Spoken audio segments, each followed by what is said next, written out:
good evening, dear friends. Thank you for choosing to spend your precious time with us tonight. We hope you've enjoyed the beauty and renewal of this lovely spring day. As the day gently fades into night, we invite you to let go of your worries and embrace this peaceful moment. We are truly grateful to share this evening with you. Settle in and relax as we prepare to take you on a journey through delightful and calming stories that await. Story 1. The fire crackled softly in the hearth, its light dancing across the room in patterns of gold and shadow. Outside, the wind whispered through the pine trees, but here, within the walls of the cottage, all was warm and safe. So let me tell you a story, a tale not of great battles or fearsome dragons, but of a quiet kind of magic, the sort that glows softly in the dark and warms you from the inside out. Our story begins with a boy named Leo, who lived in a small village nestled in a valley where the mountains wore white caps all winter long. Leo was a quiet child, with a thoughtful heart and eyes the color of the forest floor after a rain. He often felt a little out of place, like a single pine needle in a field of wheat. While the other children played boisterous games of chase, Leo preferred the company of the woods that bordered the village. He felt a stillness there that matched the one inside him.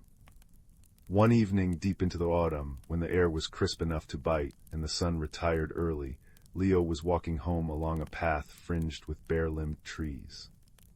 He was carrying a small basket of late-season mushrooms for his grandmother's soup, his breath pluming in the fading light. It was then that he saw it. Tucked between the gnarled roots of an ancient oak, half hidden by a blanket of copper leaves, was a soft, pulsing glow. Curious, he knelt down, brushing the leaves aside with a gentle hand. There, nestled in the dark earth, was a stone. But it was unlike any stone he had ever seen. It was smooth and oval, about the size of a robin's egg, and it glowed with a deep, warm light, the color of embers in a dying fire. It wasn't hot to the touch, but when he picked it up, a gentle warmth spread through his fingers, up his arm, and settled comfortably in his chest. It felt like the memory of sunshine or the feeling of being hugged. He slipped the curious stone into his pocket, and the faint, rosy glow shone through the fabric of his coat as he made his way home. That night, as he lay in his bed, he held the stone in his palm. In its gentle, pulsing light, the shadows in his room ceased to be strange and frightening. They became soft companions, dancing slowly to a silent tune. He fell asleep with the stone held close, and for the first time in a long while he did not feel lonely. The next day and the day after that, Leo carried the ember-stone with him everywhere. Its warmth was a constant, gentle companion, but he soon noticed something peculiar. The glow, which had been as bright as a fresh coal when he found it, was beginning to dim. Its light was softer, its pulses slower, and the warmth it gave was less certain. A small worry, no bigger than a pebble, settled in his stomach. His wonderful find was fading, like a fire without wood to burn. It was his grandmother who noticed his quiet concern. She was a woman whose face was a map of kindly wrinkles, and whose hands were skilled at both kneading bread and soothing worries. "That's a heavy sigh for such small shoulders," she said, looking up from her knitting by the fire. "What troubles you, my leaf?" Leo showed her the stone, its light now a feeble flicker. "It's dying," he whispered, his voice thick with sadness. His grandmother took the stone, her wise old eyes studying it. She held it to her ear, then to her heart. "This is no ordinary stone, Leo," she said softly. "This is a heart ember. They are born in the deepest, quietest parts of the world, where the earth's own warmth touches the magic that sleeps there. But it cannot live in a pocket or even in a house. Its light is fed by living things, by connection. It is fading because it is alone, cut off from its home." "Where is its home?" Leo asked, his hope kindling like a tiny spark. His grandmother's gaze drifted towards the window, towards the dark, imposing line of the elderwood forest that lay beyond the village fields. There are stories, she began, her voice taking on the rhythmic cadence of a tale told many times, of a hidden world within the woods. A place where the streams sing and the ancient trees watch over secrets older than our village. They say that in the heart of the Elderwood there is a grove where the veil is thin, and magic bleeds into our world like light through a keyhole. That is where the heart embers are born. That is where this little one must return if its light is to be rekindled. A journey into the Elderwood. A shiver, one not entirely of fear, ran down Leo's spine. The forest was a place of mystery. People rarely went deep, and those who did came back with stories of strange sounds and a feeling of being watched. But as he looked at the faltering light in his palm, he knew he had to try. He could not let this small, warm piece of magic go dark forever. And so, the next morning, with a small satchel of bread and cheese, and the fading heart ember tucked safely in an inner pocket, Leo set off. The entrance to the Elderwood was a giant archway of intertwined oaks and pines. As he stepped from the open field into the forest, the world changed. The sounds of the village, the crowing cocks, the chatter of neighbors, vanished, replaced by a profound, living silence. It was not an empty silence, but a thick, velvet one, filled with the rustle of unseen creatures, the sigh of the wind in the high branches, and the distant gurgle of a stream. The air was cool and smelled of damp earth, pine resin, and decaying leaves. Sunlight, what little of the weak autumn sun could penetrate the dense canopy, fell in slanting pillars of gold, illuminating motes of dust that danced like fairies. Leo walked carefully, his feet making almost no sound on the carpet of moss and needles. He held the ember-stone in his hand, using its faint glow as a guide, hoping it would grow brighter as he drew closer to its home. For hours he walked. The forest was a labyrinth, and every tree began to look the same. His initial courage began to waver, and the pebble of worry in his stomach grew to the size of a fist. What was he thinking? A small boy, alone in the vast, ancient wood. He was about to turn back, his heart heavy with failure, when he heard a sound. It was a soft, distressed chittering, coming from a thicket of brambles to his left. Cautiously he approached. There, tangled in the cruel thorns, was a small fox. It was a beautiful creature, its fur a stunning mix of red and orange, like an autumn flame given life. But its leg was caught fast, and it was trembling, its dark eyes wide with fear and pain.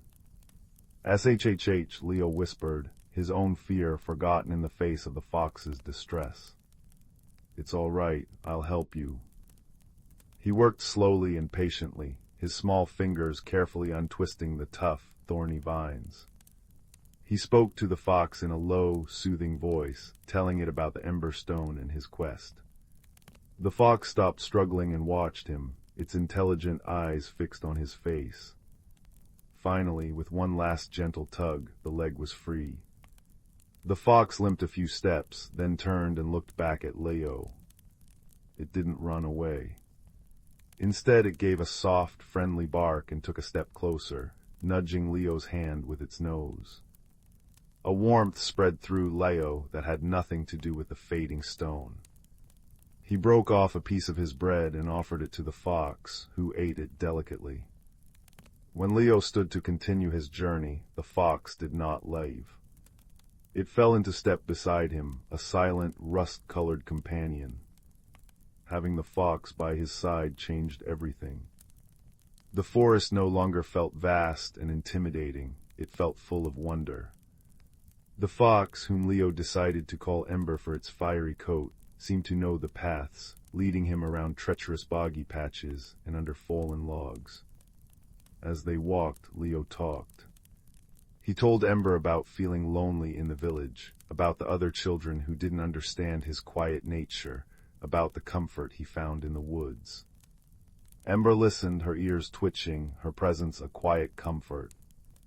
Their journey became a gentle meandering. They paused by a clear, cold stream to drink, the water tasting of stone and secrets. They rested in a sun-dappled clearing where the moss was as soft as the finest velvet. Leo shared his cheese with Ember, and in return, Ember led him to a bush heavy with sweet, dark berries. It was during this rest that Leo noticed something wonderful. The heart ember in his pocket was glowing a little brighter. The warmth from it was steadier. It was feeding on the friendship, on the connection he had found with Ember. Renewed with hope, they pressed on. The forest grew deeper, stranger, and more beautiful. Trees were draped in silvery moss that glowed with its own faint light. Giant ferns unfurled like green banners and fungi in impossible colors.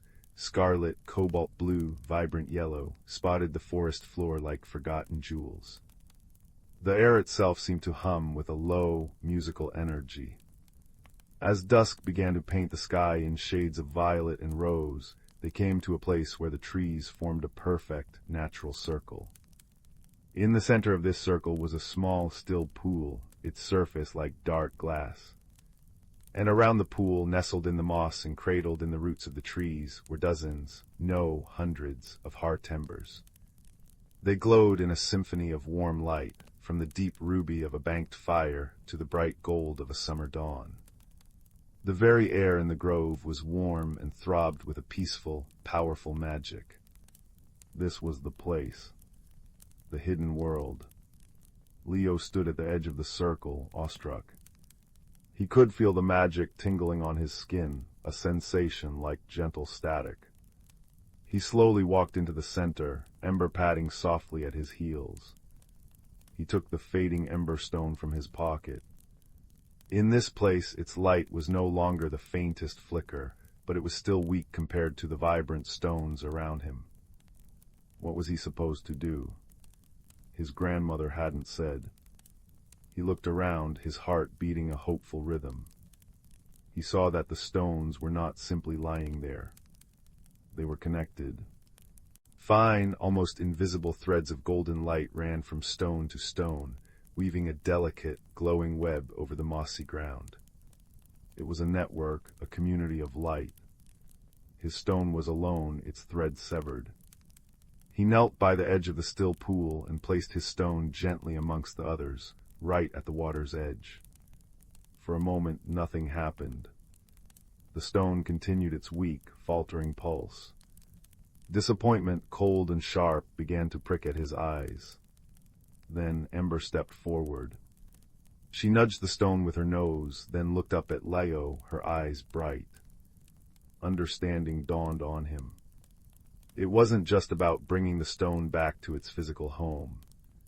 It was about reconnecting it. It had been alone, and he had been alone. But they weren't alone anymore. Leo placed his hand on the stone. He thought of his journey, of the fear he had overcome, of the kindness he had shown to a creature in need, of the unexpected friendship that had warmed his heart.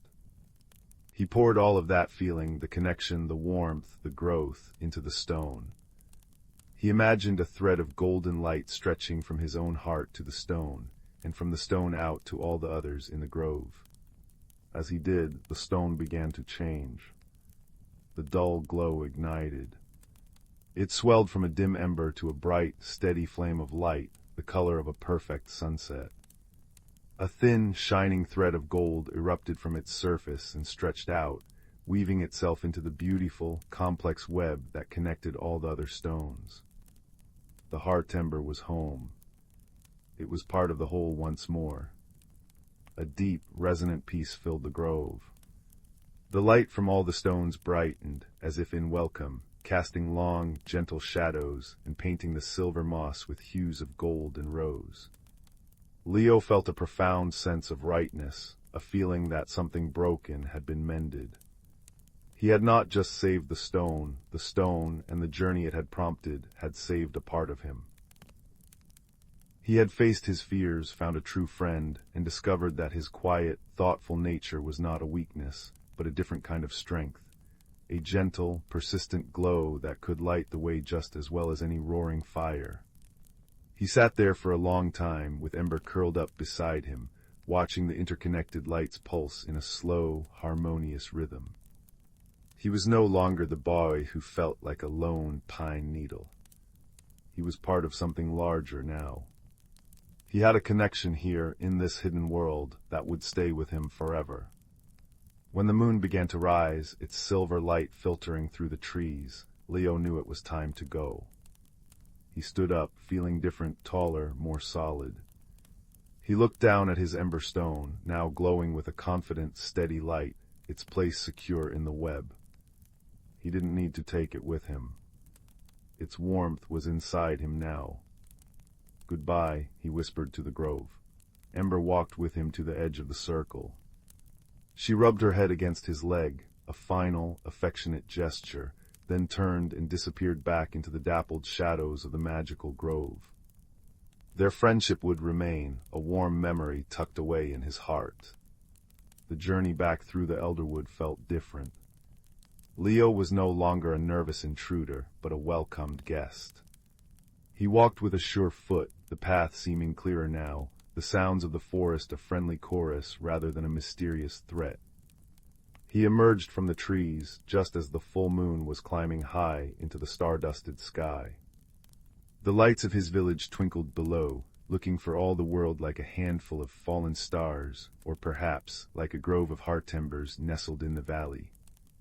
He returned to his grandmother's cottage, slipping inside where the fire still crackled softly in the hearth. His grandmother looked up from her chair, her knitting resting in her lap. She took one look at his face, no longer shadowed by loneliness but illuminated by a quiet inner peace, and she smiled, a slow, knowing smile that held all the wisdom of the world.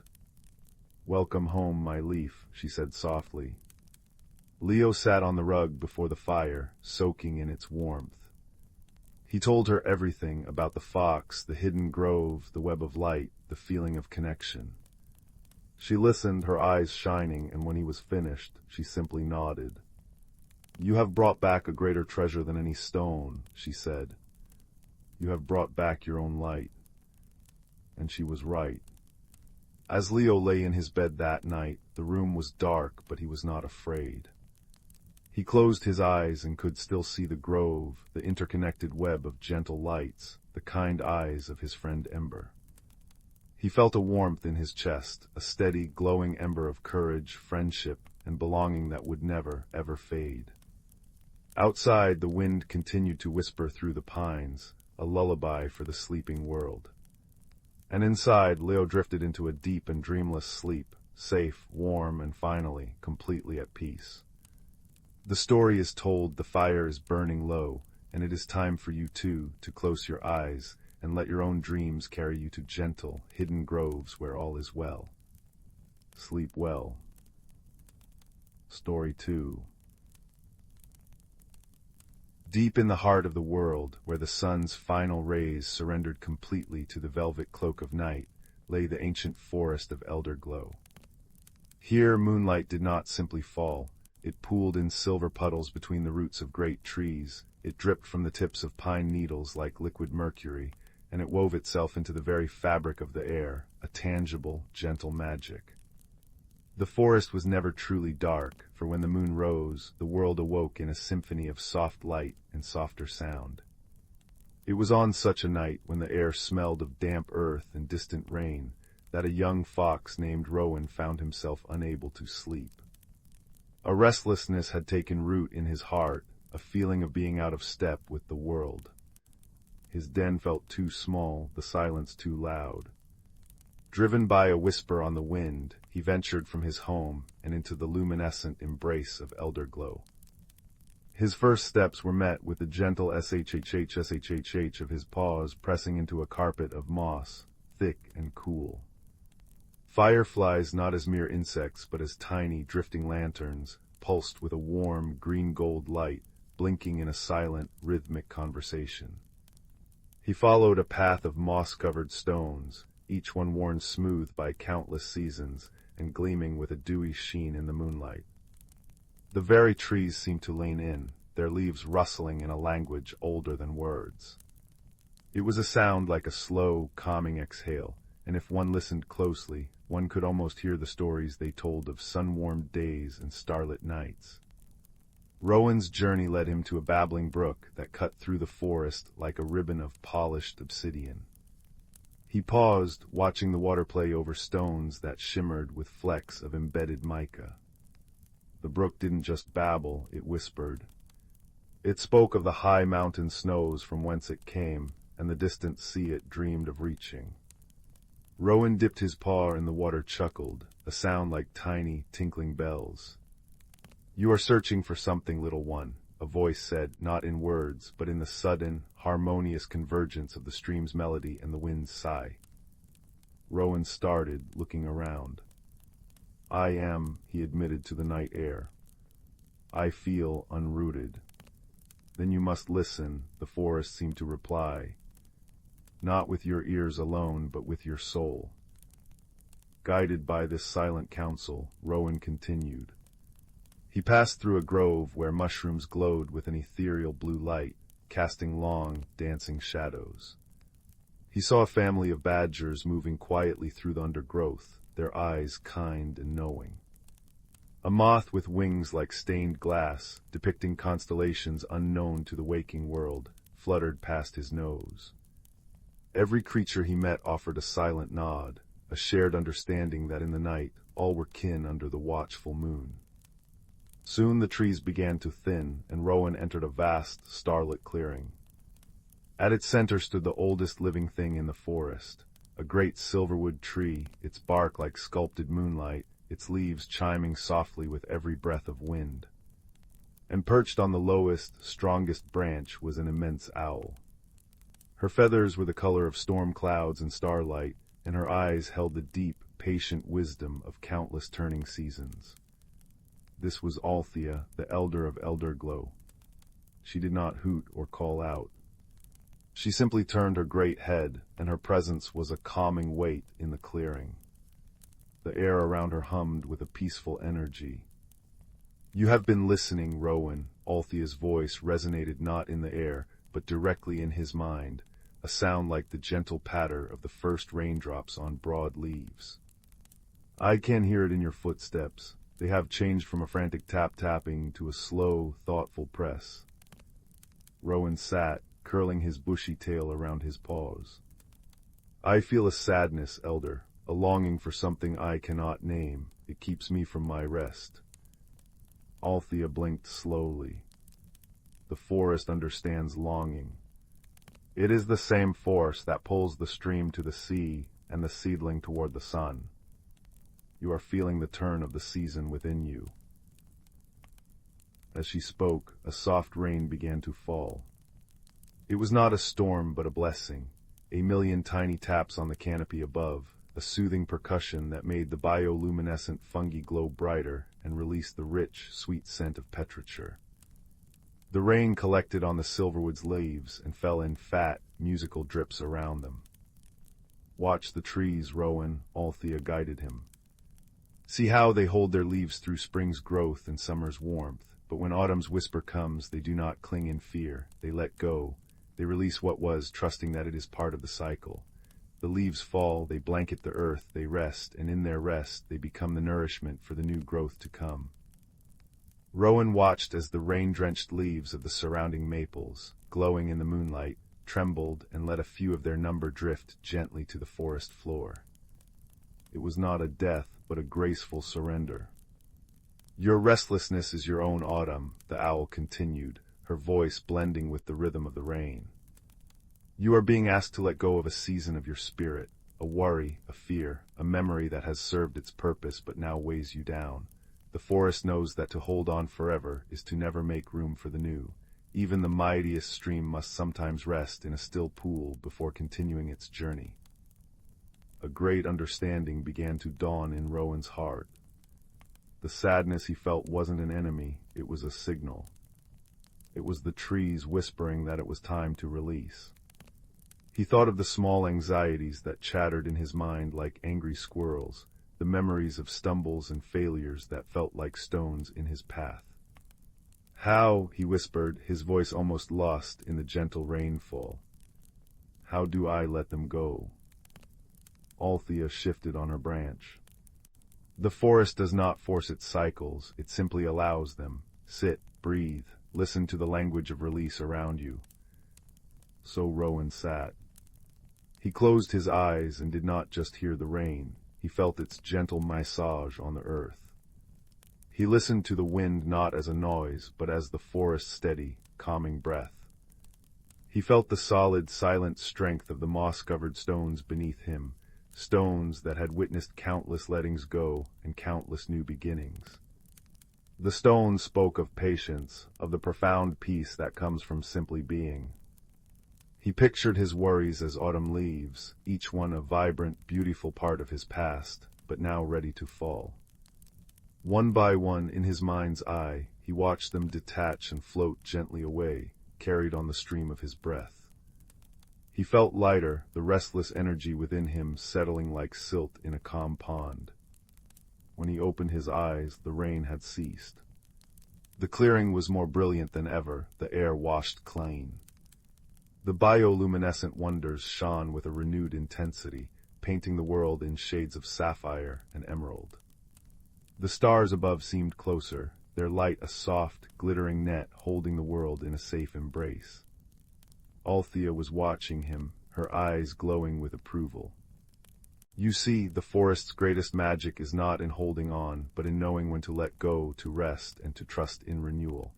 Your den will feel different now because you are different. You have made space. Rowan rose, his body humming with a new, quiet peace. He bowed his head to the ancient owl, a gesture of deep gratitude.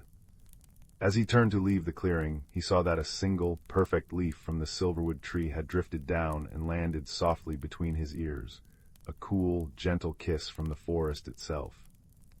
His journey back was a different story. The same path of moss-covered stones now felt like a welcoming road. The babbling brook seemed to sing a lullaby just for him. The rustling leaves were a chorus of good nights.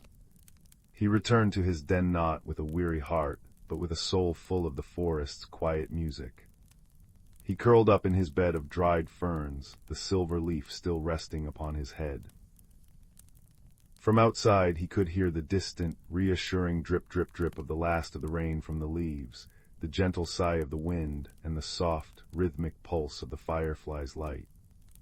They were no longer just sounds and sights, they were a blanket of comfort, a whispered promise from the ancient forest that it was always there, cycling through its seasons of magic and rest, holding all its creatures in a cocoon of moonlit peace.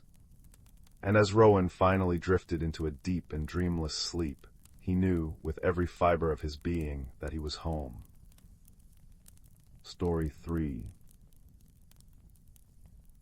The first spark rose from the embers of the evening fire, a tiny amber star ascending into the velvet darkness.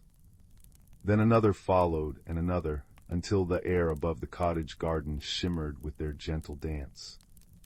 A young dreamer named Leo watched them, his breath catching in his throat as the sparks didn't fade but climbed higher, weaving patterns against the moonless sky. In his pocket his fingers found the smooth, worn river stone he always carried, a memento from the stream behind his grandmother's house, its surface cool and comforting. One particularly bright spark drifted downward instead of up, landing softly on his outstretched palm. It didn't burn, but pulsed with a warm, golden light. Then it floated upward again, as if beckoning him to follow. Without a second thought, Leo stood, and as he took a step toward the shimmering trail, the ground beneath him softened. The grass became a carpet of mist, and he found himself rising, not walking, but floating upward on a warm current of air that smelled of night-blooming jasmine and distant rain. He ascended into a realm of cloud cities. Towers of cumulus and cirrus spiraled upward, their surfaces appearing firm yet soft as thistledown. Bridges of condensed moonlight connected floating islands where gardens of luminous flowers bloomed, their petals shifting through shades of sapphire, rose quartz, and emerald. The air hummed with a low, harmonious chord, as if the atmosphere itself was singing. Leo landed softly on the main thoroughfare, a pathway of shimmering vapor that felt like walking on a sun-warmed quilt. This was the Nimbus Spire. Creatures moved through the city, beings of light and gentle breeze. The lumina, as they were called, communicated through cascades of soft chimes that formed intricate melodies. Their forms shifted like liquid-stained glass, and when one approached Leo, it didn't speak but brushed against his arm with a touch like sunlight through leaves. A feeling of welcome and curiosity washed over him, a question formed not in words but in sensation. Why have you come? Leo realized he didn't know. He'd simply followed the spark. He held out his river stone, and the lumina responded with a chime that sounded like understanding. It gestured with a beam of light toward a distant archway woven from rainbow mist, the Prism Gate, the first of the great landmarks that served as waypoints between the realms. Through the gate, the lumina indicated with a gentle push of warm air he might find his purpose. Passing through the Prism Gate was like walking through a curtain of cool, silk ribbons that carried the scent of ozone and wet earth after a storm. On the other side, the world changed. Leo found himself in the underground Aurora Caverns. The cloud cities had been all softness and light. This was a world of profound, resonant beauty. The cavern walls weren't stone, but a smooth, dark material that felt like polished obsidian, cool and seamless under his fingertips. From the ceiling high above, curtains of light, the auroras, drifted downward. They weren't just colors to be seen, but textures to be felt. A ribbon of green light brushed past him, smelling of pine forests and carrying a crisp, minty coolness. A swirl of violet felt like the softest velvet and smelled of grapes and violets. Here the inhabitants were the glimmer worms, serpentine creatures whose scales were made of captured auroral light. They didn't chime like the lumina, but communicated through the shifting patterns and intensities of their own glow. A small, hesitant worm, its light flickering weakly, coiled near a pillar of crystal that pulsed with a soft internal rhythm, the Heartstone, another great landmark. Leo felt a pang of sadness emanate from the creature. He approached slowly, not with words, but by holding out his river stone, its simple, solid presence a quiet offer of friendship. The glimmer worm nudged the stone with its nose, and a series of images flashed in Leo's mind, conveyed through light and feeling. A memory of the worm's kind, their collective light once forming a brilliant river of color that flowed through the caverns, connecting and sustaining them. But a fragment of their shared song, the chroma core, had been lost, and without it their lights were dimming, their connections fraying. The worm's own light was fading because it was cut off from the whole. Leo understood. His reason for being here was to help. He had to find the chroma core. The glimmer worm, with a grateful pulse of warm orange light, led him to the next waypoint, a waterfall that flowed upward, its waters silent but filling the air with the sound of rustling pages. This was the Threshold Cascade, the entrance to the library between dimensions. Stepping through the upward flowing water was a sensation of dry immersion. Leo emerged into a silence so profound it had a texture like fine-spun silk. The library was infinite. Shelves carved from light and shadow stretched in every direction, holding books that were not books, but captured moments, dreams, and memories. The air smelled of old paper, cedar, and the clean, electric scent of static. Here the librarians were the silent scribes, beings of gentle shadow who communicated by placing a hand on one's shoulder and sharing knowledge directly into one's mind. A flood of images, maps, and histories that felt like remembering a dream. A scribe approached, its touch like cool shade on a summer day. It showed Leo a map of the realms, not on paper, but painted on the inside of his eyelids. The lost chroma core, a perfect sphere of condensed, harmonious light, had fallen through a crack in reality and landed in the Chamber of Echoes, a place where sounds became solid and light became sound. It was a dangerous place for a creature of pure light, as a wrong note could shatter its essence. The journey to the chamber was through a corridor of solidified melody, where the walls hummed with a low C major chord and the floor vibrated with a gentle rhythm. The chamber itself was breathtaking. Stalactites and stalagmites weren't made of rock, but of frozen musical notes and solidified beams of colored light. A rainbow caught mid-arc chimed like a bell when he walked past. A low, deep note from a cello formed a bridge he had to cross, its surface smooth and vibrating under his bare feet.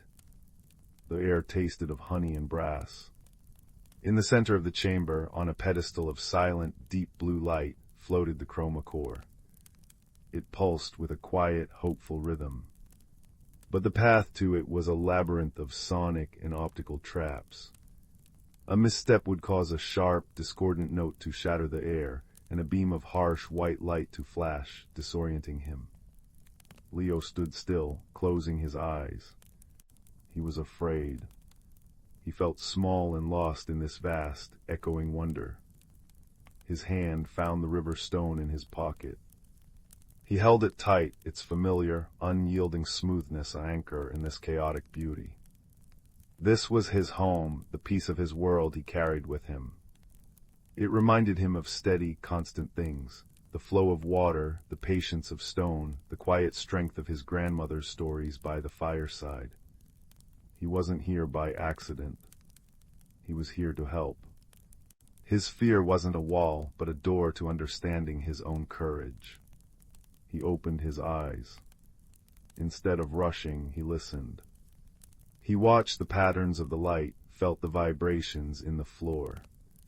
He moved not with haste, but with the steady, deliberate pace of the river that had shaped his stone. He stepped where the light was softest, where the hum was most harmonious. It was a dance of patience and perception. When a discordant note threatened, he held up his river stone, and its simple, silent presence seemed to calm the chaotic energy, allowing him to pass. Finally, he reached the pedestal. The chroma core hovered just above his hands. It was warm, and touching it was like holding a handful of sunlight and listening to a perfect chord at the same time. A feeling of profound gratitude washed over him, not from the core, but from within himself. He had not just found a lost object, he had found a piece of his own strength. The journey back was a celebration. The glimmer worm, its light already growing brighter as Leo approached with the core, led him through the caverns. As Leo held the chroma core aloft, it floated from his hands and rejoined the great river of light in the main cavern. The auroras flared with newfound brilliance, their colors deeper, their textures richer. The scent in the air shifted to that of blooming night flowers and warm, sweet nectar. The worm, now glowing with a brilliant, steady gold, wrapped around Leo in a gentle, luminous embrace that felt like being hugged by happiness itself. Through the prism gate and back to the cloud cities, the lumina greeted him with a symphony of chiming bells that fell around him like a shower of cool, sweet rain. They had witnessed his quest, and their music was a song of gratitude and farewell. The spark that had guided him initially reappeared, beckoning him back to the descending path of mist. As he floated down, the sensations of the enchanted realm slowly faded, replaced by the familiar scent of damp grass and the distant call of a nightingale. His feet touched the soft earth of his garden. The fire was now just embers, and the sky was a blanket of quiet stars. He sat down, the warmth of the dying fire on his skin. He pulled the river stone from his pocket. It was unchanged, yet it felt different. It held the memory of the journey, the softness of the clouds, the coolness of the caverns, the harmony of the light, and the warmth of the friendships forged without a single word. He had gone out seeking wonder, and had discovered that the greatest wonder was the courage and kindness he carried inside him all along, as constant and comforting as the stone in his hand. And as he drifted to sleep there under the stars, he knew that a part of that enchanted realm would always be with him, a soft, glowing ember in the hearth of his heart. Story 4. The fire crackled softly in the hearth, its warm, dancing light painting stories upon the walls of the quiet room. The log settled with a gentle sigh, sending a shower of golden sparks spiraling up into the darkness of the chimney. It is in such a cozy, hushed moment that the best stories are born, stories that are felt as much as they are heard. So settle in, pull your blanket a little closer, and let me tell you a tale about a boy, a forest, and a light that was found not in the sky, but deep within the earth. Our story begins with a boy named Leo, who lived in a small cottage at the very edge of a vast and whispering wood. Leo was a quiet child, with a heart that often felt too big for his small world. He loved the familiar comforts of home, the smell of baking bread, the soft hum of his mother's spinning wheel, the way the afternoon sun painted the kitchen floor in stripes of gold. But sometimes a restless feeling would stir within him, a quiet yearning for something more, something he could not name. It was a feeling like a faint, distant melody, just at the edge of hearing. One afternoon, this restlessness was particularly strong. The world outside his window seemed to hold its breath. The usual chatter of birds was absent, and the wind moved through the pine boughs with a soft, secretive sound. Drawn by this unusual quiet, Leo slipped out the back gate and stepped into the embrace of the forest. The air was cool and smelled of damp earth and old pine needles. Sunlight filtered through a million leaves, fell in dappled coins of gold upon the path. He walked for a long time, his footsteps muffled by a thick carpet of moss, following no path in particular, but simply letting his feet lead him. It was then that he noticed something peculiar. Tucked between the gnarled roots of an ancient oak tree was a stone. But this was no ordinary stone. It was smooth and dark, like a piece of the night sky that had fallen to earth, and deep within its heart, a soft, pulsing glow shimmered. It was the color of warm embers, a deep, gentle orange that seemed to breathe with a light all its own. Cautiously, Leo reached out and picked it up. It was warm to the touch, not hot, but with a comforting warmth that seeped into his palm, quieting the restless feeling in his chest. He held it close, and as he did, the faint, melodic yearning he had felt for so long seemed to quiet, replaced by a sense of deep, profound calm. He had found something special, he was sure of it. He tucked the warm stone into his pocket and turned for home, the forest feeling less vast and more like a friend. That night, as Leo lay in his bed, the room lit only by the sliver of a crescent moon, he took the stone from his bedside table. In the deep darkness, its inner light burned a little brighter, casting shifting, amber patterns on his ceiling. He fell asleep watching them, his dreams filled with forests of light and roots that cradled stars. The next day and the day after that, Leo found himself returning to the forest, the warm stone a constant companion in his pocket. He began to notice things he never had before. He saw how the lichen painted intricate silver maps on the north sides of the trees. He learned to distinguish the chatter of a red squirrel from the scolding of a blue jay. The forest was no longer just a collection of trees, but a living, breathing world, and he was a welcome guest within it. It was on one of these wanderings, about a week after he found the stone, that he met her. He was sitting by a small, chuckling stream, skipping the warm stone across the surface of the water and watching it leave brief, glowing trails, when a voice, soft as rustling leaves, spoke from behind him. "That is a remarkable skipping stone." Leo turned, his heart giving a little jump. Standing there was a girl. She looked to be about his age, with hair the color of autumn bracken and eyes as green as the forest moss. She wore a simple dress of woven, earthy colors, and she seemed to blend into the woods around her so perfectly that he wondered if she had been there all along.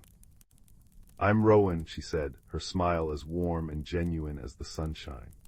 "I'm Leo," he replied, holding up the stone. "I found it." Rowan nodded, her gaze thoughtful. "A hearthstone. I haven't seen one in a long time."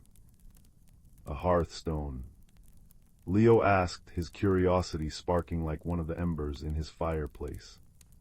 "It's a piece of the forest's own heart," Rowan explained, sitting beside him on the bank. "They are very rare. They appear only when the woods sense a kindred spirit, someone whose own heart is a little restless, a little in need of a home's warmth. Leo looked down at the glowing stone in his hand. It made a strange kind of sense. "It feels friendly," he said simply. "They are," Rowan agreed. "But they are also a key." And so began an unexpected friendship that warmed Leo's heart more than any fire ever could. Rowan knew the forest as if it were her own backyard, which Leo soon learned it was. She and her family were the caretakers of this part of the woods, living in a small, hidden cottage woven from living willow branches, a place Leo would never have found on his own. She showed him hidden clearings where wild strawberries grew, and taught him the names of the flowers that only bloomed at twilight. As the days turned into weeks, their friendship deepened. They shared stories by the stream. Leo told her of his life in the cottage at the edge of the wood, of his mother's bread, and the way the firelight danced. Rowan told him tales of the forest, of the secret paths used by the foxes, and the ancient ballads the wind sang through the pines. With Rowan, Leo's quiet restlessness faded completely, replaced by a sense of belonging. He was transforming as surely as fire transforms wood, from a boy who felt apart from the world to one who felt deeply a part of it. One evening, as a soft, lavender twilight began to settle over the woods, Rowan grew quiet. She looked at the hearthstone, which glowed with a steady, confident light in Leo's hand. "The stone is ready," she said, her voice barely above a whisper. "And so are you." "Ready for what?" Leo asked. "To see where it leads," she said. "The hearthstone doesn't just glow for its own sake. It's a guide. It's calling you home." "But my home is back there," Leo said, pointing vaguely in the direction of his cottage. Rowan smiled her gentle, knowing smile. "A person can have more than one home, Leo. Come." She led him deeper into the forest than he had ever ventured. The trees grew closer together, their branches intertwining to form a cathedral ceiling high above. The air grew still and hushed. Fireflies, like living sparks, blinked in and out of existence in the gathering gloom. Leo held the hearthstone before him, and its ember glow brightened, casting a warm pool of light that pushed back the shadows.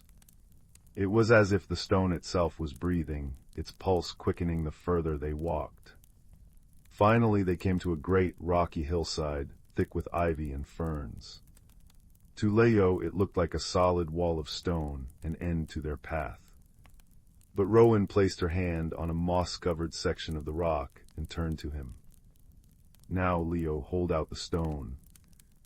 Leo did as he was told. As he brought the hearthstone close to the rock face, something miraculous happened. The intricate glowing lines within the stone seemed to flow outward, tracing a pattern on the dark stone. It was a symbol like a branching tree or a river delta, woven from pure, warm light. With a soft, grinding sound that was not harsh but deeply ancient, a section of the rock swung inward, revealing a dark, hidden entrance. A wave of warm, earthy air, smelling of cinnamon and old paper and sweet, dry hay, washed over them. From within, a soft, golden light beckoned. "This is the Glimmerhold," Rowan said, her voice filled with reverence. "The heart of the forest. Your hearthstone has brought you here." Holding the stone aloft, Leo stepped inside, Rowan close behind him. He caught his breath. They were in a vast, cavernous space, but it was not dark or cold. The walls themselves seemed to be made of a smooth, dark stone that was embedded with thousands upon thousands of tiny, glowing crystals. They pulsed with the same soft, ember-like light as his hearthstone, illuminating the entire cavern in a warm, gentle radiance. It was like standing inside a geode the size of a castle, or within the heart of a peaceful, sleeping giant. In the center of the cavern grew a tree, but such a tree as Leo had never imagined. Its trunk was wide and gnarled with age, and its branches, which reached up to brush the sparkling ceiling, were not covered in leaves, but in what looked like softly glowing amber sap. Hanging from these branches were countless orbs of light, each one a different, gentle hue, soft blues, warm golds, calming greens. They drifted slowly, lazily, like soap bubbles on a calm summer day, filling the air with a soft, chiming music as they gently bumped into one another. What are they? Leo whispered, his voice swallowed by the immense, peaceful quiet of the place. They are dreams, Rowan said softly. Not the sleeping dreams of people, but the waking dreams of the world. The forest's dreams of new growth, the river's dreams of its journey to the sea, the dreams of the stones to be smooth and whole. This is where the quiet hopes of the earth are kept safe and warm. As they walked further in, Leo saw that the cavern was not empty. Small, furry creatures with eyes like the glowing crystals watched them from nooks and crannies. They weren't afraid, merely curious. A badger, its stripe glowing faintly in the ambient light, ambled past, paying them no mind. It was a hidden world, a sanctuary of peace nestled deep within nature's embrace. Rowan led him to the base of the great tree. The hearthstone is a part of this place, she explained. It's a piece of the Glimmerhold's own warmth. When a heart in the world above feels lost or lonely, a hearthstone sometimes finds its way to them, to remind them that they are connected, that they belong to something vast and beautiful, to bring them home, if only for a visit. Leo looked at the stone in his hand, then up at the drifting, dreaming orbs. He understood now. The restlessness he had felt was a homesickness for a home he didn't know he had. The gentle mystery of the stone had unfolded, like smoke patterns resolving into a clear picture in the quiet night. He had been on a journey, not just through the woods, but into himself, and it had transformed him. He felt a steady, calm warmth burning within his own chest, a warmth that felt true and unshakable. He spent what felt like both a moment and an eternity in the Glimmerhold, walking with Rowan among the drifting dreams, the soft chimes, and the warm light soothing his soul. He felt a profound sense of peace, a knowledge that he was a small but beloved part of a great and wondrous whole. When it was time to leave, he knew it without being told. He followed Rowan back to the entrance, the hearthstone's light guiding their way. As they stepped back out into the cool night air, the stone doorway closed behind them, the rock sealing itself seamlessly once more, leaving no trace of the wonder within. The walk back through the moonlit forest was quiet, but it was a comfortable, shared silence. When they reached the spot where the path diverged, leading to his cottage and to hers, Leo turned to Rowan. "Thank you," he said, his voice thick with emotion, "for showing me." "You found the way yourself, Leo," she said gently. "I just walked beside you." He held out the hearthstone to her. "Does it stay with me?" Rowan shook her head, her green eyes kind. "Its work is done, it has led you home. Now it must return to the Glimmerhold, so it can one day find another heart that needs its light." Leo nodded, understanding. He placed the warm stone gently at the base of the old oak tree where he had first found it. As he did, its inner light flared once, brightly and warmly, and then it faded, becoming just an ordinary, dark stone once more. But the warmth it had kindled in Leo's heart remained, a steady, comforting glow. He said goodbye to Rowan, promising to return to the woods tomorrow and the next day and the day after that. Then he walked home, the familiar lights of his cottage windows glowing like distant hearthstones in the night. He slipped inside, the scent of bread and the warmth of the fire welcoming him. His mother looked up from her mending. "There you are, my dear. I was beginning to wonder. You've been gone a long time." Leo went to the fireplace and sat on the hearth rug, soaking in its warmth. He looked into the flames, seeing not just burning logs, but echoes of the glowing crystals and the drifting dream orbs of the Glimmerhold. "I was on a journey," he said softly, his gaze fixed on the friendly, crackling fire. "I found a hidden world and a wonderful friend, and I learned that home isn't always just one place. Sometimes it's a feeling you carry with you, a warm light inside that reminds you that you are never truly lost." His mother smiled, a soft, knowing look in her eyes, and returned to her mending. Leo stayed by the fire, listening to its peaceful pops and crackles, feeling the warmth on his skin and the deeper, truer warmth within his own heart. The gentle mystery had been solved, the journey was complete, and the unexpected friendship had filled a space he hadn't known was empty. His personal growth, that steady, true burn of understanding and connection, was now a part of him, as permanent as the stars.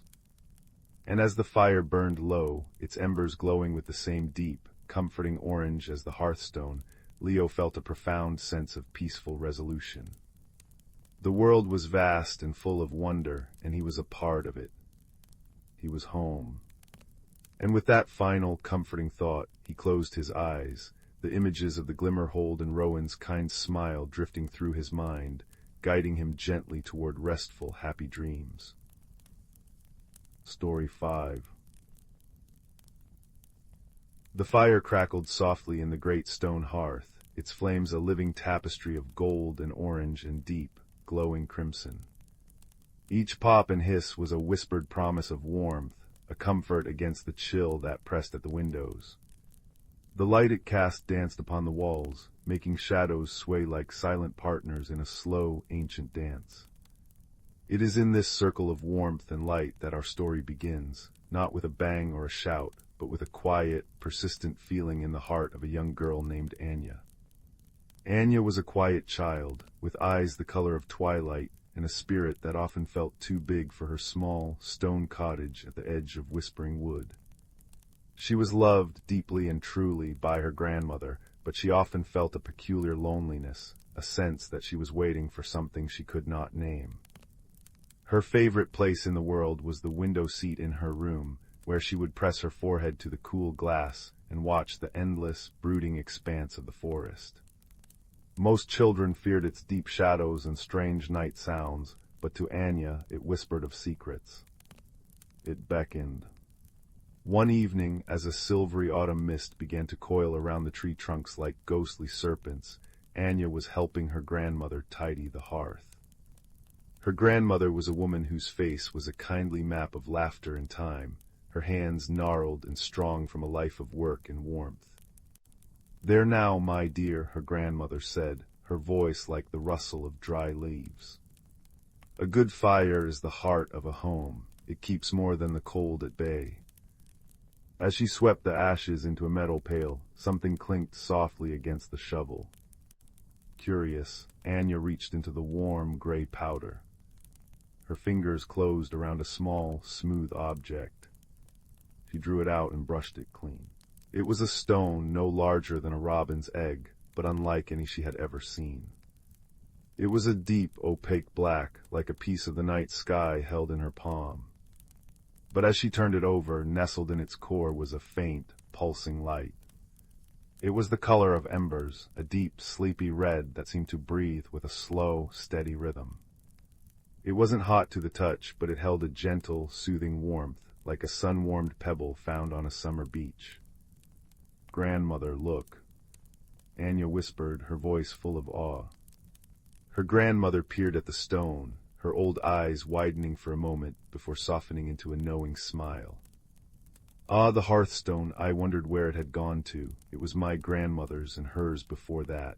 They say it is a piece of the first fire, a spark from the very beginning of things. It is drawn to those who need its light." "What does it do?" Anya asked, her thumb tracing its smooth surface. "It shows the way," her grandmother said simply. "Not a path you can see with your eyes, but the one you feel and hear." She tapped a gentle finger against Anya's chest. "It glows for a journey that needs taking. But remember, my child, the most important journeys are the ones that change you inside, as surely as fire transforms wood into warmth and light." That night, Anya could not sleep. The hearthstone lay on her bedside table, its ember heart pulsing softly in the dark, casting a faint, rosy glow on the walls. Its warmth seemed to seep into her, a quiet, insistent call. She rose, dressed in her warmest clothes, and picked up the stone.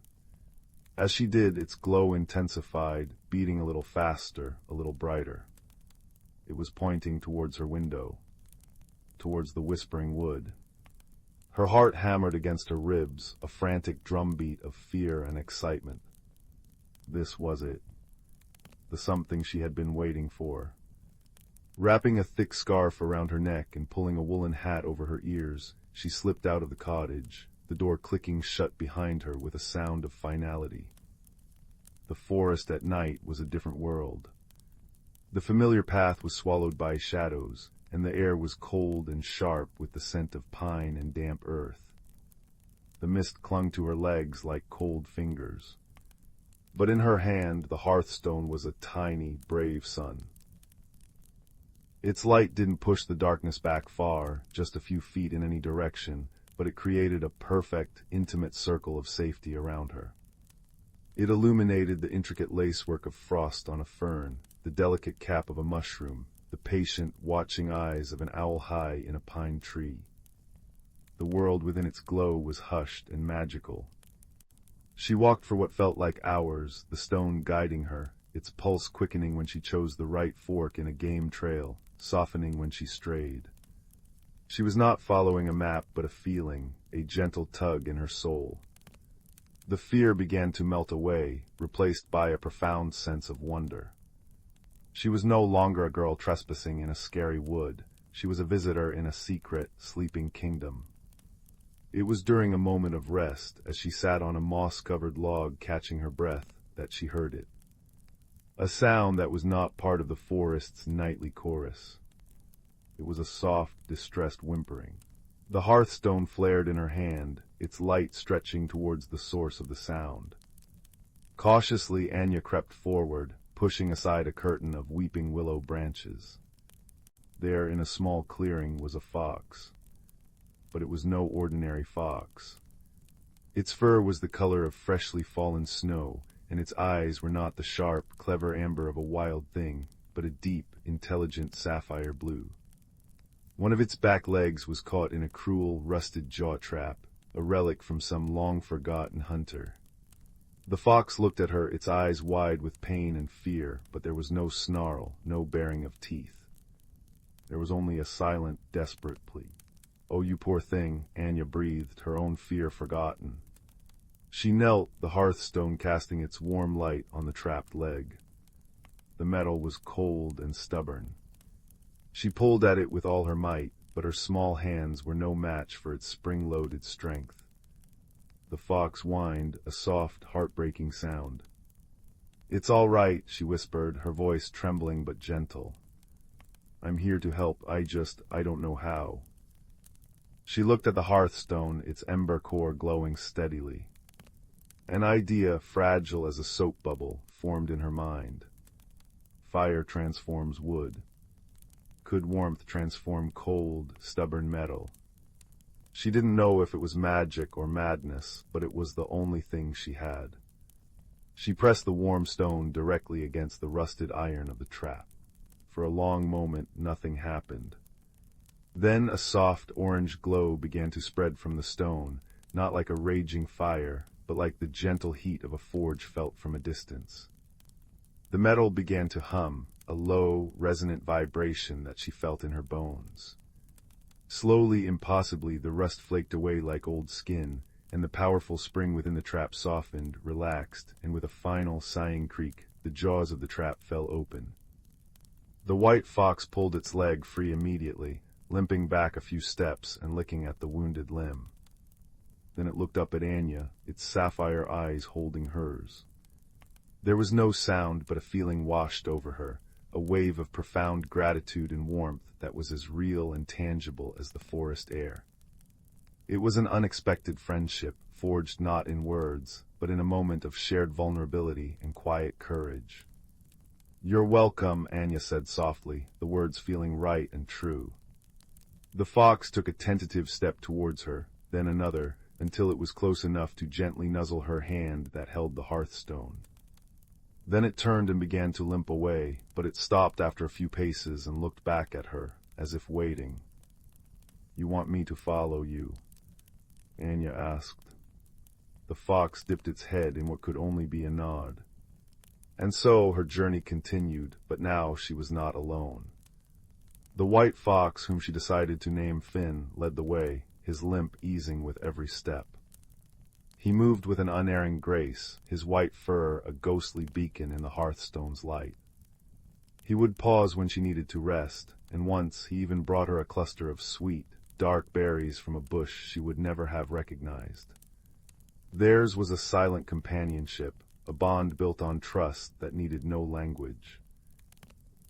Finn led her deeper into the woods than she had ever dreamed of going, to a place where the ancient trees grew so close together their branches wove a canopy that blocked out the moon and stars.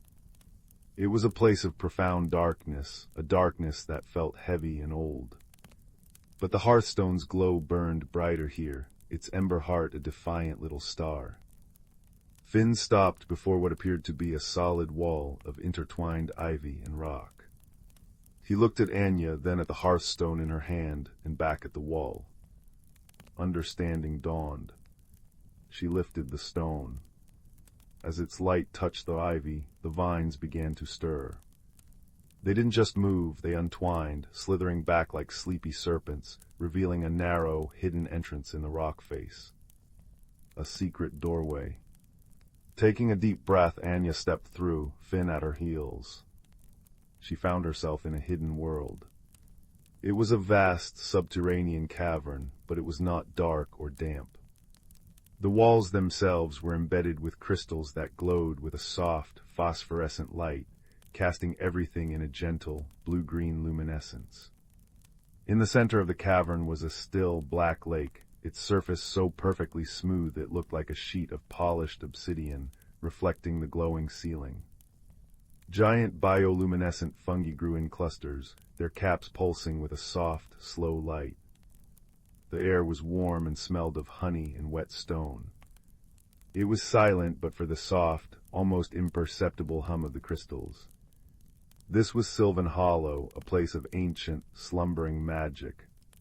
But something was wrong. The beautiful, gentle light of the crystals was flickering, growing dimmer in patches. The hum was faltering, sounding strained and tired. The whole cavern felt weary. Sad.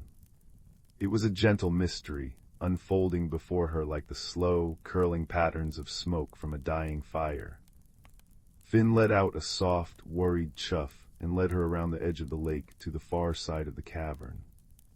There, nestled against the wall, was the source of the trouble.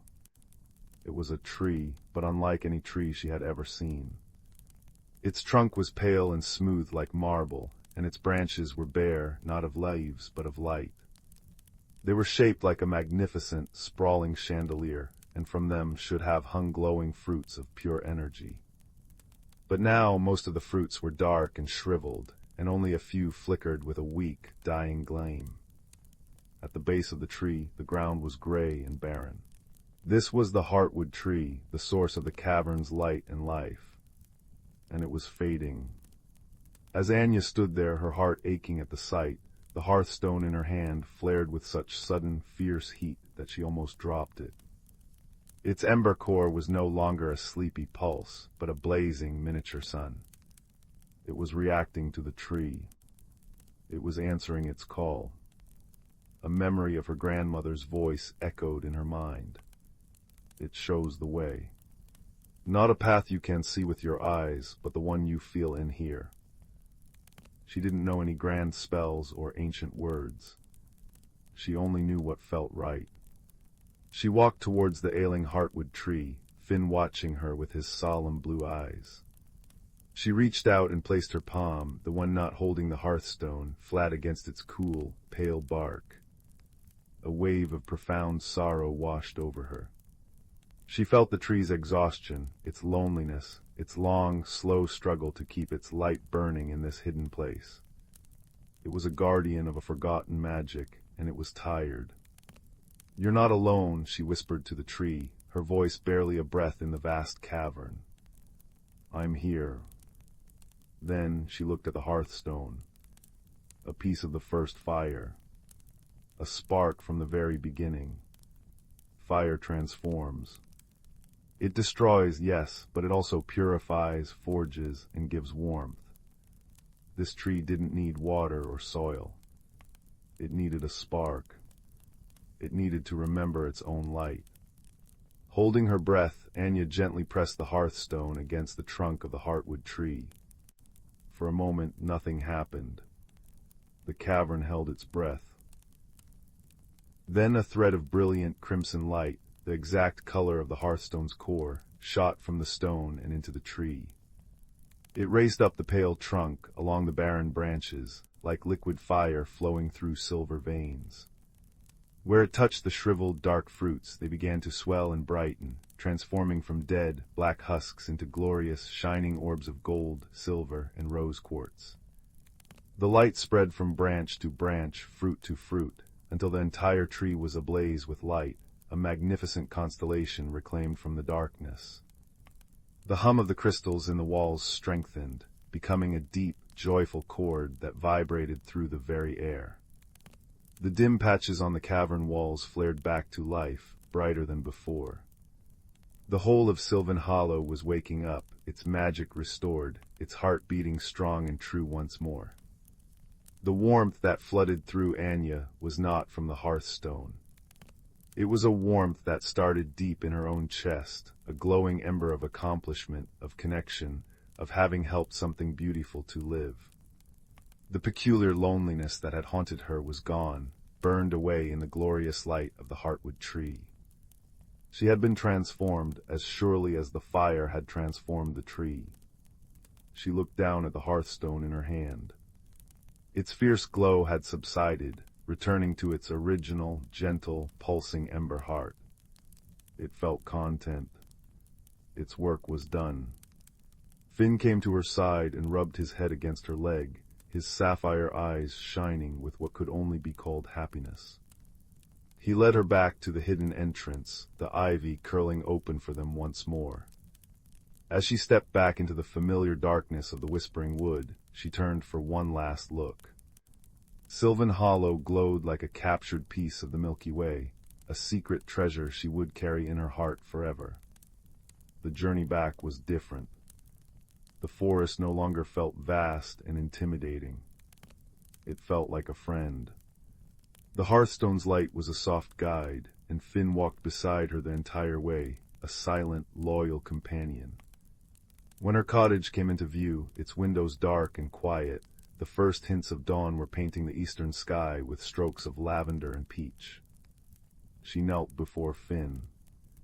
"Thank you," she said, her voice thick with emotion, "for showing me the way." The white fox leaned forward and gently licked her cheek, a gesture of pure affection. Then, with a flick of his snowy tail, he turned and melted back into the shadows of the woods, a guardian returning to his post. Anya slipped back into her cottage and up to her room, the hearthstone now cool and dormant in her hand. She placed it back on her bedside table and crawled into bed, her body weary but her spirit soaring. She had faced the darkness, she had healed a broken magic, and she had found a friend in the most unexpected of places. As she drifted into sleep, the fire in the hearth downstairs having burned down to its own soft embers, she felt a peace she had never known. The story of her night was not one of great battles or loud proclamations, but of small, brave choices, of kindness offered to a wounded creature, of listening to the quiet call of a magical stone, and of understanding that the greatest light often comes from the smallest spark. And outside, as the sun finally rose, painting the world in gold, a single, pure white feather lay on the windowsill, a silent reminder that some friendships, once forged, are never truly broken.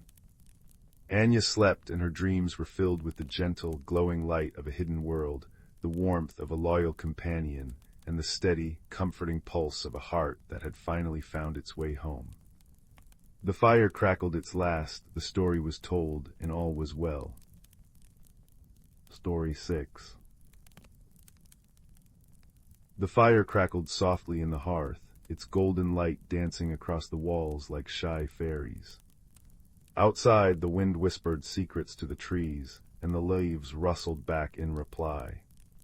It was on just such an evening, in a quiet little house at the edge of a slumbering village, that a small boy named Leo discovered that magic often hides in the most ordinary of places. Leo lived with his grandmother in a house that smelled perpetually of cinnamon and old books. It was a house of comfortable corners and friendly shadows, where the floorboards sang gentle creaking songs underfoot, and the windows held the world at a soft, blurry distance.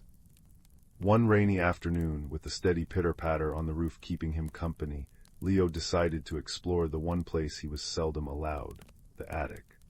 The attic door groaned a low, sleepy protest as he pushed it open. A puff of dust motes, glittering in the single beam of gray light from the round window, danced in the air. The air smelled of forgotten things, of dried lavender and aged wood, of old stories waiting to be remembered. It was here, tucked beneath a dusty sheet that felt as soft as a moth's wing, that Leo found the trunk. It was no ordinary trunk. It was made of a dark, warm wood, and its brass latches were shaped like sleeping owls. With a heart beating a little faster than usual, Leo lifted the lid. It opened with a soft, sighing creak. Inside, nestled in a bed of yellowed tissue paper, lay a compass. But this was not a compass for finding north. Its face was made of what looked like polished moonlight, and its single needle was a sliver of dark, swirling wood. Instead of directions, the points around its edge were marked with tiny, beautifully carved symbols: a teardrop, a laughing mouth, a closed door, an open hand, and a shining star. As Leo lifted it, the compass felt warm in his palm, and the wooden needle began to spin, not wildly, but with a slow, deliberate purpose. It finally settled, pointing not at the attic door, but at the far wall, quivering towards the symbol of the closed door. Tap. Scritch. Purr. Leo nearly jumped. A large ginger cat was sitting atop a stack of old hat boxes, watching him with wise, golden eyes. This was Marmalade, the house guardian, a cat of immense dignity and a purr that could rattle loose teacups. "It's a courage compass, you know," Marmalade said, his voice a low, rumbling purr. He licked a paw with fastidious care. "It doesn't care for maps. It points toward the thing your heart needs to find the courage to face." Leo stared at the cat, then back at the compass. The needle trembled, insistently pointing at the wall. "But there's nothing there," he whispered. "Is there not?" Marmalade mused. "Or is it that you simply haven't found the way to look?" Just then a gentle breeze, smelling of rain-damp earth and night-blooming flowers, drifted through the round attic window. It rustled the tissue paper in the trunk and swirled around Leo, feeling like a cool, comforting hand on his cheek. "The little one is right," the breeze seemed to whisper, its voice a collection of rustling leaves and distant chimes. "The compass shows the path, but your feet must do the walking, and your heart must do the trusting." The needle on the compass gave a firm, decisive twitch. Taking a deep breath that smelled of dust and courage, Leo walked towards the wall. It was lined with shelves crammed with knickknacks and boxes. He pushed aside a dusty vase, and there, hidden behind it, was a small, narrow door he had never noticed before. It was no taller than his waist, and its handle was a simple, tarnished brass ring. The symbol on the compass, the closed door, seemed to glow with a soft, inner light. This was his journey. Not over hills or across rivers, but through a small, forgotten door in his own grandmother's attic. "Go on, then," Marmalade purred, leaping down soundlessly to sit beside him. "I shall guard this side. And remember, little traveler, courage often sounds a great deal like a deep, calming breath." With the compass warm in one hand, Leo reached out with the other and turned the brass ring. The door opened inward without a sound, revealing not a dusty crawlspace, but a tunnel. The walls were made of smooth, packed earth, and the ceiling was held up by the gnarled, living roots of ancient trees. A soft, greenish light emanated from glowing moss that clung to the roots, and the air was cool and fresh, carrying the scent of a deep, peaceful forest. Drip, drip, plink. The sound of water droplets falling into a quiet pool echoed gently ahead. Leo stepped through, his footsteps muffled by a carpet of soft moss. The tunnel curved, and as he walked, the world of the attic felt 1,000,000 miles away, yet the cozy safety of his grandmother's house seemed to follow him, woven into the very fabric of this strange, quiet place. He hadn't gone far when he found the first helper. Sitting on a large, flat stone beside the path was a badger. He was stout and gray, with spectacles perched on the end of his nose, and he was meticulously polishing a single, perfect acorn with a soft cloth.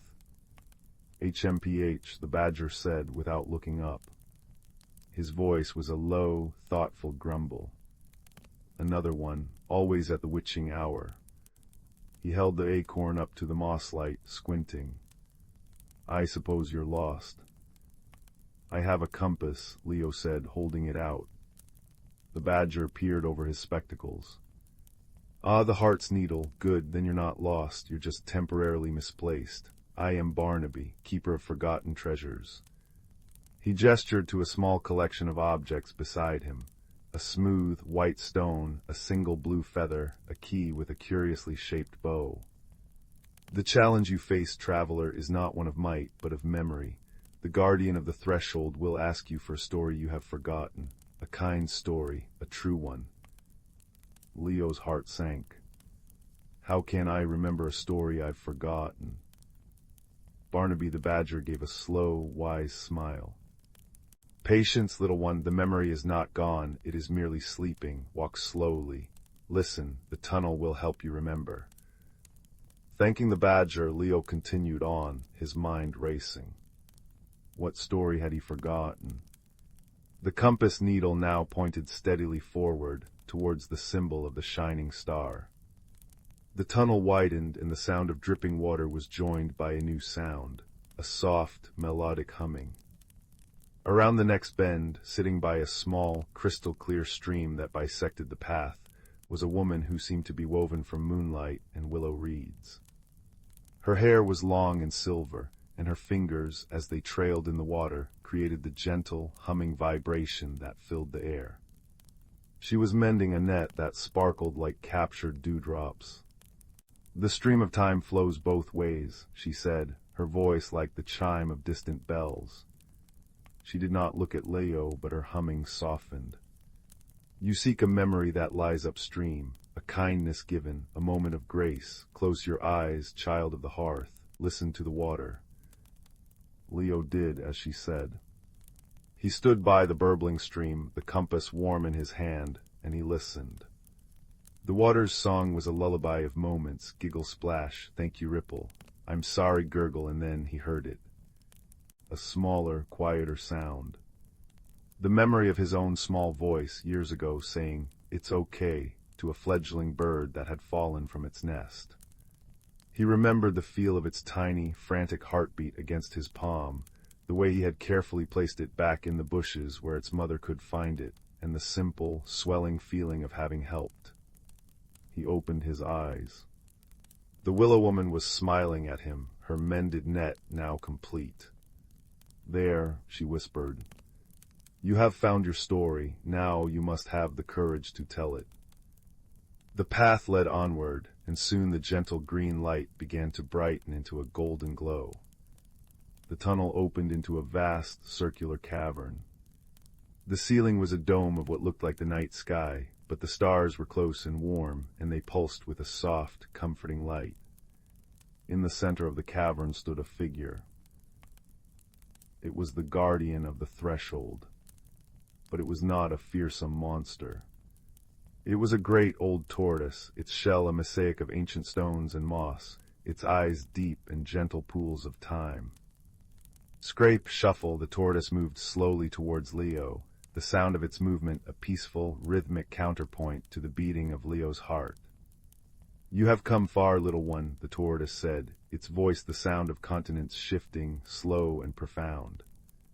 "The compass does not lie, you seek courage. To find it, you must give me something in return. You must give me a story of a kindness you thought was small." Leo knelt before the great tortoise. He held the warm compass in one hand and placed the other on the cool, mossy stone of the floor. He took a deep, calming breath, just as Marmalade had advised. Then he began to speak. He told the story of the fledgling bird. He remembered the details now, the speckles on its breast, the way its beak had opened in a silent cry, the overwhelming worry he had felt, and the profound relief when he saw the mother bird return. He told it not as a grand adventure, but as a simple, true moment from his heart. As he spoke, the starry ceiling above seemed to brighten. One particular star, directly above the tortoise, began to shine with a brilliant, steady light. When Leo finished, the cavern was filled with a deep, resonant silence. The old tortoise blinked its ancient eyes. "You see," it rumbled gently. "You had the courage all along. It was there, hidden in the memory of that small kindness. Courage is not the absence of fear, little one. It is the kindness we offer despite our fear. It is the patience to listen to a forgotten story. It is the cleverness to understand that helping another is the bravest act of all." The tortoise shifted, and Leo saw that embedded in the center of its mossy shell was a single, perfect, shining stone, the very star that had blazed above them. It was the source of the golden light. "Your journey is complete," the tortoise said. "You may keep the compass. It will always point you toward the courage your heart needs to find." The great head bowed in a gesture of blessing, and Leo felt a wave of profound peace wash over him. He turned and walked back through the tunnel, the golden light from the cavern illuminating his path. He passed the willow woman, who gave him a nod of approval, her humming now a happy, triumphant melody. He passed Barnaby the badger, who was now polishing the shining stone Leo had left with him, the memory of his kindness, now a tangible treasure. Soon he saw the familiar, dusty light of the attic. Marmalade was waiting, curled up in a perfect circle just inside the small door, his purr an engine of contentment. Leo stepped back into the attic, and the small door swung shut behind him, blending once more seamlessly into the wall. He looked down at the courage compass in his hand. The needle was still, resting peacefully over the symbol of the shining star. He carried it downstairs, where his grandmother was waiting with 2 cups of steaming cocoa. The fire crackled its warm, familiar song. "You were gone a while," she said, her eyes twinkling as if she knew a wonderful secret. "Did you have an adventure?" Leo climbed into the chair beside her, placing the compass on the little table between them. He took a sip of the rich, sweet cocoa. "I did," he said softly, the warmth of the drink and the fire seeping into his bones. "I learned that the bravest journeys don't take you to faraway lands. They help you find the magic that was inside you all along." Outside, the wind had quieted to a whisper, and the only sound was the gentle pert-trup-trup of Marmalade, weaving figure-8s around their chairs. The compass on the table gleamed in the firelight, a silent promise that in the most ordinary of places, in the quietest corners of a loving home, extraordinary courage could always be found, just when it was needed most. Story 7. The fire crackles softly in the hearth, a symphony of pops and hisses that speaks of warmth and comfort. Let the golden light wash over you, my dear listener, and let your breathing slow to match the gentle rhythm of the flames. Tonight I shall tell you a tale not of roaring bonfires, but of a quiet, steady glow, a story of a hidden world, a lonely heart, and a friendship that warmed from the inside out, like a sip of spiced tea on a frosty evening.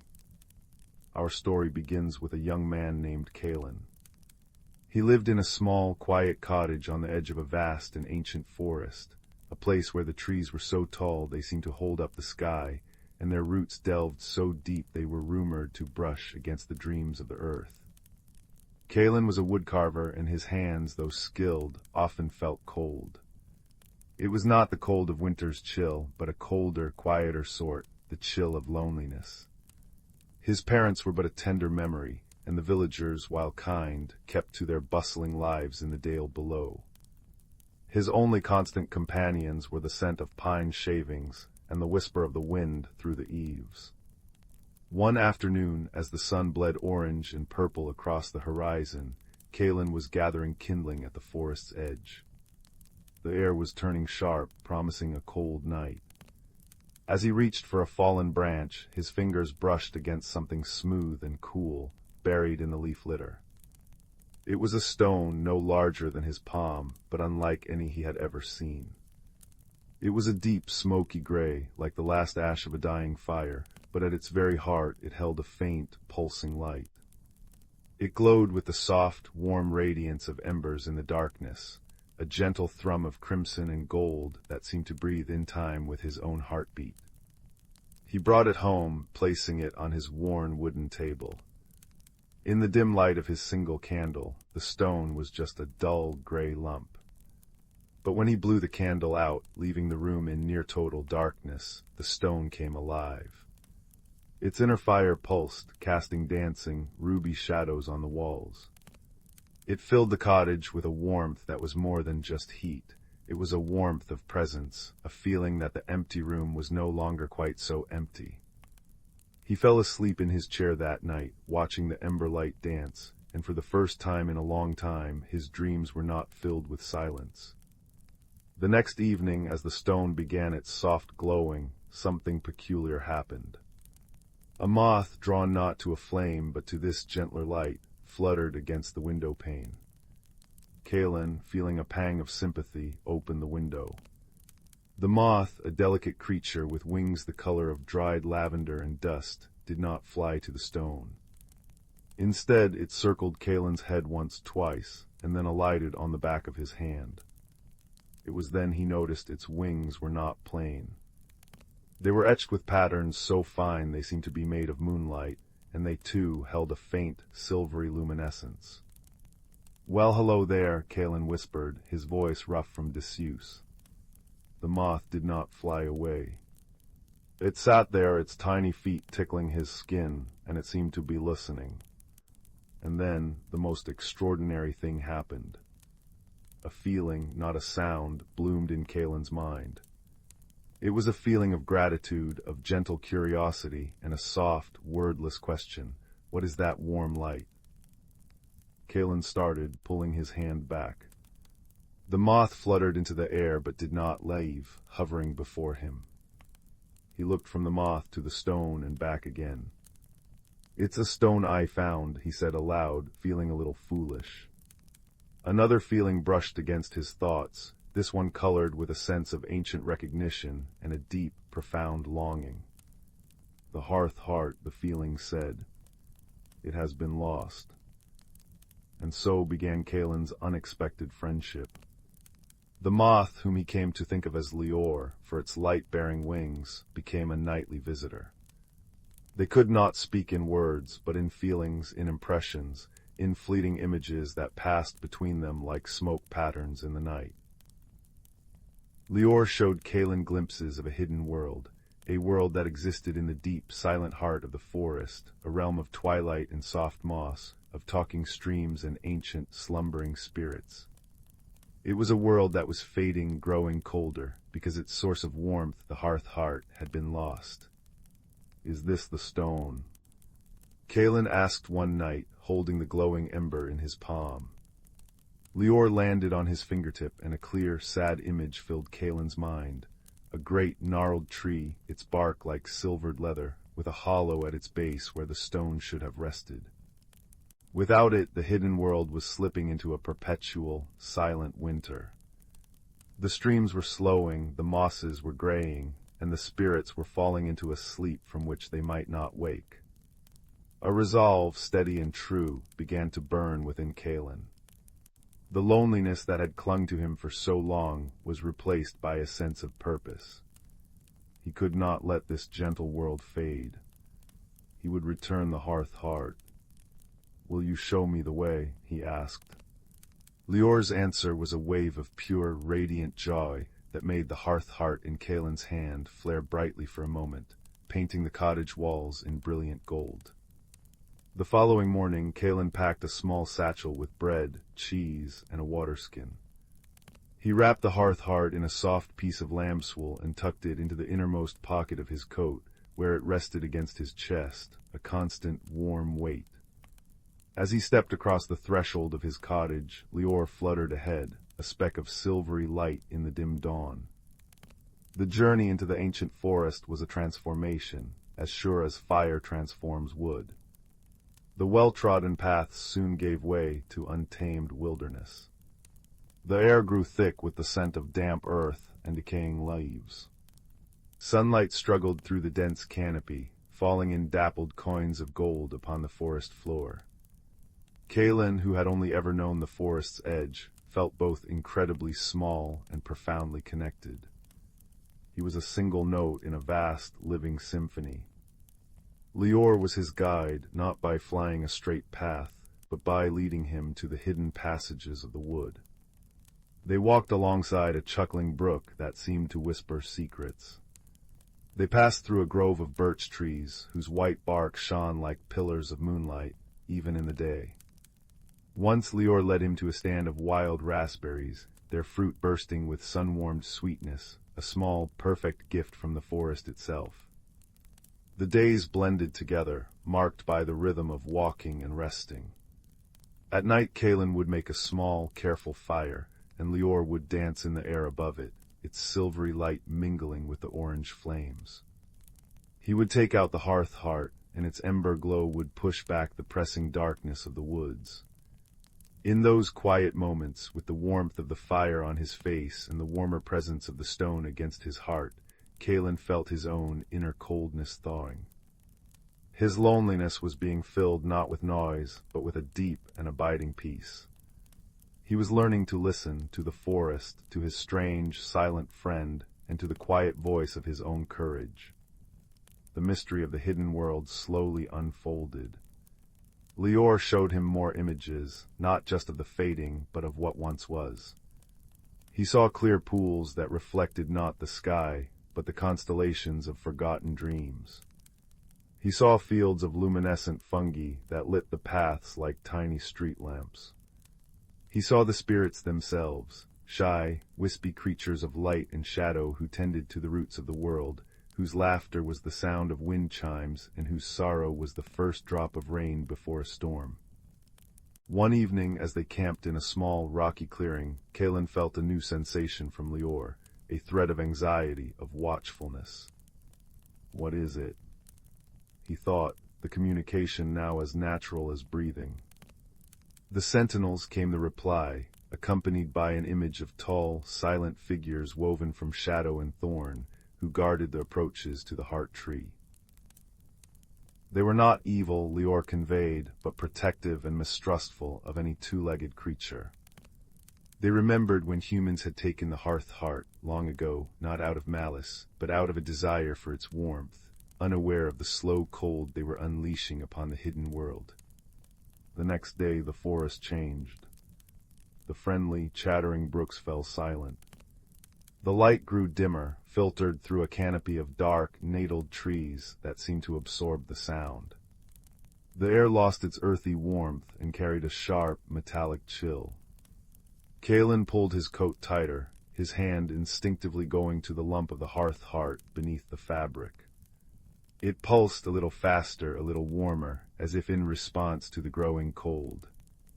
Then they appeared. At first, they were just deeper shadows between the trees. But as Kalen and Lior moved forward, the shadows detached themselves and solidified into forms.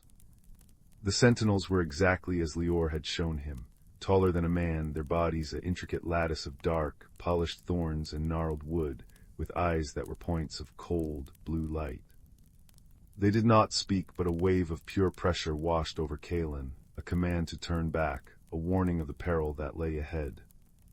Fear, cold and sharp, gripped Kalen's heart. He wanted to run. But then he felt the steady, warm pulse of the stone against his chest. He thought of the fading mosses, the sleeping spirits, the silent streams. He thought of Lior, whose tiny, brave light hovered unflinchingly before the towering sentinels. He did not draw the knife at his belt. Instead, he slowly, carefully, reached into his coat and drew out the hearth heart. He cupped it in his hands and held it out before him.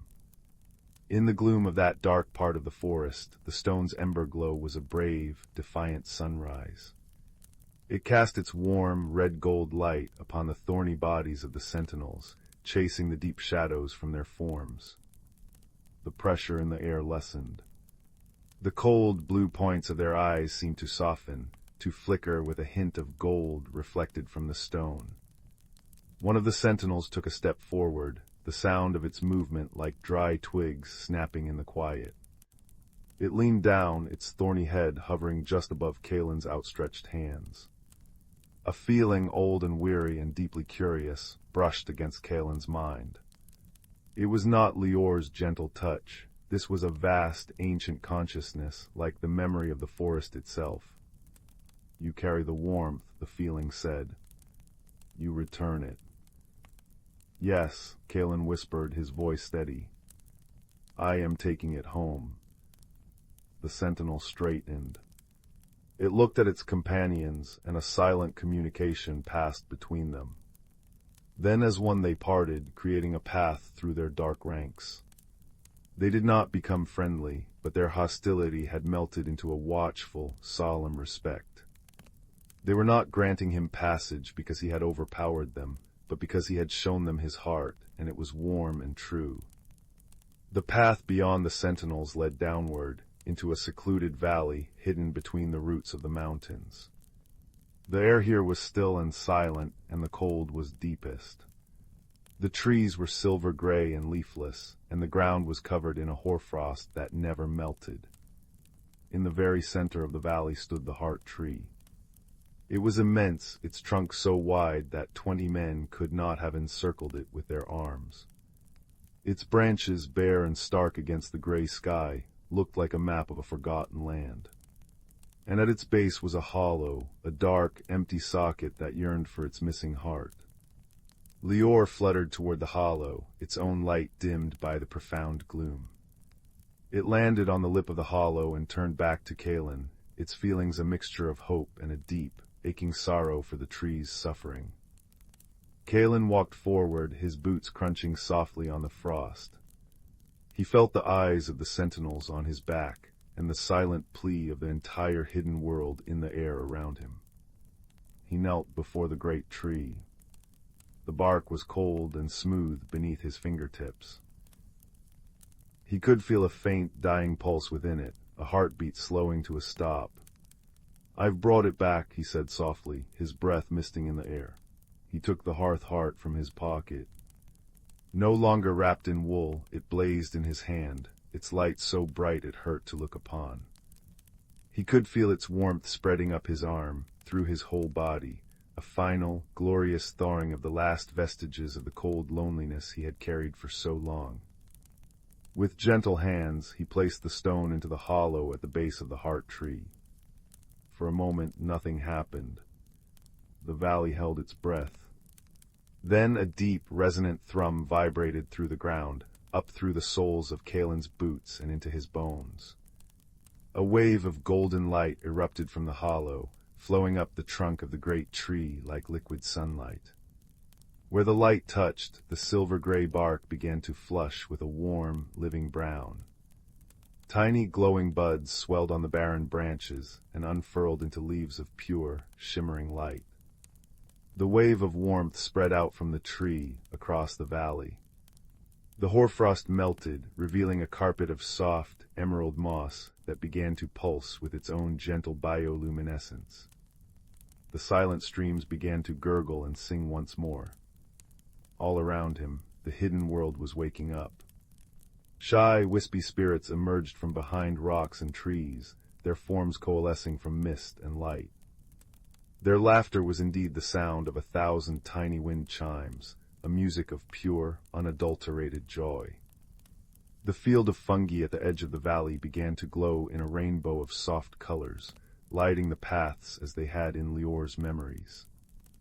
Kalen stood there, surrounded by the rebirth of a world, and he wept. They were not tears of sadness, but of a joy so profound it had to overflow. He had come here to fix something broken, but he had ended up fixing a broken piece of himself. Lior flew to him not as a guide, but as a friend, landing on his shoulder. A feeling of pure, boundless gratitude and love washed over Kalen, warmer than any fire, brighter than any stone. He spent 3 days in the hidden valley, resting and being restored. The spirits brought him sweet nectar and bread made from ground, luminous nuts. He slept under the boughs of the heart tree, which now hummed with a constant, gentle warmth, its light-leafed branches casting a soft, perpetual twilight over the valley. He was no longer a visitor, he was a part of it. But he knew his time there was a visit, not a permanent home. His own cottage, his own craft, awaited him. On the morning of the 4th day, he knew it was time to go. The journey back was different. The forest was no longer a challenge to be overcome, but a friend to be walked with. The sentinels watched him pass, and this time their cold, blue eyes held a glimmer of approval. The path seemed shorter, sun-dappled and friendly. When he finally stepped out of the forest and saw his cottage, it looked the same and yet entirely different. It was no longer a place of loneliness, but a place of peace. He had brought the warmth back with him, not in a stone, but inside his own heart. That night, as he sat by his own crackling fire, he felt a familiar presence at the window. He opened it and Lior flew in, circling the room once before settling on the mantelpiece. It would not stay forever, Kalen knew. It belonged to the hidden world. But it would visit. Their friendship was a bridge between two worlds, a bond that would not be broken by distance. Kalen picked up a block of wood and his carving knife. His hands, which had once felt so cold, were now warm and sure. He began to carve, not knowing what shape would emerge, trusting his hands and his heart. He carved the memory of the heart tree, its branches heavy with leaves of light. He carved the shy spirit he had seen peeking from behind a rock. He carved the tiny, brave form of a moth with luminous wings. And as he worked, the fire crackled, the embers glowed, and the world outside his window slept peacefully. He had gone on a journey and returned transformed, his life now illuminated by a gentle, inner light that would never fade. He had learned that the greatest warmth is not found in a magical stone, but in the courage to be kind, the wisdom to listen, and the magic of a true friend. So let the memory of Kalen's warm heart and Lior's gentle light lull you now. Let the soft glow of the hearth heart comfort you. The fire is burning low, its whispers growing softer, ready to carry you into a world of your own peaceful dreams, where hidden valleys bloom with light and friendships are woven from starlight and understanding. Sleep now, dear listener. All is well. Story 8. The attic smelled of cedar and memories, a scent as familiar to the boy as his own breath. Dust motes danced in the slanted afternoon light that fell through the circular window, each particle a tiny golden world. It was here, beneath the eaves where the house sighed and settled like a sleeping giant, that he found it. Tucked behind a trunk full of his mother's old wedding linens, wrapped in a soft, moth-eaten blanket of faded rose, was a wooden box. It wasn't large, perhaps the size of a loaf of bread, and it was carved with such intricate patterns that his fingertips tingled as they traced the whorls and spirals. In the center was a small, tarnished silver key. The boy, whose name was Leo, felt a curious warmth emanating from the wood, as if it had been sitting in a patch of sun for a very long time. With a gentle click, the key turned. The lid lifted without a sound. Inside, nestled on a bed of deep blue velvet, was not a collection of jewels or old coins, but a miniature village. It was a perfect, tiny world carved from a pale, pearlescent wood. There was a little bridge arching over a silvery thread of a river, a mill with a still water wheel, and a dozen cottages with smokeless chimneys. And in the very center stood a clock tower, its face blank, its hands missing. As Leo leaned closer, his breath caught. the village was not entirely still. A tiny, shimmering light, no bigger than a firefly, was bobbing along the main street. It paused before one of the cottages, and a soft, bell-like chime echoed faintly from the box, a sound so delicate it seemed made of starlight and dew. That evening, Leo brought the box down to his room, placing it on the small table by his window. The moon rose, a silver coin in a velvet sky, and as its light touched the box, the little village awoke. More lights appeared, twinkling in the cottages. He heard the distant, friendly murmur of tiny voices and the gentle clop-clop of a miniature horse's hooves on cobblestones. The world inside the box was alive. But he soon saw that all was not well in the little village. The shimmering river was clogged with what looked like fallen leaves of tarnished silver. The townsfolk, tiny figures he could just barely make out, moved slowly, their postures slumped with a deep, shared sadness. The most noticeable thing was the silence. Apart from the soft, ambient sounds, there was no music, no laughter, no ringing of the clock bell to mark the passing hours. The heart of the village was broken. Leo knew with a certainty that settled deep in his bones that his journey was not one of feet, but of heart. He had to find a way to help them. His first helper appeared the next morning in the form of Mrs. Higgins, his next-door neighbor, who was tending her prize-winning roses. She was a woman as round and comfortable as a well-stuffed armchair, with spectacles perched on the end of her nose and a seemingly endless supply of lemon biscuits. "You've got a thinking face on you, Leo," she said, snipping a dead head with a precise snip. The kind that needs a biscuit and a listening ear. Sitting on her porch swing, which creaked a gentle, rhythmic creak, creak, creak, Leo told her about the box. He described the clogged river and the silent clock tower. Mrs. Higgins nodded, her kind eyes wise. "A river needs to flow, dear, just like thoughts and feelings. If it gets blocked, everything downstream withers. And a clock without hands, well, that's a heart that's forgotten its own rhythm." She handed him another biscuit. "Patience, Leo, the kindest solutions are rarely the fastest. Listen to what the quiet is trying to tell you." His second helper was a scruffy, ginger-striped cat named Marmalade, who had adopted Leo's windowsill as his personal throne. That night, as Leo watched the tiny, sad lights in the village, Marmalade leaped onto the table. He didn't bat at the little world, as Leo feared he might. Instead, he settled himself beside the box, tucking his paws under his chest, and began to purr. It was a deep, rumbling, resonant sound, like a tiny, contented engine.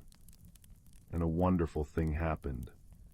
The purr, a vibration of pure, simple comfort, seemed to seep into the wood of the box.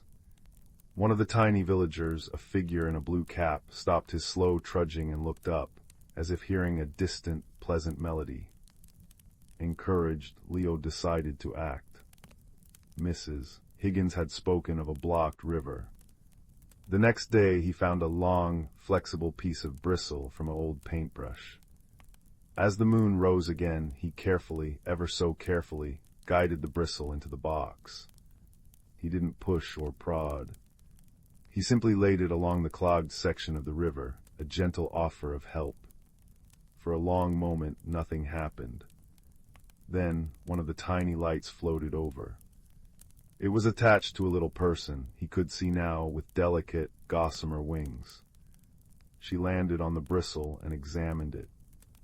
She waved to other lights, and soon a team of them were at work, using the bristle as a lever to dislodge the silvery leaves. With a soft, gurgling shoosh, the river began to flow again, its water catching the moonlight and sparkling like liquid diamonds.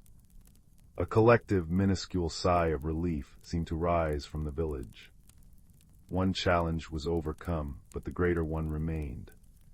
The clock tower was still silent, its blank face a reminder of the village stalled time. Leo thought about Mrs. Higgins' words. A heart that had forgotten its own rhythm. He remembered an old, broken pocket watch of his grandfather's, kept in a drawer. Its hands were small and delicate, That night he took one of the minute hands and with the softest touch placed it at the foot of the clock tower. It was an offering, not a command. The villagers gathered around it. They conferred, their tiny voices a hushed, chiming whisper. Then the winged one he had helped before flew up to the clock face. With great effort and aided by others who formed a living chain, she placed the hand on the clock. It settled into place with a soft click. But the clock had two hands, and it still did not tick. Leo's courage wavered. He had given them all he had. He sat back, feeling the weight of their unfinished hope. It was then that Marmalade stirred from his sleep, stretched and repositioned himself, his purr growing louder, a steady, reassuring drone that filled the quiet room. The sound seemed to fill Leo, too, calming his own restless heart. And in that calm, he understood. The second hand wasn't something he could give them. It was something they had to find for themselves. The rhythm wasn't in the clock, it was in them. He leaned close to the box and in a voice barely above a whisper began to hum. It was a simple, wordless tune, the same one his mother hummed when she tucked him in at night. He hummed for the joy of the flowing river. He hummed for the bravery of the little winged person. He hummed for the comfort of Mrs. Higgins' biscuits and the steady purr of a faithful cat. He poured all the kindness and patience he had learned into that soft, wordless song. As he hummed, a miracle unfolded. The villagers below began to move in time with his melody. They linked arms and danced a slow, graceful dance around the base of the tower. Their collective joy, their rediscovered connection, became a tangible force. A light brighter than all the others blossomed in the center of their dance, and from it, a new clock hand, this one made of pure, golden light, shot up and fixed itself to the clock face with a chime that was both a sound and a feeling. Bong, bong, bong. The clock tower rang out its bell clear and sweet, marking a new hour, a new beginning. The sound was not loud, but it filled Leo's room with a profound peace. In the village, music swelled, tiny fiddles and flutes, and laughter, real, joyful laughter, chimed like 1,000 little bells. The lights blazed with happy brilliance.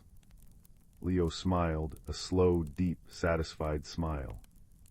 He had not traveled any miles, but he had journeyed far in courage. He had learned to listen to the quiet, to offer help without forcing it, and that the most powerful magic often lies in a simple, kind act. A shared hum, a comforting purr, a listening ear. He closed the lid of the box. The soft, warm wood seemed to pulse once in gratitude against his palm. Outside, the wind rustled the leaves of the old oak tree with a sound like a contented sigh. Marmalade's purr settled into a sleepy rumble. All was well. In the little village beneath the eaves, and in the quiet room of a brave boy, time moved forward once more, measured not in minutes, but in moments of kindness, and all was deeply, wonderfully cozy. Story 9. The fire crackled softly in the hearth, its warm light dancing across the room like a troop of gentle sprites. The flames whispered secrets of ancient trees and sun-drenched summers, and in their glowing heart, a story began to kindle. It's a story about a boy, a stone, and the quiet magic that glows in the darkest of places. In a small cottage nestled in a valley that always seemed to be holding its breath, lived a boy named Kalen. He was a quiet child, with eyes the color of twilight and a heart that often felt too big for his small frame. He spent his days tending to his grandmother's garden, where the rosemary bushes whispered and the sunflowers stood like silent, golden guards. But Kalen felt a loneliness that the chattering sparrows and the buzzing bees could not fill. He felt as if he were a puzzle piece from a different box, never quite fitting into the picture of his world. One evening, as the autumn air grew crisp and carried the scent of wood smoke and decaying leaves, Kalen's grandmother placed a small, cloth-wrapped bundle in his hands. Her fingers, gnarled like the roots of an old oak, trembled slightly. "This was your grandfather's," she said, her voice a soft rustle of dry leaves. "He found it on the night we first met under the light of a hunter's moon. He said it was a piece of the sunset, frozen in time. He always believed it had a purpose, though he never discovered what it was." Kalen carefully unfolded the cloth. Nestled within was a smooth, oval stone, no larger than a robin's egg. It was a dull, unremarkable gray, but as he held it in his palm, the fading firelight from the hearth seemed to catch within its depths. For a breathtaking moment, the stone glowed with a soft, pulsing light, the color of embers in a dying fire. Then, just as quickly, it faded back to gray. His heart gave a little leap. "It glowed," he whispered. His grandmother smiled, a network of gentle lines spreading from her eyes. "It responds to warmth, child, not just the warmth of a fire, but the warmth of a feeling. Your grandfather said it only ever truly shone for him when he was with me." She patted his hand. Perhaps its purpose was simply to lead him to his happiness. But Kalen wasn't so sure. That night he lay in his bed, the stone held tightly in his hand. He focused all his thoughts on warm things, the sun on his face, the taste of warm cider, his grandmother's hugs. Nothing happened. The stone remained a cold, gray pebble. A faint disappointment settled over him, cool and damp. He was about to place it on his bedside table when a soft sound made him freeze. It was a whisper, so faint it might have been the wind sighing through the eaves. But it wasn't. It was a single clear word, carried on a thread of warmth that seemed to emanate from the stone itself. Lost. Kalen sat bolt upright, his breath catching in his throat. The stone in his palm was glowing again, a faint, pulsing ember light that cast flickering shadows on his walls. The whisper came again, not in his ears, but in his mind, a feeling of profound and ancient sorrow. "I am lost." This was the beginning. This was the call. The next morning, Kalen packed a small satchel with a wedge of bread, a chunk of cheese, and a flask of water. He tied the stone in a leather thong and hung it around his neck where it lay against his chest, a cool, silent secret. He told his grandmother he was going to explore the woods at the edge of the valley, and she, with a knowing look in her kind eyes, simply nodded and pressed a small, honey-sweetened oatcake into his hand. "The woods remember more than we do, Kalen," she said. "Listen to them." The entrance to the Whispering Woods was an archway of intertwined oak and hawthorn. As Kalen stepped beneath it, the world changed. The sounds of the valley, the distant bleating of sheep, the creak of the watermill, faded into a profound, living silence. The air was cooler, smelling of damp earth and pine resin. Sunlight filtered through the dense canopy in shifting shafts of gold, illuminating dancing motes of dust and pollen. It was beautiful, but a prickle of apprehension ran down Kalen's spine. He felt very small. He walked for what felt like hours, the path a soft carpet of moss and fallen leaves. He had no destination in mind, only a feeling, a gentle tugging in his chest that seemed to resonate with the faint warmth of the stone. He paused by a babbling brook, its water clear as crystal, and as he cupped his hands to drink, he saw a flash of movement on the opposite bank. It was a fox, but not an ordinary fox. Its fur was the color of burnt sienna, and its eyes were not the cunning, sharp eyes of a wild creature, but old and deep, holding a soft amber light. It did not run. It sat watching him, its head tilted in curiosity. "Hello," Kalen said, his voice small in the vast quiet of the woods.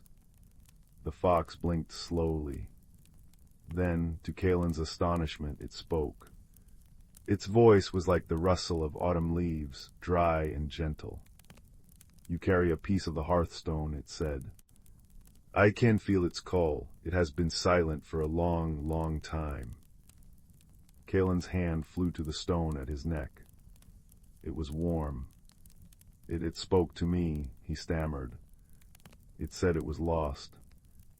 The fox gave a slow, deliberate nod.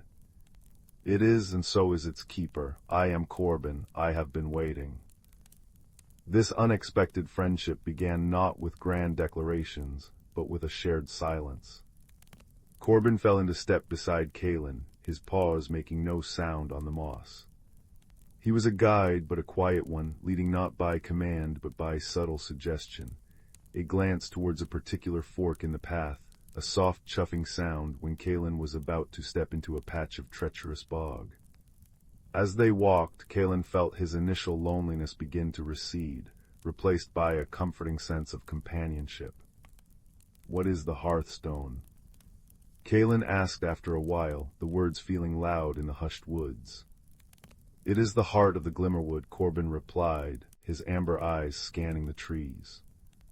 "A hidden world, a sanctuary of light and memory, nestled deep within these woods. It is a place where the last embers of fading magic are kept safe, tended by a keeper. The stone you wear is a fragment of that great heart. It is a guide and a key. And the keeper is lost." "Yes," Corbin's voice was heavy with sadness. "When the last keeper grew old and weary, a shadow fell over the Glimmerwood. A creature of cold and silence, a shiver-white, slipped through the weakening wards. It does not destroy, it makes things forgotten. It made the paths to the Glimmerwood fade from memory. It made the keeper forget who he was and where his home lay. The great hearthstone at the center of the Glimmerwood grows cold without its keeper, and as it cools, the magic of this world fades. The Glimmerwood is disappearing." Kalen not in a blaze, but in a sigh. The mystery was unfolding, not like a thunderclap, but like the gentle, inevitable uncurling of a fern frond. Kalen understood now. The pull he felt, the whisper of the stone, it was a cry for help from a dying world. And he, a lonely boy who had never felt he belonged, was being asked to help it remember itself. Their journey deepened, transforming the woods around them. The further they went, the more the forest seemed to be holding its breath. The colors were muted, the greens grayer, the browns duller. The birdsong was sparse and thin. A subtle chill hung in the air, a cold that had little to do with the season. It was the chill of neglect, of fading warmth. They came to a grove of silver birch trees, their bark pale as moonlight. In the center of the grove sat an old man.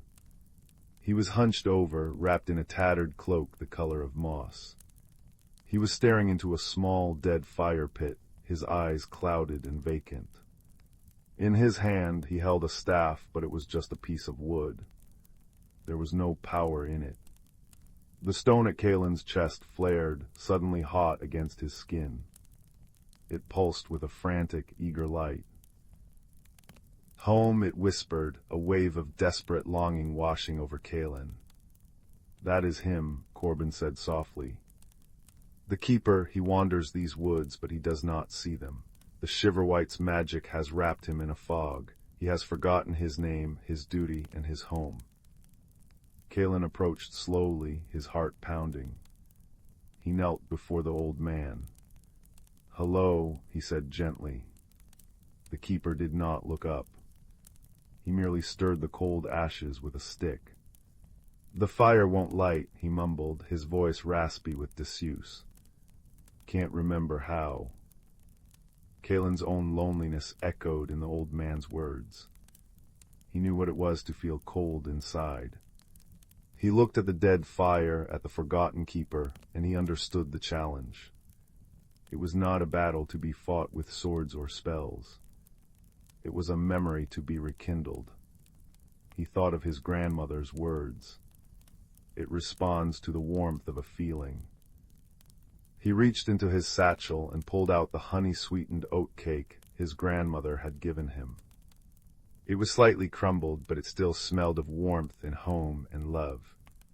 He broke it in half and offered a piece to the old man.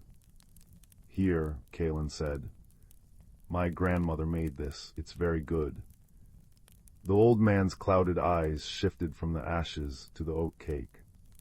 Slowly, hesitantly, a trembling hand reached out and took it. He brought it to his mouth and took a small bite. He chewed slowly, and as he did, a tiny, almost imperceptible change came over his face. A flicker of something. A memory of sweetness. My wife, the old man whispered, his voice cracking.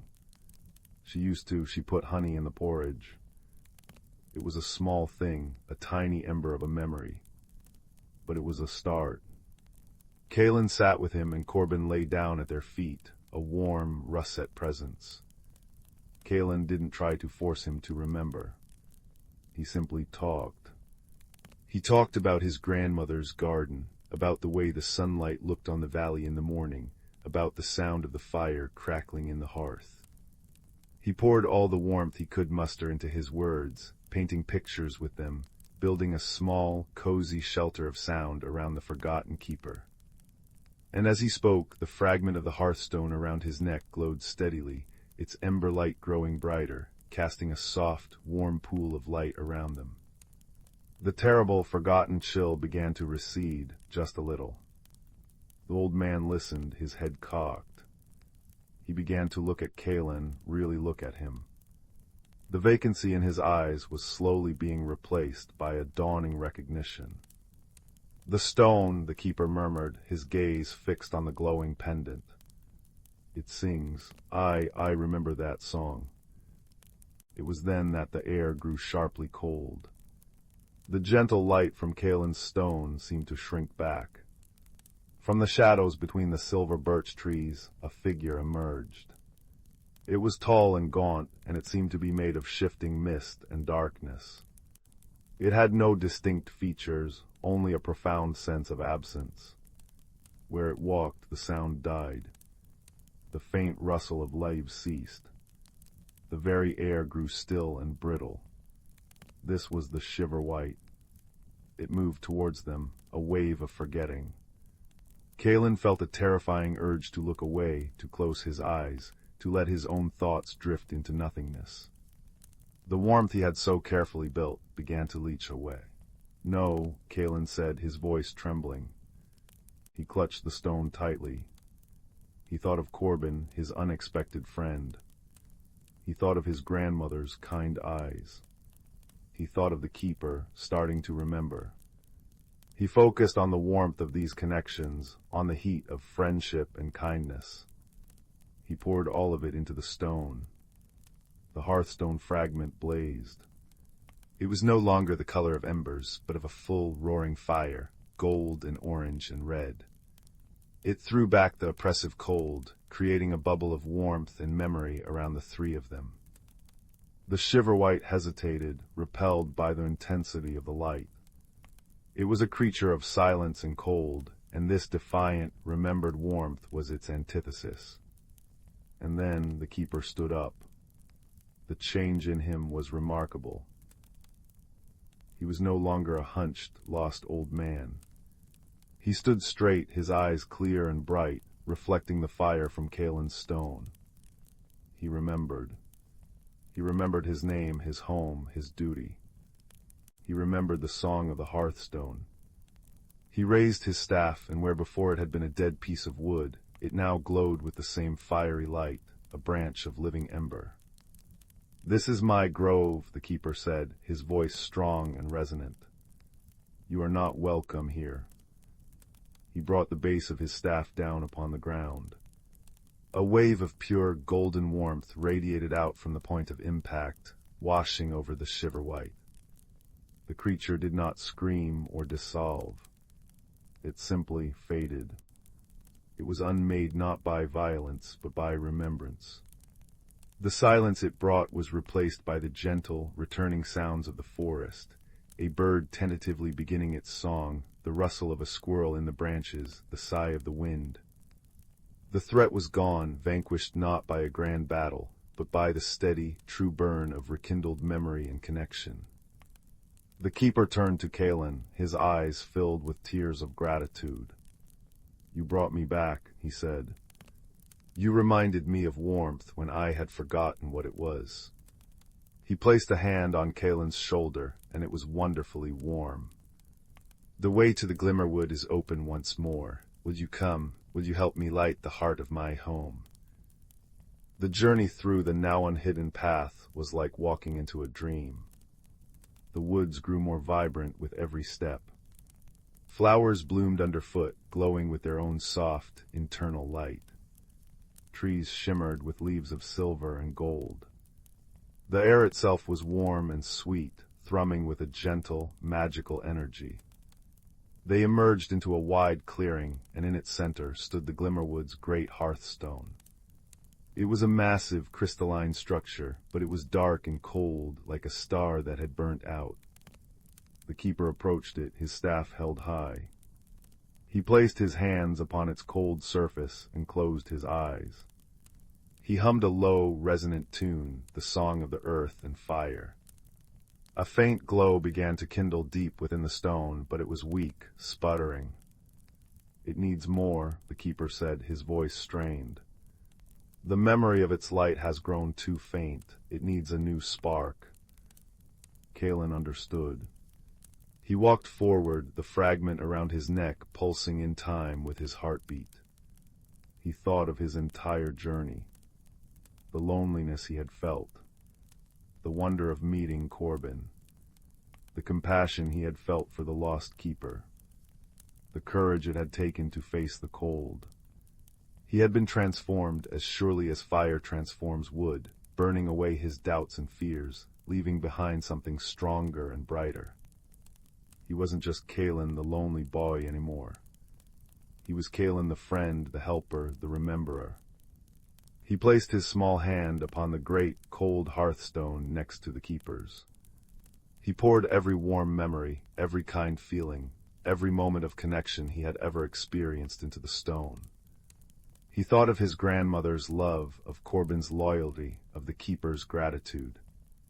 The fragment on his chest flared one last, brilliant time, and then its light flowed out of it, up his arm and into the great hearthstone. It was a river of golden warmth, a spark of pure, selfless love. With a deep, resonant hum that vibrated through the very ground, the great hearthstone awoke. Light flooded its crystalline veins, pulsing outwards in waves of gold and amber and rose. It filled the Glimmerwood with a soft, radiant light, banishing every last shadow. The flowers glowed brighter, the trees shimmered with renewed life, and the air grew warm and joyous. The hidden world was saved, remembered back into existence. Kalen stood back, his own small stone now dark and dormant once more. Its purpose was fulfilled, but he didn't feel its loss. He felt its warmth now lived inside him. He knew it was time to go home. The keeper embraced him, a long, heartfelt hug. "You will always have a home here, Kalen. You are a friend of the Glimmerwood." Corbin walked with him to the edge of the hidden world. "The path will always be open to you," the fox said, his amber eyes glowing with affection. "Goodbye, friend." The walk back through the whispering woods was different. The woods were no longer silent or intimidating. They felt like friends. The birds sang for him, the streams chuckled, and the sunlight felt like a blessing. He was the same boy, and yet he was completely new. The loneliness was gone, replaced by the certain knowledge that he was connected, to his grandmother, to the woods, to a hidden world of magic, and to the steady, warm fire of his own brave heart. When he arrived home, the first stars were pricking the violet sky. The light from the cottage window was a golden square in the gathering dark. His grandmother was waiting for him by the fire, her knitting in her lap. He sat beside her, the warmth of the hearth soaking into his bones. He didn't tell her about the Glimmerwood or the Shiver White or the talking fox. Some stories are felt, not told. He simply leaned his head against her shoulder and sighed, a deep, contented sigh of a journey complete. She smoothed his hair and hummed a soft old tune. "You found what you were looking for," she said, not a question, but a statement. Kalen looked into the fire, watching the logs crackle and shift, their embers glowing with a fierce, gentle light. He thought of the great hearthstone, pulsing with warmth in its hidden grove, and he smiled. "Yes," he whispered. "I did. And as the fire whispered its timeless secrets and the night settled softly around the cozy cottage, Kalen closed his eyes, his heart full and peaceful, ready for restful dreams of glowing stones, amber-eyed friends, and a warmth that would never, ever fade. Story 10. The rain tapped gentle fingers against the window pane, a soft pit-pat that made the world outside feel distant and dreamlike. Inside, the fire in the hearth was a living thing, breathing light and warmth into the room, making the shadows dance along the walls like shy companions. It was on just such an evening in just such a cozy room that a young boy named Leo found himself with nothing to do. His mother, humming a quiet tune as she knitted in her armchair, suggested, "The attic, my dear. It's full of forgotten afternoons. Perhaps you can find one to borrow for a while." And so, with a lantern casting a wobbly circle of gold on the floor, Leo climbed the creaking stairs to the attic. The air was thick with the smell of old wood and dried lavender, a dusty, peaceful scent. Creak went the floorboards under his feet, a comfortable, groaning sound. Trunks and boxes were stacked like sleeping beasts, draped in ghostly white sheets. In the farthest corner, tucked under the slope of the roof, was a small wooden chest he'd never noticed before. It wasn't locked, but the clasp was stiff with age. With a gentle pop and a puff of dust that danced in the lantern light, it opened. Inside, nestled on a bed of faded velvet, was a compass. But it was no ordinary compass. Its case was made of warm, honey-colored brass, and its face was not marked with north, south, east, and west. Instead, it had 4 small pictures, beautifully painted: a cracked teacup, a wilting sunflower, a silent songbird, and a torn page from a book. The needle, a sliver of mother-of-pearl, didn't point to any of them. It spun slowly, lazily, as if dreaming. Leo picked it up. It was warm in his hand, and as he held it, the needle suddenly shivered and went still, pointing directly at him. Then it swung away, aiming resolutely toward the attic door. A faint bell-like chime, no louder than a whisper, seemed to emanate from it. Ding-a-ling-ling. His heart beat a little faster. This was no toy. This was a secret. He carried the compass downstairs, showing it to his mother. She smiled over her knitting. "A curious thing, it looks like it has a purpose. Perhaps it's asking for your help." That night, as Leo lay in bed, the compass on his nightstand began to glow with a soft, buttery light. The needle spun and then settled, pointing out his bedroom window across the moonlit garden. The gentle chime sounded again. Ding-a-ling-ling. This was the beginning of his journey. Not a journey of miles, for he would never leave his home, but a journey of the heart, measured in quiet courage and gentle discoveries. The next morning he followed the compass. It led him not to a far-off land, but to the garden shed, a cozy little structure overgrown with sweet-smelling jasmine. The door groaned on its rusty hinges as he pushed it open. Inside, the air was cool and smelled of earth and old rope. A shaft of sunlight pierced through a dusty window, illuminating motes of pollen drifting like tiny fairies. The compass needle was pointing insistently at a high shelf. As Leo's eyes adjusted to the dim light, he saw a pair of gleaming eyes looking back at him from a pile of burlap sacks. "Well," said a dry, raspy voice, "it's been an age since the compass of mending woke up." A large ginger cat uncurled himself, stretching with a luxurious, rumbling purr. He had a squashed face and the dignified air of someone who had seen many, many things. "You can talk," Leo whispered, his eyes wide. "Everyone can talk," the cat replied, cleaning a paw with fastidious care. "Most just don't bother to listen. I am Barnaby, keeper of the shed, supervisor of sunbeams, and you, I see, are the new holder of the compass. It's chosen you for a task." "What task?" Leo asked, holding the warm brass object in his hand. Barnaby hopped down from the shelf with a soft thump. The compass of mending doesn't point to places. It points to broken things. Not broken in a way you can see with a hammer and nails, but broken in spirit. It finds sadness that needs soothing, silence that needs a song, emptiness that needs filling. Your journey, young holder, is to find the courage to mend them. Just then, a tiny, nervous squeak came from a stack of flower pots.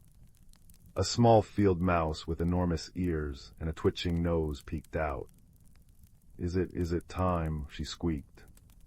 "It is, Pip," Barnaby said, his voice surprisingly gentle. "This is Leo, meet Pip, she's our lookout. She hears things on the wind, sees things in the shadows. She'll know what needs to be done first." Pip scurried onto Leo's outstretched hand, her tiny feet tickling his palm. "The needle," she chirped, pointing. "It points to the cracked teacup. That's in the kitchen." And so his first mission began. He followed the compass back into the house, Barnaby padding silently beside him and Pip perched on his shoulder, her whiskers twitching with excitement. The compass led him to his mother's favorite teacup, which had a hairline crack running down its side. She hadn't used it since it had been damaged, keeping it on a high shelf like a wounded bird. "It's just a cup," Leo said, puzzled. "Is it?" Barnaby mused, leaping onto the kitchen table. "Or is it the memory of quiet mornings and shared stories? The crack isn't in the china, Leo, it's in the joy. The compass isn't asking you to fix the porcelain, it's asking you to mend the memory." Leo thought for a moment. He remembered his mother's face when the cup had fallen, not angry but wistful. An idea, small and kind, blossomed in his mind. He didn't try to glue the cup. Instead, he carefully filled it with rich, dark soil from the garden. Then, with Pip's guidance, he found a tiny succulent with rosettes like green roses and planted it in the cup. He placed it on the windowsill where the morning sun would touch it. When his mother saw it later, her face softened into a beautiful, warm smile. "Oh, Leo," she said, her voice full of wonder. "You've given it a new life." The crack was still there, but now it was part of a new story, a story of growth. The compass on the table glowed softly, and the needle swung away from the painted teacup and settled on the image of the wilting sunflower. A soft ding-a-ling-ling filled the quiet kitchen. The next challenge was in the garden. The compass led them to a single, tall sunflower that grew near the old stone wall. Its great head was bowed, its petals looking tired and sad. "It's lonely," Pip explained from Leo's shoulder, her voice a hushed whisper. "It was planted with others, but they were blown over in the last storm. It stands here all day, with no one to share the sun with." The challenge was not to prop it up or feed it special plant food. The challenge was to cure its loneliness. Leo thought about this, sitting on the soft grass with Barnaby purring contentedly beside him. The sun was warm on his back, and the leaves of the oak tree rustled softly above, a sound like gentle applause. His cleverness came not from a place of haste, but of patience. He didn't rush to the shed for string or stakes. Instead, he spent the afternoon there. He read a book aloud, his voice a quiet murmur in the peaceful garden. He showed the sunflower the interesting shapes of the clouds drifting by. He even introduced it to a friendly bumblebee that buzzed by to investigate. He simply kept it company. And as the afternoon wore on, a strange thing happened. The sunflower didn't physically straighten, but it seemed to hold its head a little higher. Its petals seemed to soak up the sun with a little more vigor. It was no longer alone. The compassion in Leo's quiet companionship was the water it truly needed. That evening the compass needle glowed and chimed, moving on to the image of the silent songbird. This task felt more difficult. The songbird was not a real bird, but the porcelain nightingale that sat on the mantelpiece. It had been a music box, his grandmother's, but its mechanism had broken long ago, and its song had been silent for years. The silence felt heavy, a little pocket of quiet grief in the otherwise lively room. "How can I mend a song?" Leo asked, his voice small. Barnaby, who was curled by the fire, opened one eye. "You don't mend the song that was lost, you help it find a new one." Pip, who had been listening to the sounds of the house, squeaked with excitement. "The house has its own music, listen." And so Leo listened. He heard the steady tick-tock of the grandfather clock in the hall. He heard the soft hiss-crackle of the fire. He heard the wind outside singing a low, humming tune through the eaves. It was a different song, but it was a song nonetheless. He carefully lifted the porcelain bird from the mantel. He didn't try to wind it. Instead, he placed it on the little table right beside the grandfather clock. Now, with every tick-tock, the little bird was part of the rhythm of the house. It was no longer a silent relic of a past melody. It was an instrument in the present symphony of their home. The silence around it was gone, filled with the cozy, living sounds of the household. The compass on the table chimed its gentle bell, and the needle moved for the last time, pointing to the torn page from a book. This final task led him to his own bookshelf, to a volume of fairy tales with a page nearly torn in half. It was the climax of the story, the moment the hero finds the courage to face the dragon. The tear had happened during a move, and the story had remained unfinished ever since. "The story is broken," Leo said, understanding dawning. "The hero is stuck. And only the listener can free him," Barnaby purred, his tail twitching.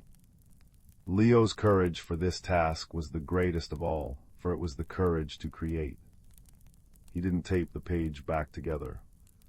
He sat down at his desk, with Barnaby a warm, purring weight on his feet, and Pip watching intently from a stack of papers.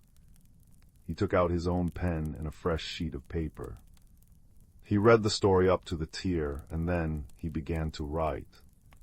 He wrote his own ending. In his version, the hero didn't fight the dragon with a sword, but with a riddle so clever that the dragon laughed, its great fiery breath turning into a shower of harmless, sparkling lights. The hero and the dragon became friends, sharing stories by a new-made lake. When he was done, he carefully slipped his new page into the book, mending the story not by repairing the old, but by bravely adding something new. The story was whole again, and it was more wonderful because a piece of his own heart was now woven into it. As he placed the mended book back on the shelf, the compass of mending in his pocket grew warm. He took it out.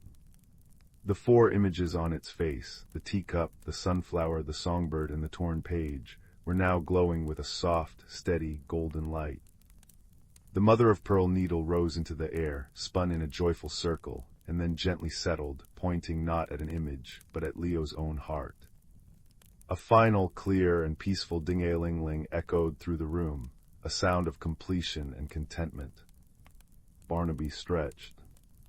"The compass is satisfied. It has found a worthy holder. It will sleep now until it is needed again." Pip gave a happy little squeak and scurried off, her job done.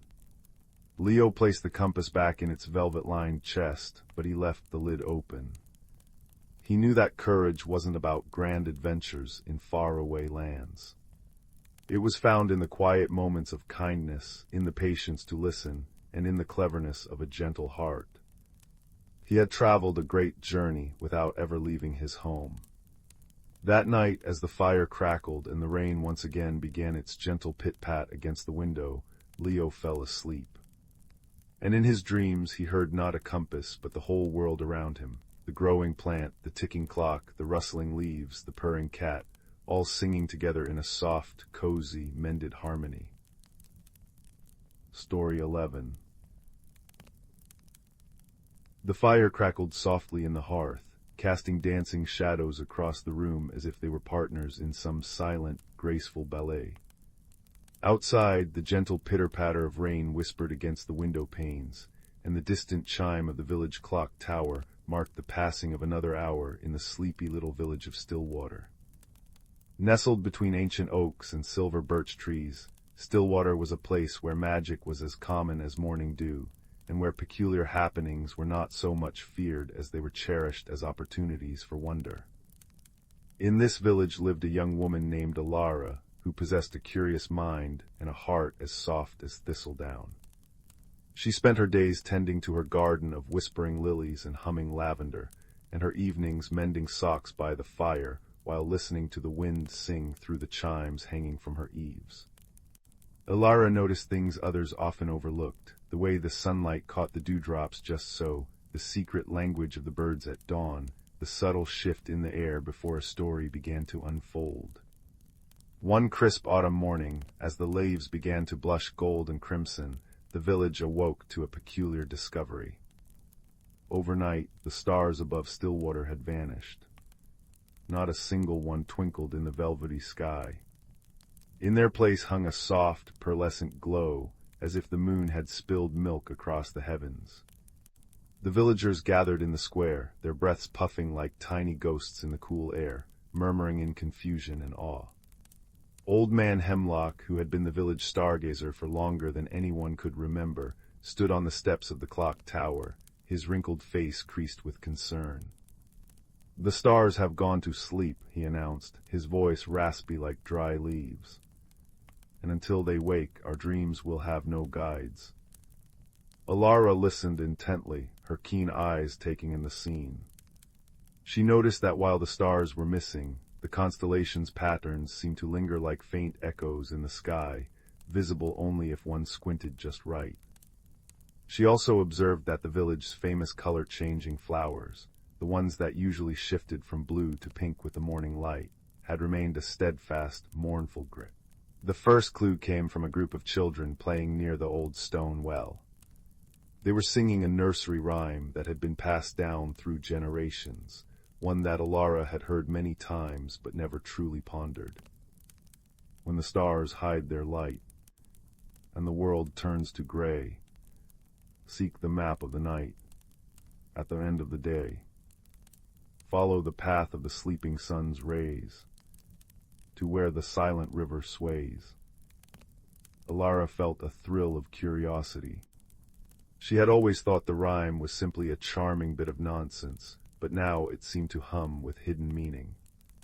That evening, as the clock tower chimed 6 times and the rain began to fall in a gentle drizzle, she decided to follow the rhyme's advice.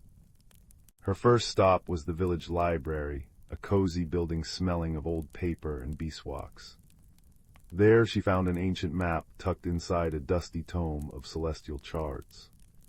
The map was drawn on yellowed parchment and depicted Stillwater not as it was now, but as it had been centuries ago, when the river curved differently and the woods stretched farther east.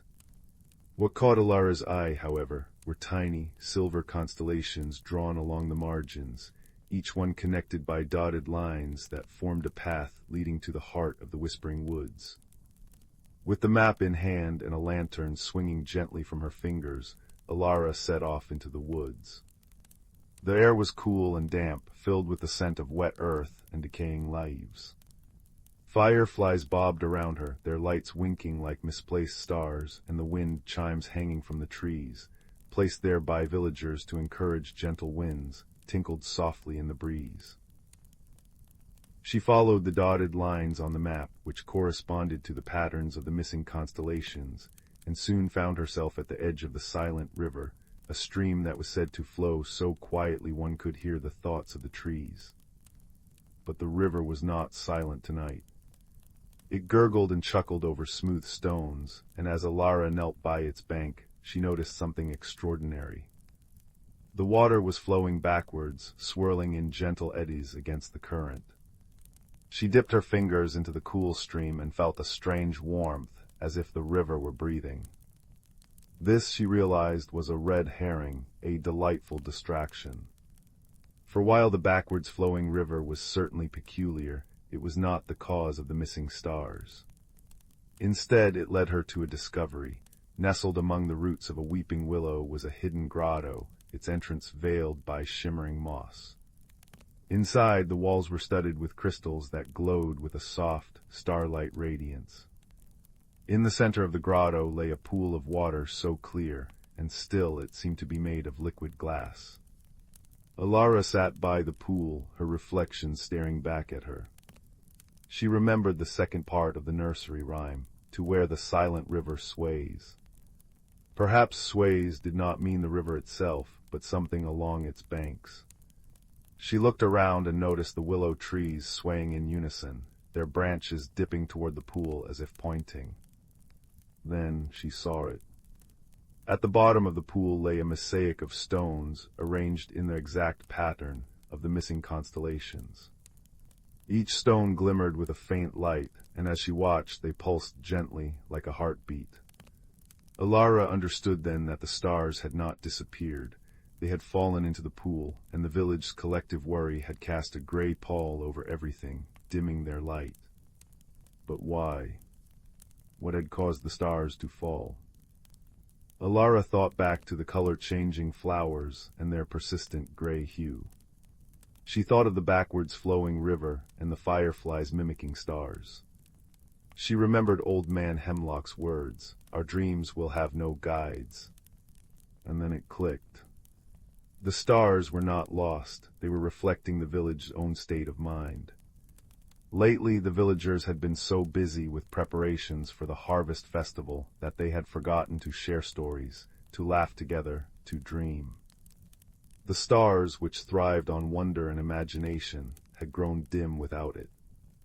With this realization, Alara hurried back to the village, the rain now a soft mist around her. She gathered the villagers in the square, beneath the clock tower, whose chimes were now ringing in a harmonious, soothing rhythm.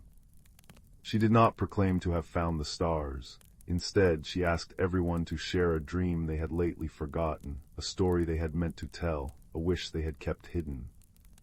One by one, the villagers spoke. The baker shared his dream of opening a school for young bakers. The weaver told a story her grandmother had told her about a cloak woven from moonbeams. The children whispered wishes for flying kites and finding hidden treasures. As they spoke, the gray flowers in the village began to blush a soft, rosy pink.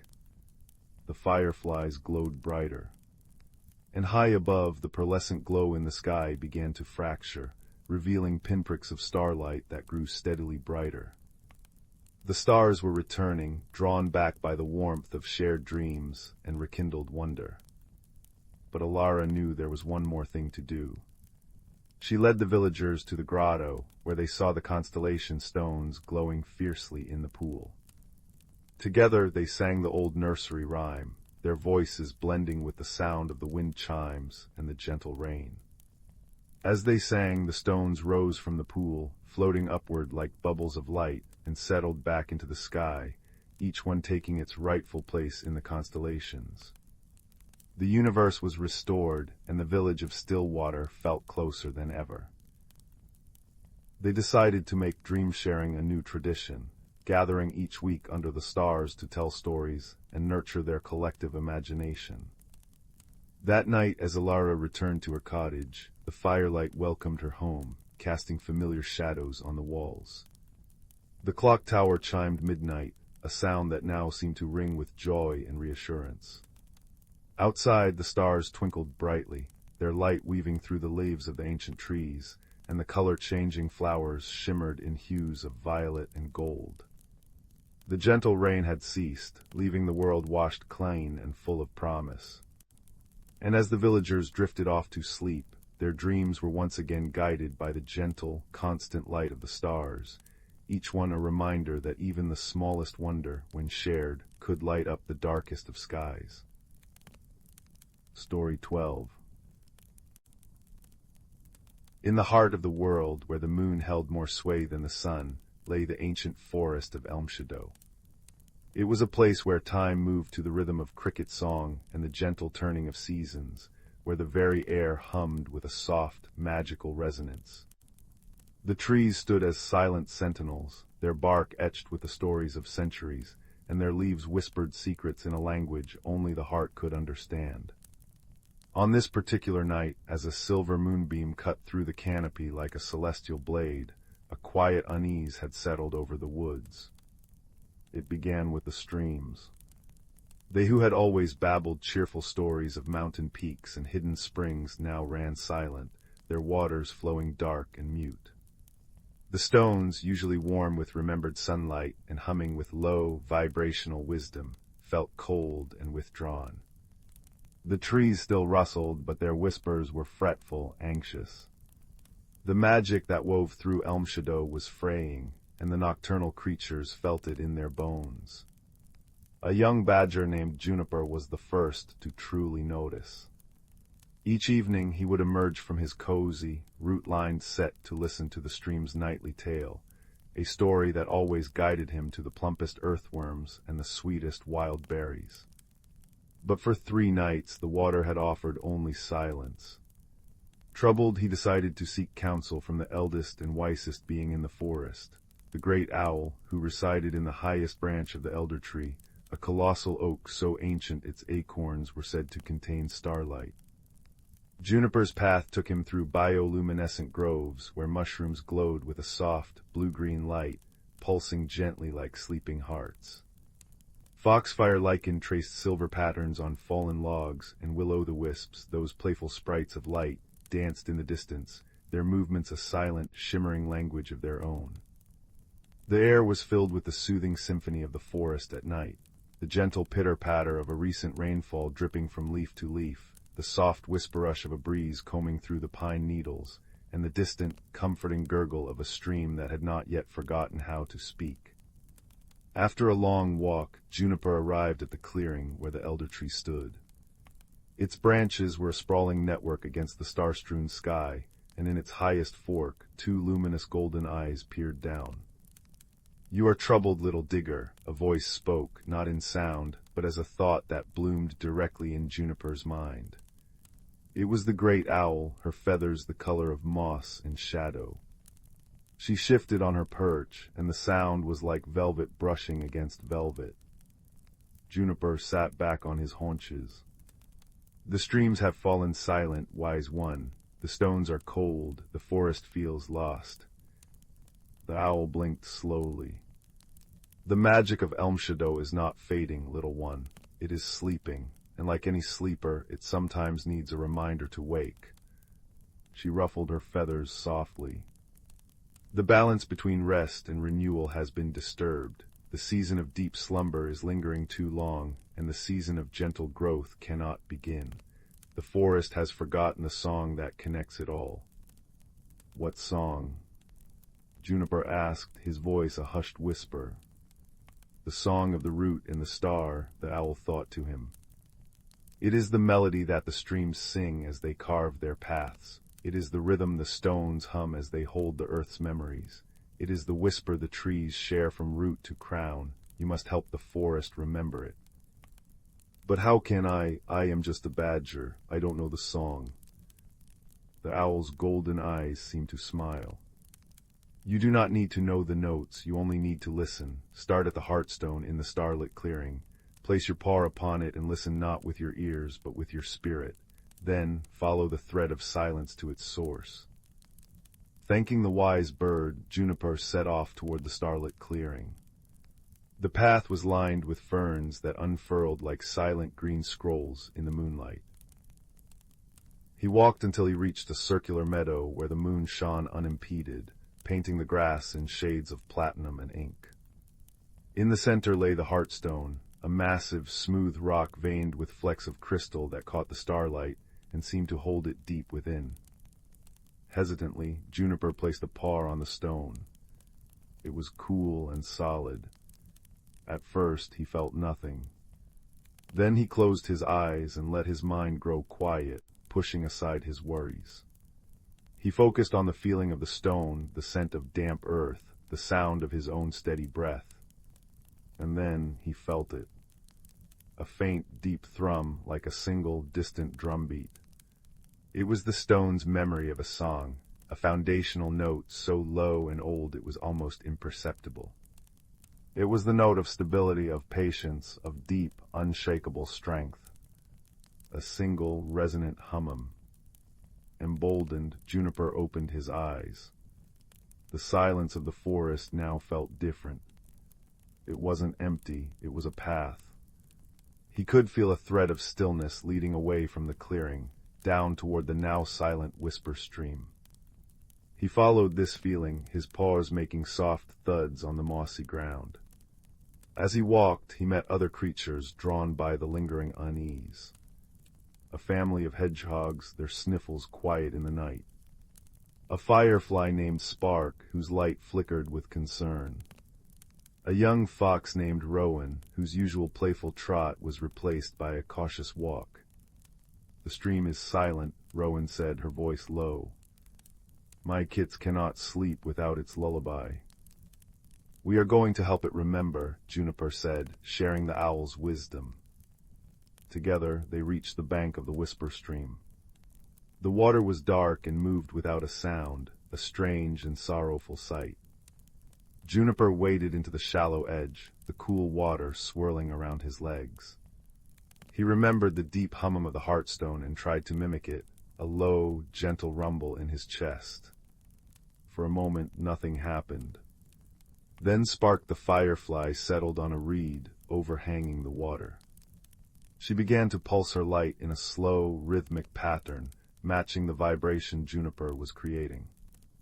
The light reflected on the dark water, creating dancing points of gold. Seeing this, Rowan the fox began to gently tap a smooth stone against a half-submerged log. Tap, tap, tap, tap, tap. It was a simple, percussive sound, like rain beginning to fall. One by one, the other creatures joined. The hedgehogs gently rustled the reeds, creating a soft, shushing sound. A family of mice pattered their tiny feet on a broad, flat leaf. They weren't making music, they were creating the sounds of the forest itself, the rain, the wind, the rustling leaves. They were rebuilding the context for the song. Juniper closed his eyes again, his paw resting on the stream bank. He listened past the sounds they were making, down into the water itself. He sent his thought, his feeling, down into the current. He remembered the joy of the stream's stories, the comfort it had given him, the life it brought to the forest. He poured this gratitude and memory into the water, a silent plea for his old friend to rejoin the chorus. And then he heard it. A single, clear, musical plink. A drop of water, condensed on a leaf overhead, fell into the stream. Then another, and another. The droplets began to fall in a gentle shower, each one striking the water with a perfect, resonant note. Plink, plink, plink, plink. The stream, as if waking from a deep dream, began to respond. The silent flow found a voice. A soft gurgle emerged, then a cheerful babble. The water began to weave the percussive taps, the rustling reeds, the pattering feet, and the glowing lights into its own ancient melody. It was the song of the root and the star, the sound of water nourishing the roots below and reflecting the stars above. The sound spread through the forest like a waking sigh. The stones along the bank began to warm, humming softly once more, their vibrational wisdom returning. The trees sighed in relief, their leaves whispering words of thanks and renewal. The magic of Elmshadow was not just restored, it was refreshed, vibrant with the shared effort of its inhabitants. Juniper, Rowan, Spark, and the others sat on the bank, listening as the whisper stream told its most beautiful story yet, the story of the night the forest remembered its own voice. High above, the great owl watched, her golden eyes soft with contentment. She had not given the answer, only the direction. The forest itself, through the friendship and wisdom of its gentle creatures, had found the solution. The cycle was mended. The long slumber was over, and the season of gentle, starlit renewal could finally begin. And as the first hints of dawn tinged the horizon with lavender and rose, the creatures of the night returned to their homes, their hearts light. The forest settled into a peaceful, humming quiet, filled with the soothing sounds of living water, whispering trees, and warm stones, a lullaby composed by the night itself, promising rest, renewal, and the unbreakable bond of a community that listened, and in listening healed. Story 13. Story 14. Story 15. Story 16. Story 17. Story 18. Story 19. Story 20. Story 21. Story 22. Story 23. Story 24. Story 25. 26. Story 27. Story 28. Story 29. Story 30. Story 31. Story 32. Story 33. Story 34. Story 35.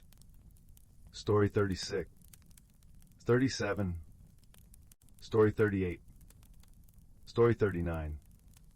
Story 40. Story 41. Story 42. Story 43. Story 44. Story 45. Story 46. Story 47. Story 48. Story 49. Story 50. Story 51. Story 52. Story 53. Story 54. Story 55. Story 56. Story 50. Story 58. Story 59. Story 60. 61. Story 62. Story 63. Story 64. Story 65. Story 66. Story 67. Story 68. Story 69. Story 70. Story 71. Story 72. Story 73. Story 74.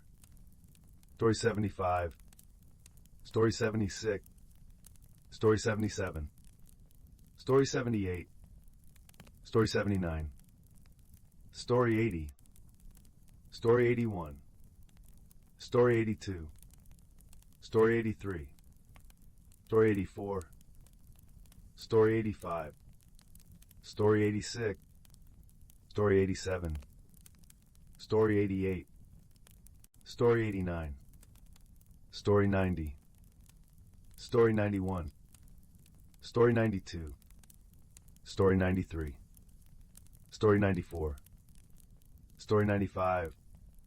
Story 96. Story 97. Story 98.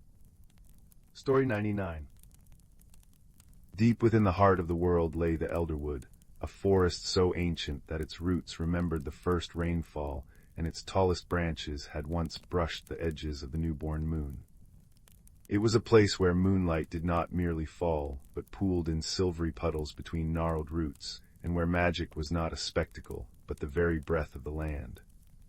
The air itself hummed with a soft, forgotten music, the rustle of leaves sharing secrets, the gurgle of streams murmuring tales of distant mountains, and the low, resonant hum of stones dreaming their slow, geologic dreams.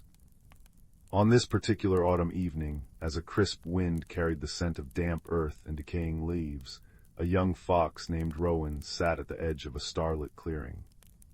His coat was the color of burnt amber, and his eyes, wide with a restless energy, reflected the shimmering constellations above. He was listening, or trying to listen, to the forest. But all he could hear was the frantic thrumming of his own heart.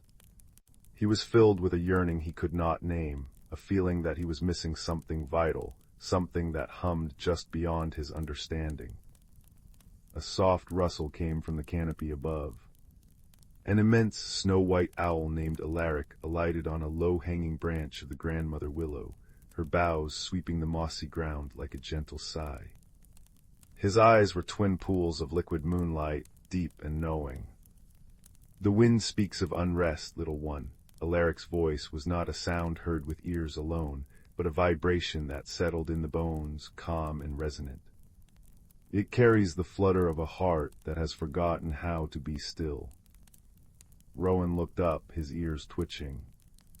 "I feel empty, Elder Alaric, as if the forest is singing a song and I have forgotten the words." Alaric blinked slowly. "The words are not forgotten, young fox. They are waiting for you to be quiet enough to hear them. Come, the moon is generous tonight, she will light our path. And so their journey began. They moved away from the clearing and into the deeper, velvet darkness of the elderwood. Here the magic was thicker. Patches of bioluminescent fungi clung to fallen logs, glowing with a soft, blue-green light that pulsed gently, like a sleeping heartbeat. Delicate will-o'-the-wisps, little more than captured starlight, drifted lazily through the air, tracing invisible pathways. "Listen to the stream," Alaric whispered, as they approached a ribbon of water that chuckled over smooth, dark stones. "Do not listen for the sound of water, but for the story it tells." Rowan crouched, dipping a paw into the icy current. At first it was just noise. But as he let his breathing slow, as he let the chill of the water and the soft patter-patter of a light drizzle beginning to fall on the broad leaves above calm his spirit, the noise began to unravel into meaning. It was a story of patience. The water was not fighting the stones, it was singing to them, wearing them smooth over centuries with its gentle, persistent melody. It was a lesson in softness overcoming hardness, in the power of constant, gentle flow. "It speaks of perseverance," Rowan murmured, his voice full of wonder. "It does," Alaric agreed. "And it reminds the stones to dream of the sea." They walked on, the gentle rainfall creating a soothing symphony all around them. A soft pit-pat on the leaves, a steady drip-drop from the canopy, a faint hiss as it met the forest floor. The wind picked up not a gale, but a tender breath that stirred the pine needles into a soft shushing sound, and made the bare branches of the oak trees click together like whispering bones. Soon they came to a circle of ancient standing stones, draped in cloaks of thick emerald moss. In the center stood a monolith of pure obsidian, taller than the rest, known as the Heartstone. "Place your ear against it," Alaric instructed. Rowan pressed his sensitive ear to the cool, smooth surface of the Heartstone. He expected silence, the silence of the deepest earth. But instead he felt a low, deep thrum, a vibration so profound it seemed to resonate with the very core of the world. It was the slow, steady pulse of the forest itself, the rhythm of roots stretching deep, of minerals shifting, of time itself passing with infinite patience. It was the language of stability, of being utterly and completely present. "It feels eternal," Rowan breathed. "It is the memory of the mountain from which it came," Alaric said. "It teaches us that even in stillness there is immense life. Now look up." As if on cue, the clouds parted, and the full moon bathed the stone circle in a radiance so pure it seemed to wash the color from the world, leaving only silver and shadow. And in this magical light, the most breathtaking wonder occurred. All through the surrounding glade, flowers that had been closed for the night began to unfurl. They were moon-petal blossoms, their petals the color of moonlight, and as they opened, they released a soft, internal luminescence that made the entire clearing glow. It was a silent, radiant bloom, a celebration of the night. But why do they only bloom now? Rowan asked, his restlessness completely forgotten, replaced by awe. "The sun is so much brighter." "The sun gives strength for growing, for doing, for becoming," Alaric explained, his form almost glowing in the ethereal light. "But the moon gives light for being, for resting, for listening. These blossoms understand that there is a season for basking in the sun's vigor and a season for absorbing the moon's wisdom. They do not fight the cycle, they embrace each part of it." The words settled deep within Rowan. The babbling brook's lesson of gentle persistence. The Heartstone's lesson of profound stillness. The moon-petal's lesson of cyclical renewal. They were all pieces of a single truth. He thought of his own restlessness, his feeling of emptiness. He had been trying to fill the quiet with noise, to outrun the stillness.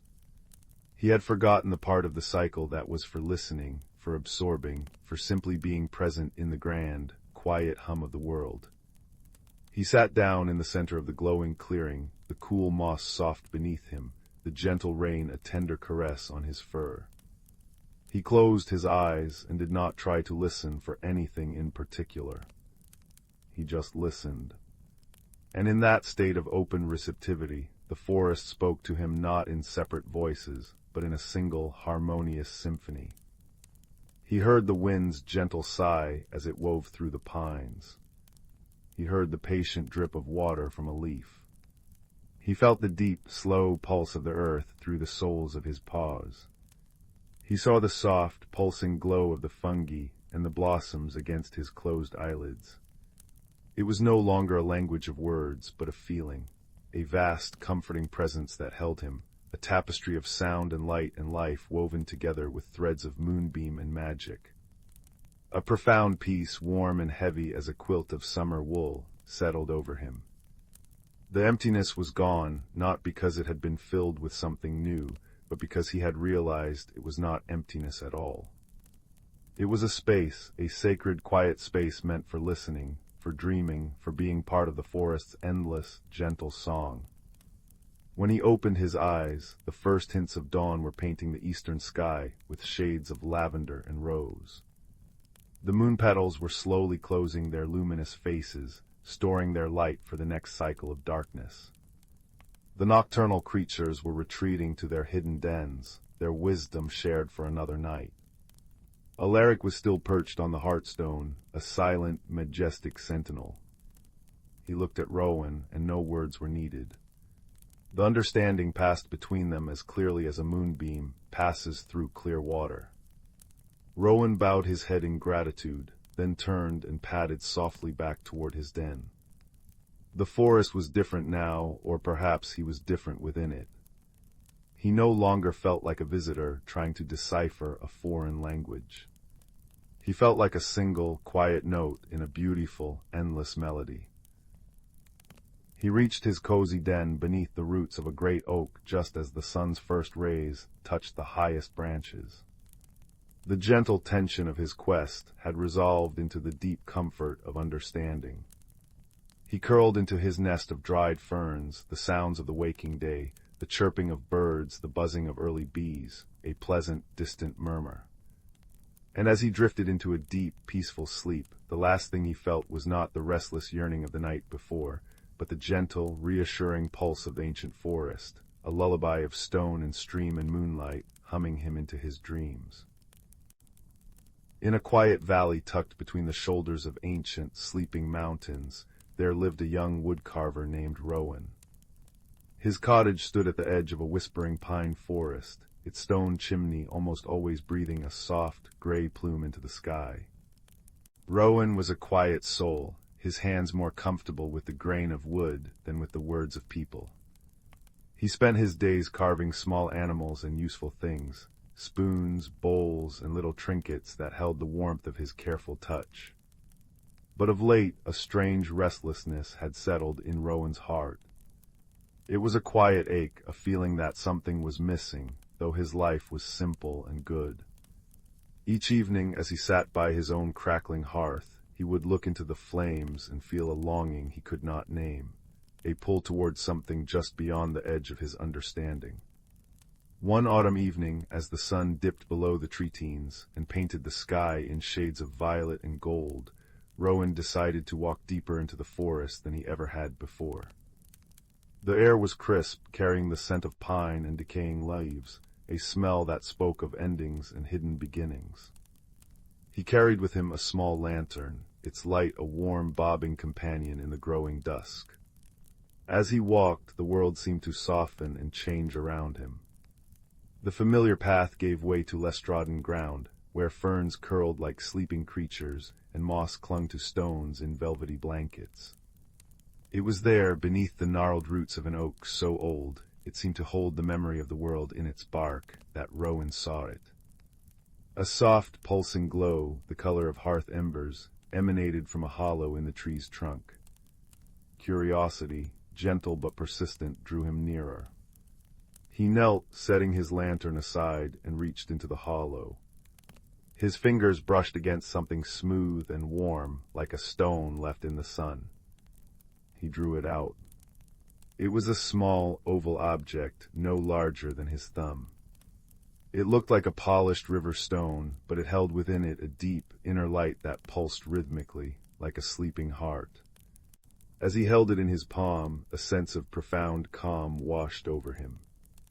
The restlessness in his own heart quieted, soothed by the gentle thrum of the stone. He knew with a certainty that felt older than the oak itself, that this was no ordinary thing. He called it a glow ember. For a long time, Rowan simply sat there, cradling the glow ember in his hand. Its light was not bright or harsh, but a soft, rosy gold that made the shadows dance in friendly patterns. The forest, which had moments before felt vast and unknowable, now felt like a comfortable room. He decided to take it home, a secret treasure to keep by his hearth.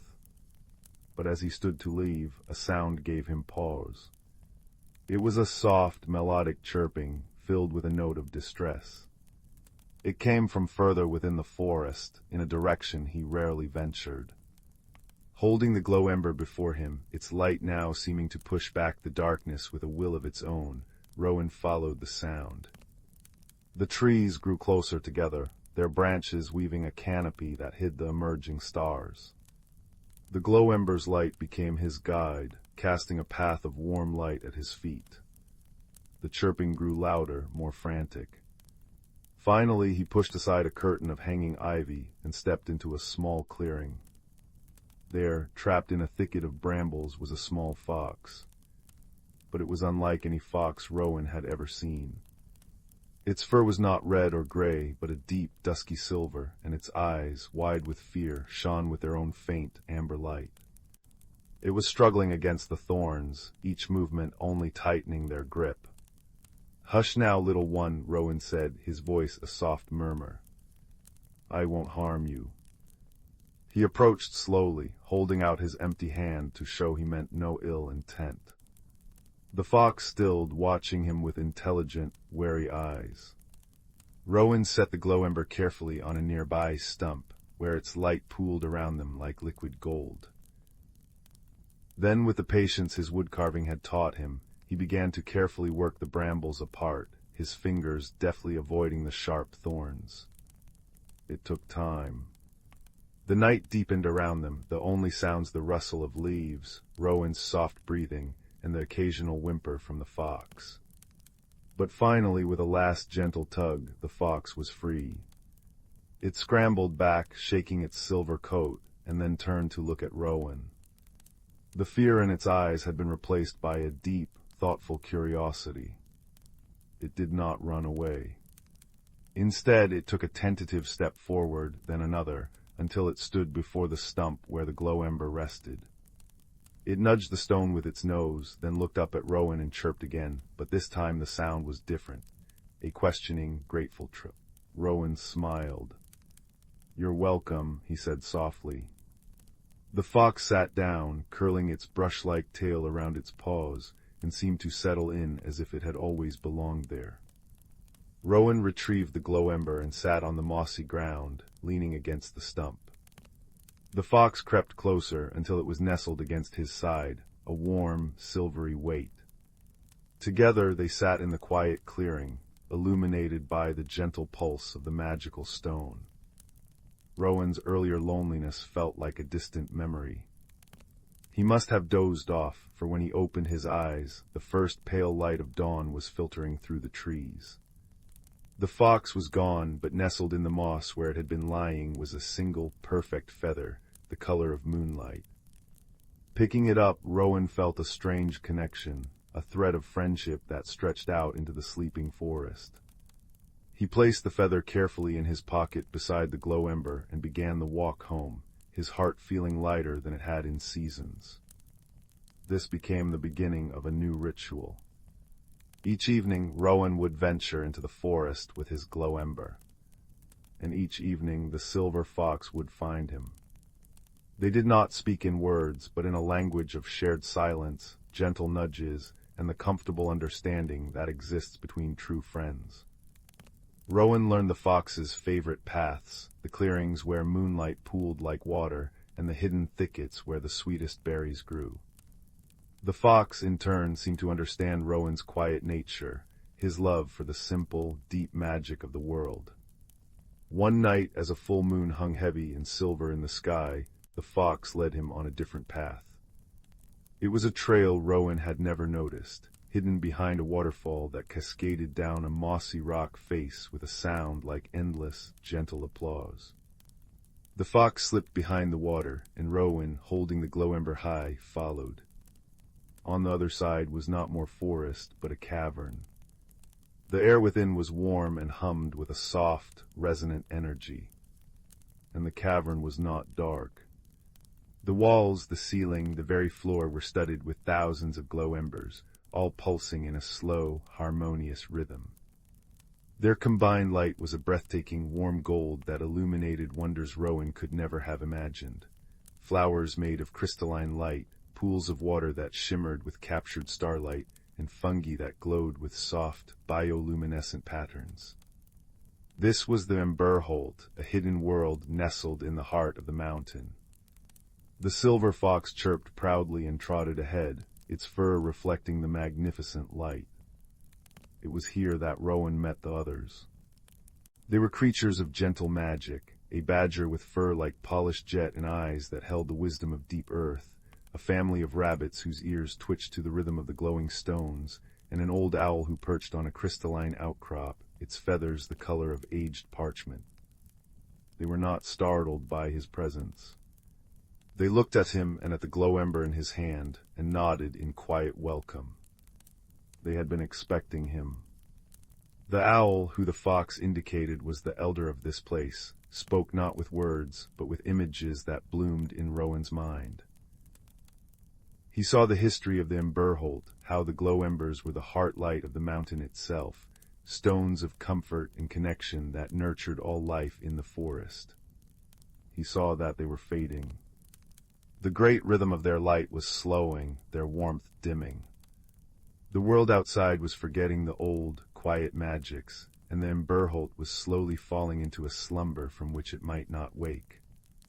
The fox nuzzled his hand, the one that held his own glow ember. The image in his mind changed. He saw that his stone was a keystone, one of the first and brightest. Its rediscovery had been a sign of hope. But one stone was not enough.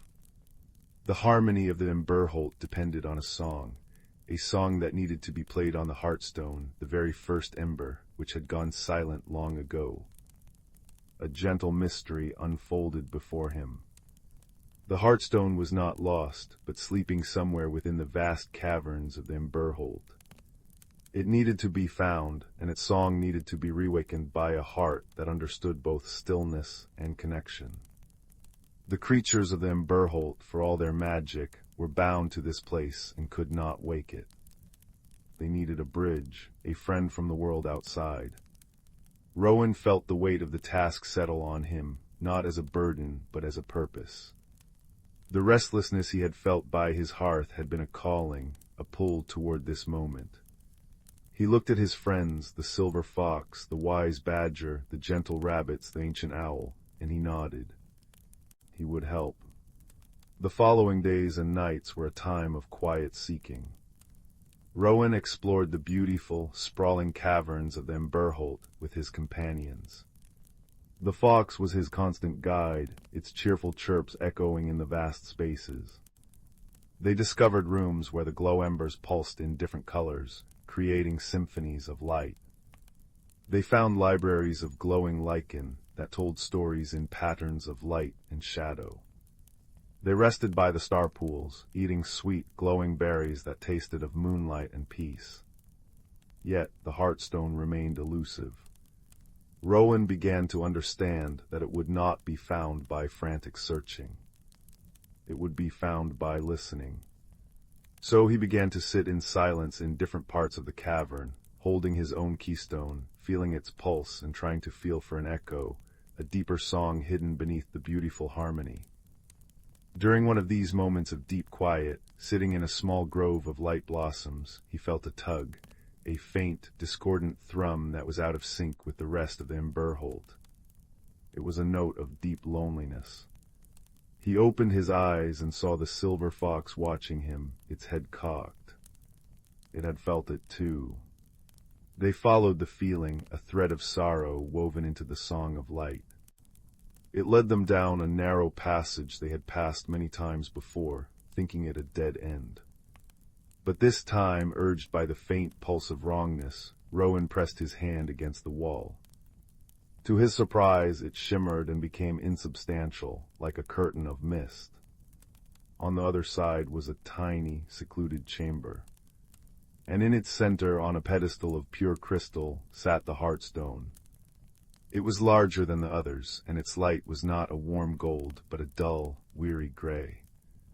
It pulsed slowly, painfully out of rhythm with the vibrant life of the Emberholt. It was surrounded by a palpable aura of deep sleep and profound isolation. Rowan approached it slowly, his own keystone glowing brightly in his hand, beating in a quick, anxious rhythm. He understood now.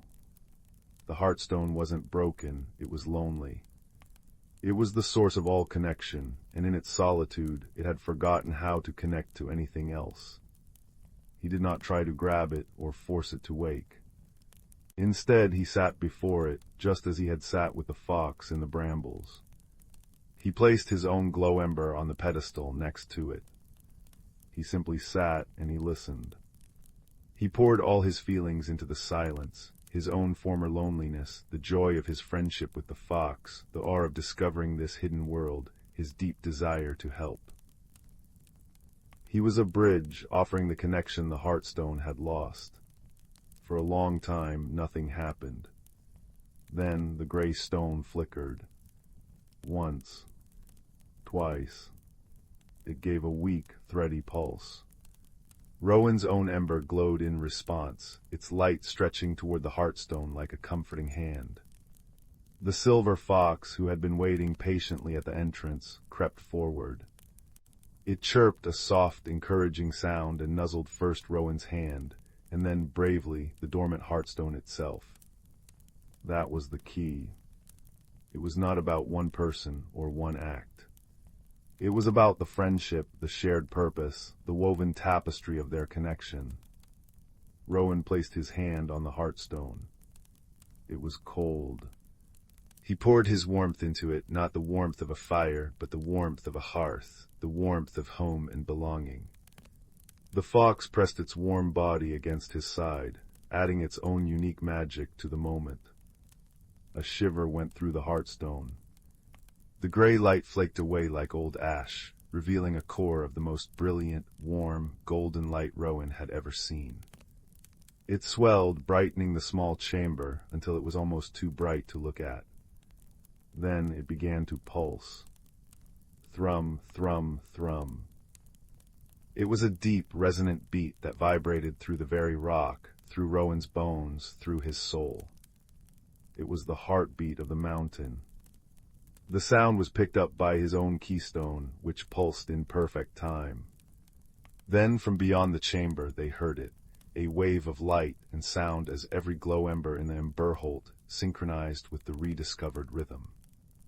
The song returned, richer, deeper, and more beautiful than before. The harmony was restored. The transformation was immediate. The light in the caverns grew warmer, brighter. The crystalline flowers bloomed larger, the star pools shimmered with new intensity, and the very air hummed with joy and vitality. The hidden world was awake, fully and completely. Rowan and the fox made their way back to the main cavern. The creatures of the Emberholt were waiting, their faces filled with a joy so profound it needed no words. The old owl dipped its head in a gesture of deep gratitude, and the images that filled Rowan's mind were of thanks, of renewal, and of an everlasting welcome. He would always be a friend of the Emberholt. He spent a little while longer with them, basking in the restored warmth and the happy chirps of his fox friend. But as the first hint of dawn approached, he knew it was time to return to his own world. His task was complete. The fox led him back to the waterfall. At the edge of the hidden world it stopped and chirped, its eyes glowing with affection. It nudged his pocket where the moon feather and his glow ember rested. Then it turned and disappeared back into the pulsing golden light of its home. Rowan stepped through the waterfall and into the cool, fresh air of the forest dawn. The world outside seemed different. The colors were richer, the birdsong sweeter, as if some of the Emberholt's magic had seeped into the very fabric of the valley. He walked home not with a restless heart, but with one that was full and peaceful. That evening and every evening after, Rowan would sit by his crackling fireplace. The restlessness was gone, replaced by a deep, steady contentment. He would take the glow ember from his pocket, its light now pulsed in a slow, steady rhythm, a quiet echo of the Heartstone's song, and hold it in his palm. Its warmth was a constant reminder of the hidden world, the unexpected friendship, and the journey that had transformed his own heart as surely as fire transforms wood. He was still a woodcarver, his hands still more comfortable with wood than with words. But sometimes, on nights when the wind howled outside or the moon was hidden behind clouds, he would see a flash of silver at the edge of the forest. And he would smile, knowing his friend was watching over him, a warm, silent promise in the darkness. And so, by the warmth of his hearth, with the gentle pulse of the glow ember in his hand, and the memory of golden light in his heart, Rowan found a peace that was deep and true. His story was one of quiet growth, of a heart learning to beat in time with the hidden magic of the world, and it was a story that burned steady and true, a gentle light in the vast, beautiful darkness, guiding all who heard it toward restful dreams. In a quiet valley cradled between two sleeping mountains, there lived a young person named Rowan, whose heart was as tender as the first spring leaf, and whose thoughts ran as deep as the roots of the ancient oaks. Rowan felt more than knew that something within them was shifting, a quiet rustling of the soul that was both thrilling and unnerving. It began subtly. On mornings when Rowan woke feeling particularly uncertain, a delicate, silvery moss would appear along their fingertips, soft and cool to the touch. When a moment of quiet joy settled in their chest, the air around them would smell faintly of rain-kissed violets. Their small cottage stood at the edge of the whispering woods, and it was in its garden that the most remarkable changes occurred. This was no ordinary garden. It was a reflection of Rowan's inner world. When Rowan felt small and confused, the garden grew tangled with shy, closed-up buds and vines that clung too tightly. But on days when a spark of courage was found, a new, unknown flower would unfurl its petals, blushing with a color never before seen. One such afternoon, as Rowan sat on a worn wooden bench, worrying a loose thread on their sleeve, they noticed the garden looked particularly forlorn. The colors were muted, shades of gray and melancholy blue, and the flowers drooped as if holding a great sadness. Rowan sighed, a soft sound that was carried away by the gentle breeze. It was then that a figure emerged from the dappled shadows of the woods. It was an old woman, her back slightly bent, her face a road map of kindly laughter lines. Her eyes held the deep, steady green of the forest itself, and in her hands she carried a basket woven from willow reeds. "A fine day for wandering," she said, her voice like the rustle of pages in an old, beloved book. She did not introduce herself, nor did she need to. Rowan felt an immediate sense of calm in her presence. "My garden," Rowan murmured, gesturing to the sorrowful blooms. "It doesn't seem to know what it wants to be." The old woman smiled, a slow sunrise of an expression. "All gardens are just dreams waiting to be tended, and all dreams need a little patience." She settled onto the bench beside Rowan and opened her basket. Inside were not tools or seeds, but small, smooth stones, a feather the color of moonlight, and a spool of thread that shimmered like a spider's web in the dawn. "Change," the old woman said, selecting a stone, "is not a storm that breaks you. It is a season that turns you slowly, surely. You cannot rush the opening of a petal, nor can you hurry the hardening of a cocoon."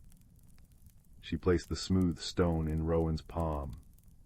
It was warm. "This is for the days you feel too solid, too heavy. hold it, and remember that even mountains are worn smooth by time and tenderness. From that day on, the old woman would appear at just the right moments. She was never there when Rowan desperately looked for her, but always present when Rowan had nearly forgotten to look at all. She became a quiet mentor, a guide not by instruction, but by gentle questioning and the offering of small, symbolic gifts. Under her subtle guidance, Rowan began to pay closer attention to the small victories. One morning, after managing to speak a kind truth that was difficult to say, a cascade of golden honeysuckle tumbled over the garden wall, its sweet scent a reward for bravery. The old woman appeared that evening and tucked the moon-colored feather behind Rowan's ear. "For lightness," she whispered, "to remind you that honest words are never a burden." Another time, Rowan spent an entire afternoon patiently untangling a knot of stubborn ivy that had choked a rose bush. It was tedious, frustrating work, but Rowan persisted, their fingers working with a gentle determination. When the last tendril was loosened and the rose bush breathed free, a single perfect rose bloomed, its petals the color of deep, understanding amethyst. That night the old woman gifted Rowan the spool of shimmering thread. "For connection," she said, "to weave the parts of yourself together." As the seasons turned, Rowan's inner changes began to manifest more beautifully. When they learned to forgive a small hurt they'd been carrying, their hair began to gleam with strands of what looked like spun sunlight. When they discovered a hidden talent for mending broken things, a soft, golden light would glow gently from their palms, not to fix but to soothe. The garden, in response, became a breathtaking tapestry of evolving life. Flowers changed color with Rowan's shifting understanding. A blossom might be shy pink in the morning and a confident cerulean by afternoon. The very air hummed with a quiet, magical music that corresponded to the rhythm of Rowan's heartbeat. The old woman watched it all with her serene, green eyes. One crisp autumn day, as the leaves began to blush and let go, she found Rowan staring at a large, silken cocoon attached to a low-hanging branch of the apple tree. It had been there for weeks, a silent, patient mystery. "I don't know what's inside," Rowan said, their voice tinged with both anxiety and excitement. "What if it's not ready? What if it never opens?" The old woman placed a comforting hand on Rowan's shoulder. "The caterpillar does not know it will become a butterfly. It only knows the work of the cocoon, the quiet, dark patience of becoming. Trust the process, dear one. The most beautiful transformations happen in the dark, where no one is watching." This lesson settled deep within Rowan, a seed of patience planted in fertile soil. They stopped anxiously checking the cocoon every day.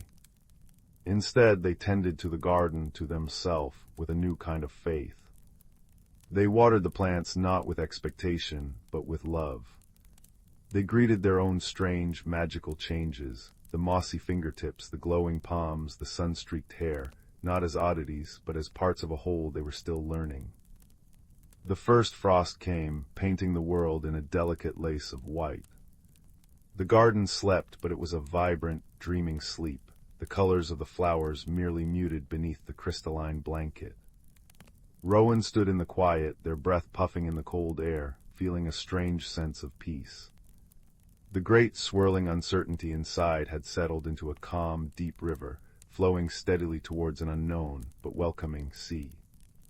On the morning of the winter solstice, the shortest day of the year, Rowan woke with a feeling of profound stillness.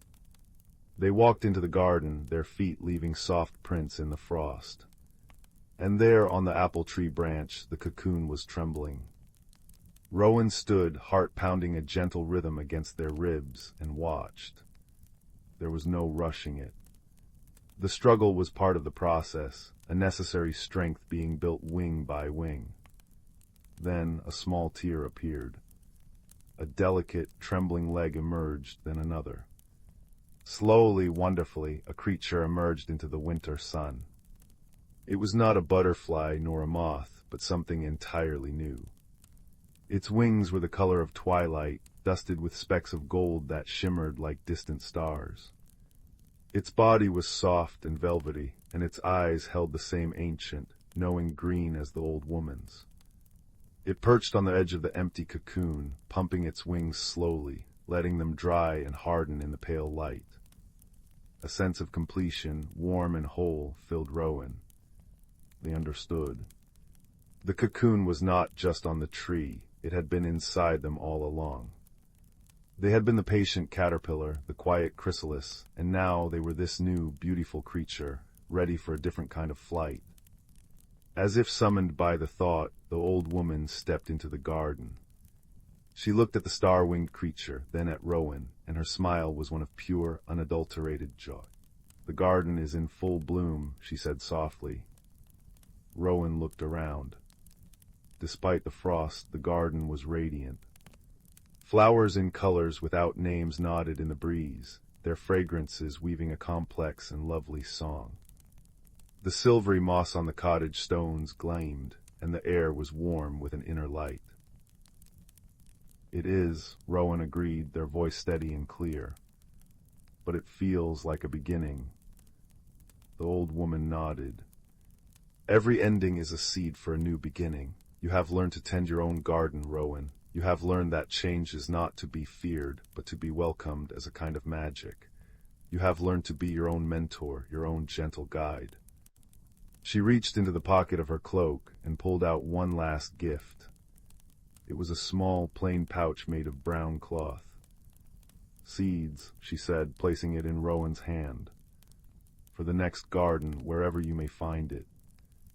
Rowan clutched the pouch, feeling the tiny, promise-filled shapes within.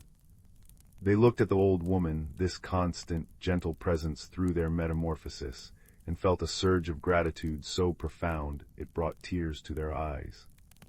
The tears that fell onto the frost-kissed soil did not freeze. Instead, tiny luminous sprouts pushed their way up, glowing with a soft, internal light. "Thank you," Rowan whispered. The old woman simply smiled, her form beginning to blur at the edges, as if she were made of morning mist. The teacher becomes the student, and the student becomes the teacher. The story is a circle, never truly ending. And with that, she faded away, leaving behind only the scent of old books and damp earth. Rowan was alone, but not lonely. They stood in their vibrant, winter-defying garden, the star-winged creature now fluttering to rest on their shoulder. They looked out towards the sleeping mountains, towards the vast, unknown world, holding the pouch of seeds tightly. The great transformation was complete, but it was not an end. It was the opening of a new chapter, the first step on a path they were now ready to walk. The cocoon was empty, the seed was planted, and Rowan, full of a quiet, humming light, was ready to bloom. In the quiet expanse of the cosmos, where stars shimmered like scattered diamonds on velvet, there drifted a small, forgotten space station known as the Starlight Haven. It was a place of gentle hums and soft glows, where the walls seemed to breathe with a life of their own, pulsing in rhythm with the distant heartbeats of nebulae. Here, two souls from worlds apart found themselves drawn together by the silent call of loneliness and the universal yearning for connection. The first was a being from the planet Chroma, a world where the very air danced with light. His name was Kalen, and his skin was a canvas of ever-shifting hues, reflecting his innermost feelings in a silent symphony of color. When he was calm, his form glowed with soft azure and lavender. When curious, it sparked with flecks of gold. He communicated not with words, but with these radiant displays, each shade telling a story deeper than any language could convey. Kalen had journeyed to the Starlight Haven after his ship, a vessel woven from crystalline fibers that sang as they moved, had malfunctioned, leaving him stranded in this remote corner of the galaxy. The second was a creature from the harmonic world of Melodia, where life resonated with music. Her name was Lyra, and her body was slender and graceful, with skin that shimmered like mother of pearl.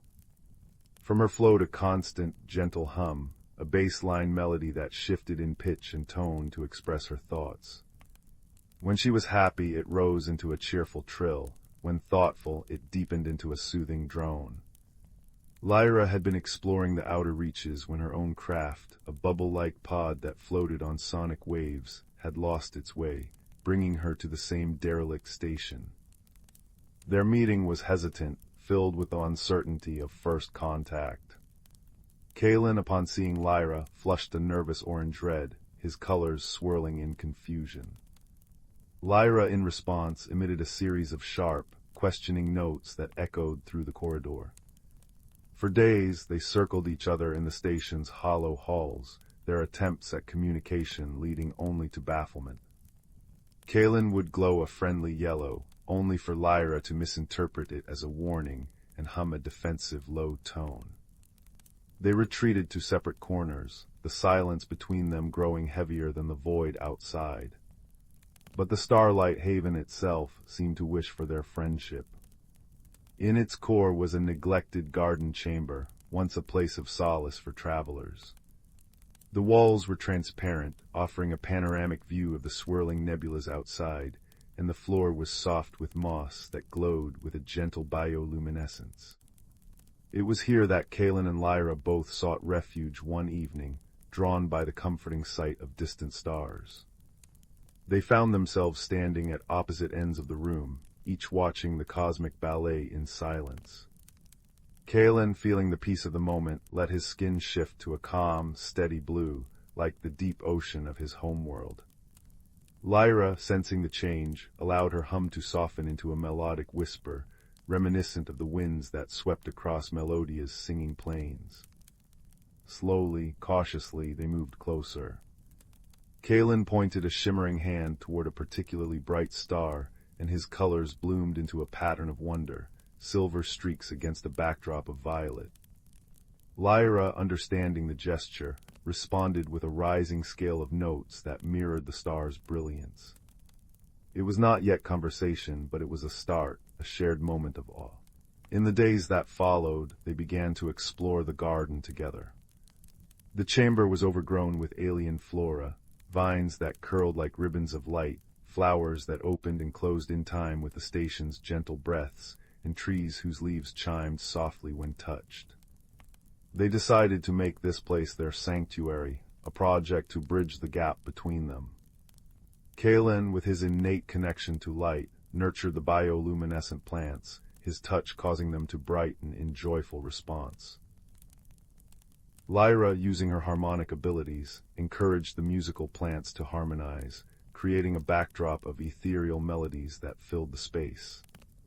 Their collaboration was not without its humorous stumbles. Once Kalen arranged a cluster of glowberries in a pattern he intended as a gift, a spiral of warm pink and green, which on chroma symbolized friendship. But Lyra, seeing the colors, interpreted it as a sign of distress, for on Melodia such hues were associated with alarm. She burst into a frantic, high-pitched melody that sent the garden's creatures skittering. Kalen, startled, flushed a bewildered gray. It took a long, patient evening of trial and error for them to realize the misunderstanding. They sat among the chiming trees, and Lyra hummed a slow, explanatory tune, while Kalen slowly shifted his colors to demonstrate their meanings. When they finally grasped the cultural differences, Lyra let out a light, laughing trill, and Kalen glowed with amused gold spots.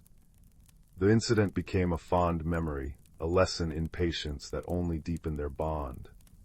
As they worked, they developed a unique way of communicating, a blend of color, sound, and empathetic feeling. Kalen learned to read the subtleties in Lyra's harmonics, recognizing the difference between a curious inquiry and a joyful exclamation. Lyra, in turn, began to understand the vocabulary of Kalen's hues, seeing how a slow pulse of indigo could mean contentment, or a quick flash of cerulean might indicate excitement. They often spent hours in quiet companionship, tending to their garden while watching stars drift past the viewport. In those moments, words were unnecessary. The soft glow of the plants and the gentle hum of the station wrapped around them like a warm blanket. One evening, a challenge arose that tested their newfound understanding. A solar flare from a nearby star caused the station's systems to flicker, casting the garden into momentary darkness.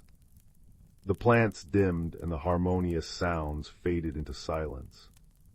Lyra, whose world was always filled with music, felt a surge of panic, her hum turning into a distressed waver. Kaelin, remembering how darkness on Chroma was a time for reflection, glowed a steady, reassuring amber. He moved close to Lyra, his light providing a soft beacon in the gloom. Together they realized that the garden's central crystal, which powered the bioluminescence, had been disrupted. Drawing on their strengths, Kaelin focused his inner light to recharge the crystal, while Lyra sang a stabilizing melody that calmed the erratic energies.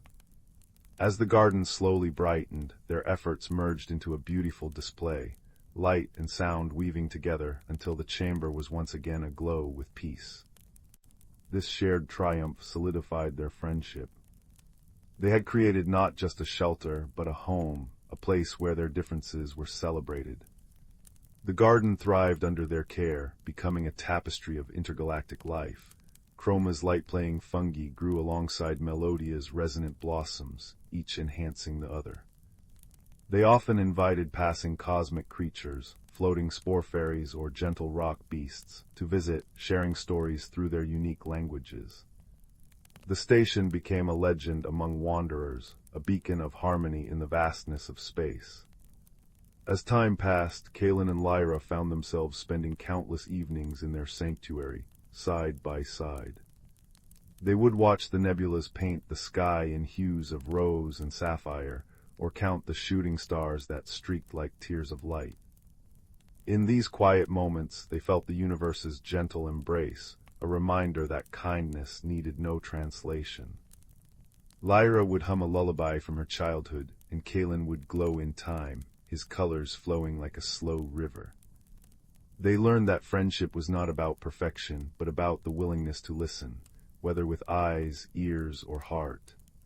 Eventually, the day came when both their ships were repaired, thanks to the help of other travelers they had aided. They knew they would have to return to their own worlds, but the thought brought no sadness, only gratitude. On their last night together, they sat in the garden, surrounded by the soft light and music they had nurtured. Kaelin's skin shone with a brilliant, heartfelt spectrum, a farewell that spoke of everlasting bond. Lyra responded with a melody that wove through the air, a song of promise and memory. They understood that distance meant nothing, for they had built a bridge between their souls that would span any galaxy. And so, as the stars twinkled like distant campfires, Kaelin and Lyra parted ways, each carrying a piece of the other in their heart. The Starlight Haven remained, a silent testament to their friendship, its garden forever blooming with the light of understanding and the sound of kindness. For in the endless cosmos, where worlds may be strange and languages unfamiliar, it is the simple acts of compassion that truly connect us all, weaving a tapestry of peace that glows brighter than any star. The village of Willow Hollow nestled between whispering pines and a chuckling brook, where chimney smoke curled like sleepy cats into the twilight sky. Here cobblestone paths wound past cottages with mossy roofs, and the air always smelled of baking bread and damp earth. Young Finn, with eyes like polished river stones, loved his home's quiet rhythm, until the day the ordinary began behaving extraordinarily. It started subtly. Mrs. Bramble's prize-winning teapot, usually content to whistle a cheerful tune, began pouring lavender-scented tea instead of Earl Grey. Then old Mr. Thistle's garden rake danced a jig among the carrots when no one was looking. By week's end, woolen mittens knitted themselves into curious star shapes overnight, and the bakery's sourdough loaves emerged from the oven speckled with edible silver glitter. Whispers fluttered through Willow Hollow like autumn leaves. The quiet fidgets, folks called it, a gentle, puzzling unrest among everyday things. Finn, ever observant, noticed patterns others missed. The oddities always happened near dusk, and only around objects touched by many hands, a well-loved teapot, a shared rake, community knitting wool. Determined to help, he visited the village's wisest soul, Ilara, who lived in a cottage shaped like a toadstool, its walls woven with living honeysuckle. Her eyes, deep as forest pools, crinkled kindly. "Ah, Finn," she murmured, stirring a pot of moonflower syrup that smelled of cinnamon and starlight. "The world whispers when it's unsettled. We must listen with more than our ears." That evening, as fireflies blinked like tiny lanterns, Finn and Ilara sat on her porch. She handed him a magnifying glass framed in willow wood. "Look closely, child. Magic leaves traces softer than cobwebs." Finn peered at a fidgeting knitting needle. There, glimmering faintly on its surface, were minuscule, iridescent footprints, like those of a tiny, nervous bird. "Pixie tracks," breathed Ilara. "But pixies are merry tricksters. These prints tremble. Something troubles them." Their investigation led them to the heartwood tree, an ancient oak at the village center, its bark etched with generations of wishes. Beneath its roots lay the pixie post, a hollow where villagers left offerings of honey or shiny pebbles for good luck. That night they found the post in disarray. The usual gifts were scattered, and the air hummed with a faint, anxious buzz. Hiding behind a clover leaf was Pip, a thumb-sized pixie with moth-wing sleeves, wringing her hands. "It's the grumble stone," she piped, voice like a shaken bell. "It rolled into our nest beneath the post. It mutters such sad, heavy thoughts, and its grumbles make everything jittery." Pip led them down a root tunnel into a cavern glittering with crystal dew. There, wedged among pixie feather beds, was a smooth, gray stone, ordinary except for the low, rhythmic murmur it emitted. "No one notices, too plain," forgotten Ilara knelt, her palm hovering above it. "This isn't just a stone, Finn. Feel its energy." Finn placed his hand near it. A deep loneliness pulsed from it, cold as forgotten cellar air. "It's not magic," realized Finn softly. "It's unhappy. It came from the brook, maybe tumbled down in the last storm, and all the village's shared warmth above made it feel left out." The solution came not through spells, but empathy. "Every heart needs to belong," said Ilara. With Pip's help, they gently carried the grumble stone to the brook's sunniest bend, where dragonflies skimmed the water. Finn placed it among friendly, chattering river stones. Then, inspired, he fetched the village's polishing cloth, used by everyone to buff the wishing bell, and gave the stone a gentle rub. As the cloth passed over it, the stone's murmur softened into a contented sigh. Shiny, warm home. The next morning, Willow Hollow awoke to restored peace. Teapots whistled familiar tunes, rakes stood quietly, and bread baked golden brown. But something new graced the brook's edge. The stone, now gleaming like quartz, sat amidst its kin, radiating a soft, happy hum that harmonized with the water's song. Villagers, noticing its newfound glow, began leaving smooth pebbles beside it, a tiny, welcoming council. That evening, Finn joined Ilara by her crackling hearth, sipping lavender tea that tasted perfectly of lavender. "The greatest magic," she said, her firelight casting dancing shadows, "is often kindness. Even stones remember how it feels to be seen." Outside, the brook chuckled, the wind sighed through pines, and the heartwood tree stood guardian over a village where every belonging, large, small, or even stony, had found its place. And as Finn walked home beneath a sky dusted with stars, he knew the deepest mysteries were solved not with wands, but with watching eyes and a willing heart, ready to mend what was quietly broken. Sleep wrapped around him like a soft quilt, filled with the comforting certainty that in Willow Hollow all was well, and all would ever be well. In the quiet village of Stillwater, nestled between whispering pines and a silver-woven river, there existed a peculiar sort of magic. It was not the kind that roared with thunder or flashed with lightning, but the kind that hummed in the background, like the gentle ticking of the old clock tower at the village square, or the soft chime of glass ornaments hanging from the eaves of every cottage. It was a magic of small wonders and gentle happenings, and for a long time it had been as predictable as the sunrise. Until the day the colors began to fade. It started subtly.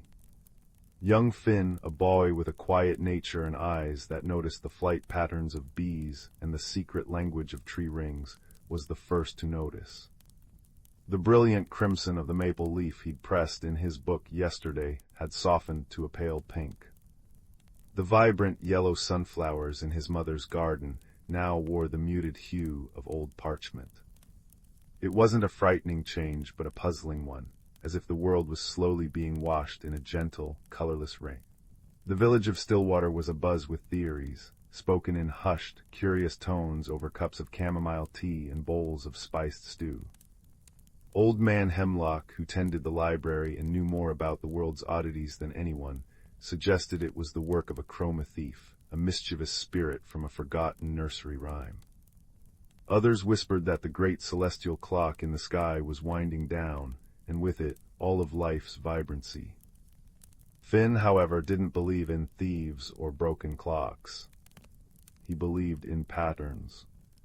He spent his days walking the cobbled paths, his ears tuned to the ambient music of Stillwater, the plink-plonk of water dripping from mossy gutters after a soft rain, the harmonious dong of the clock tower marking each hour, and the constant, gentle rustle of the wind chimes that hung from every porch, their notes tinkling like frozen starlight. He noticed other small peculiarities, too. The hands on the sundial in the town square occasionally quivered and spun backwards for a single, breathless second. The stars at night seemed fewer, as if someone were gently plucking them from the velvet sky like ripe berries. And the flowers in the glimmerwood just beyond the village didn't just lose their color. Some of them began to change hue entirely, a bluebell turning the soft green of a new leaf, a buttercup blushing a faint lavender. One evening, sitting by the crackling fireplace with his grandmother, Finn remembered an old rhyme she used to sing to him when he was very small. It was a simple, looping melody about the weaver of hues and the tuner of time. When the weaver's thread grows thin and slight, and the tuner's chime forgets the light, seek the map the stars have drawn, before the coming of the dawn. Find the heart where colors blend, and make the fractured world mend. No one had thought much of it, it was just a nursery rhyme. But to Finn it felt like a clue. The map the stars have drawn, he murmured, looking out his window at the night sky. He grabbed his warmest cloak and a lantern, its light a brave, golden star in the encroaching dimness, and made his way to the village square. The old clock tower stood sentinel, its face illuminated by the moon. Finn looked up not at the clock, but past it, to the constellations. He knew them all, the great oak, the silver trout, the dancing maidens. But tonight he saw something new. Or rather, something old that he'd never noticed. A faint cluster of stars, usually overlooked, now seemed to form a distinct pattern, a spiral like a snail's shell or an unfurling fern. It looked exactly like the ancient mosaic set into the floor of the town hall, a mosaic everyone walked over but no one really saw. This was his map. The next day Finn gathered a small, curious party. Alara, the baker's daughter, whose pastries could brighten the gloomiest day, Rowan, the woodcarver, whose hands could feel the life within a piece of timber, and Cora, the weaver, who understood the language of threads and dyes. He showed them the star map and the mosaic, and together they saw that the spiral pointed toward the heart of the Glimmerwood. Their journey into the woods was filled with delightful red herrings. They found a clearing where a family of badgers was collecting fallen, gray leaves, not out of mischief, but to line their den, finding the softer textures more comfortable. They discovered a stream where the water flowed upwards over a small waterfall, creating a tinkling, musical cascade that defied logic. Rowan, investigating the phenomenon, found that the stones beneath the water were magnetized, a natural wonder that explained the backwards flow. It wasn't the cause of their problem, but a beautiful, hidden secret of the woods they were now privy to. Following the star map's spiral, they ventured deeper. The air grew thick with the scent of damp earth and night-blooming flowers. The wind chimes of the village were a distant memory, replaced by the soft hoot of an owl and the crunch of their own footsteps on a carpet of pine needles. The colors here were the most fractured of all. A patch of moss shone with a faint silver, and a cluster of mushrooms pulsed with a gentle, internal golden light. Finally, they arrived at the very center of the spiral, a small, circular grove where the trees formed a perfect ring. In the center of the grove grew a single, magnificent tree, unlike any they had ever seen. Its bark was the color of mother-of-pearl, and its leaves were a shifting tapestry of every color imaginable, though now they were dim, like a stained-glass window with no sun behind it. Wrapped around its base were thin, silvery threads that seemed to pulse with a weak, fading light. At the foot of the tree, curled and trembling, was a small, fox-like creature. Its fur was normally a brilliant, fiery orange, but now it was a pale, washed-out beige. Its large, intelligent eyes were filled with a deep, resonant sadness. It was softly humming the tune of the nursery rhyme. This was no chroma thief. This was the weaver of hues. Finn approached slowly, his movements gentle and non-threatening. He sat a few feet away, not speaking, just observing. He saw how one of the creature's paws was tenderly resting on a root of the great tree, and how with every pained breath it took, a thread of silver light would flicker and dim. The creature wasn't stealing the color, it was connected to it. It was in pain. "Your thread," Finn said softly, his voice barely a whisper. "It's growing thin, isn't it?"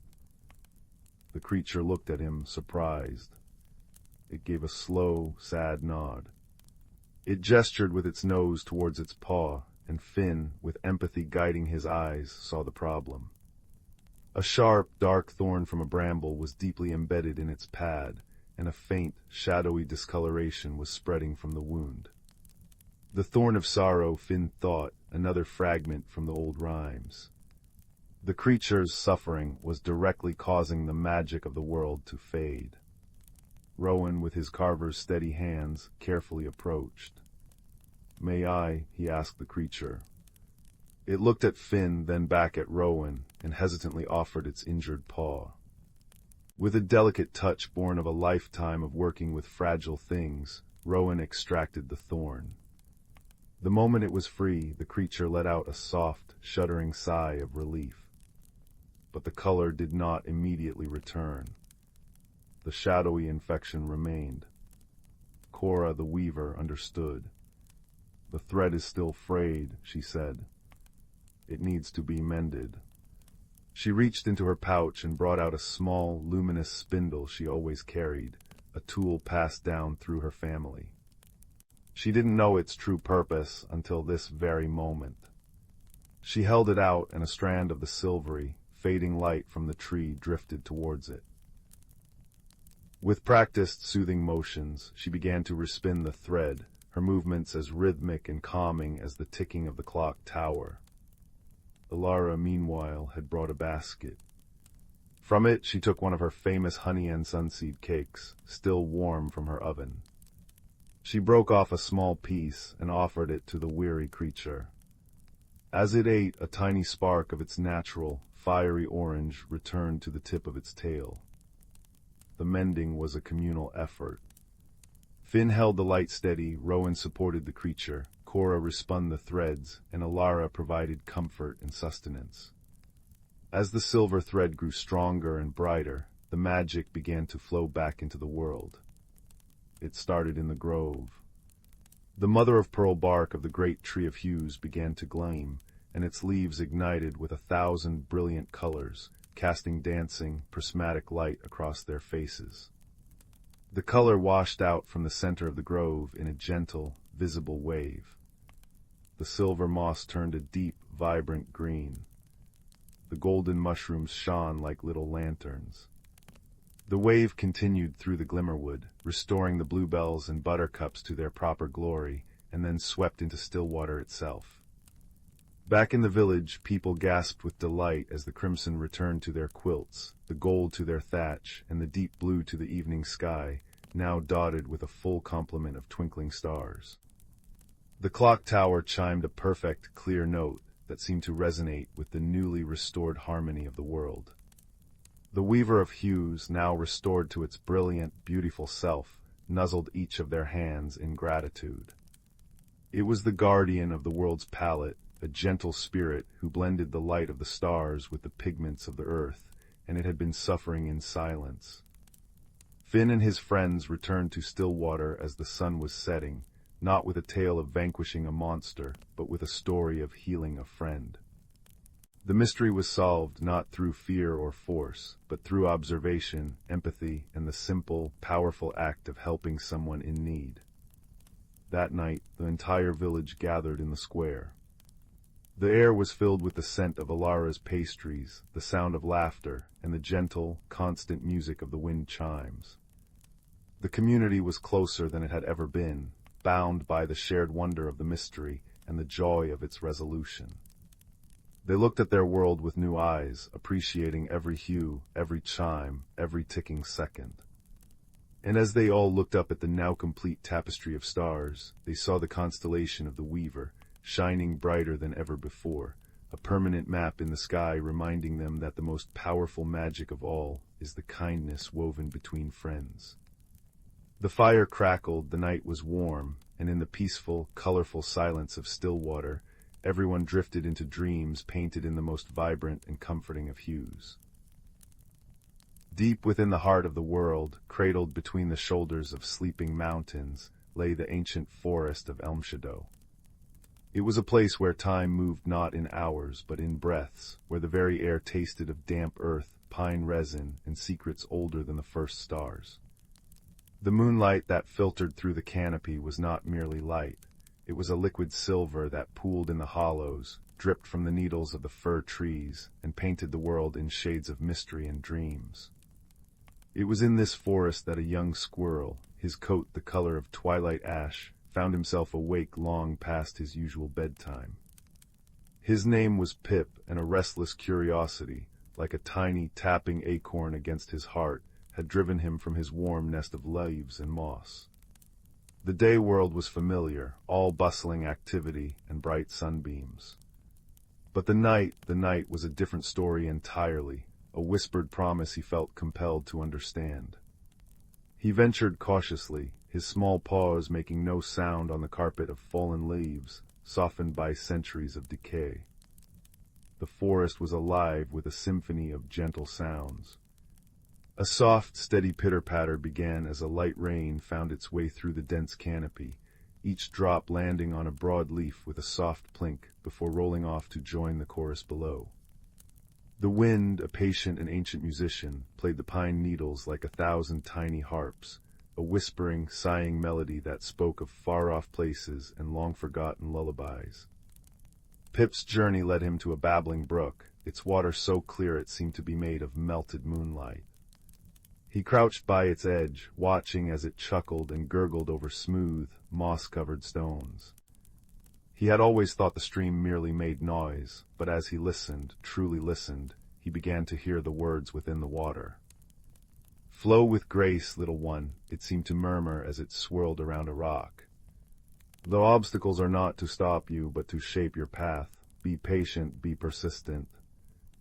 A great ancient willow tree, its branches trailing like silver hair in the water, sighed in agreement. Its leaves rustled with a sound like pages turning in a sacred book. "We trees remember," the willows whispered, joined the stream's song. "We remember the sapling's struggle and the strength of deep roots. We remember every story the wind has ever told us. Listen, and you will learn." Pip felt a profound sense of peace wash over him, deeper and more calming than any sleep. He was not just hearing sounds, he was understanding a language he never knew existed. He followed the stream until it widened into a small, starlit clearing. And here he stopped, his breath catching in his tiny chest. The clearing was a hidden cathedral of light. All around him, fungi growing on fallen logs pulsed with a soft, greenish-blue luminescence, their light ebbing and flowing like the breath of the forest itself. Fireflies, living embers, drifted in slow, deliberate patterns, weaving constellations just above the grass. The very moss on the stones seemed to drink the starlight and glow with a faint, internal radiance. It was a magic knot of flash and drama, but of quiet, breathtaking beauty. In the center of this bioluminescent wonder stood the oldest inhabitant of Elmshadow, an owl named Orin. His feathers were the color of weathered bark, and his eyes were two deep, golden pools that held the wisdom of countless cycles of the moon. He did not startle at Pip's approach. He simply blinked slowly, a gesture of profound peace. "You are far from your nest, little Pip." Orin's voice was not a hoot, but a low, resonant rumble, like stones shifting deep underground. It was a sound that promised safety and understanding. I couldn't sleep," Pip admitted, his own voice a small squeak in the vast, gentle noise of the night. "The day world is ending, the air is growing cold. The other squirrels are gathering and storing and preparing to sleep for a long, long time. It feels like everything is closing." A shiver, not entirely from the chill, ran through him. "I'm afraid of the quiet. I'm afraid of the dark and the emptiness." Orin shifted on his perch, a gnarled branch of an oak, so old its rings could count the ages. "You see an ending," he said, his gaze soft. "But the forest sees a transformation. Watch." The owl gestured with a tilt of his head towards a cluster of luminous mushrooms at the base of the oak. As Pip watched, he saw that their gentle glow was not constant. It pulsed, growing brighter, then softer, in a slow, steady rhythm. Thump, thump, thump, thump, it was the very heartbeat of the forest itself, a sound felt more than heard, a vibration that traveled up through the soles of his paws and into his soul. "The quiet you fear is not emptiness," Orin explained. "It is the forest drawing a deep, restorative breath. The trees are not sleeping, they are dreaming, sending their roots deeper into the dreaming earth, sharing stories with the stones. The stream you heard does not freeze in winter. It merely flows slower, singing its wisdom in a lower, more patient key." As if on cue, a gentle gust of wind swept through the clearing, rustling the leaves of the great oak. The sound was a soft, shushing whisper, a natural ASMR that seemed to smooth the very edges of Pip's anxiety. "Rest is not idleness," the tree seemed to whisper. "It is the work of gathering strength for the new sun." Orin continued, his voice blending with the sounds of the night. "The dark is not an absence of light, Pip. It is the canvas upon which the most subtle magic is painted. You would never see the glow of these mushrooms in the bright sun. You would never hear the individual voice of the stream over the chatter of the day.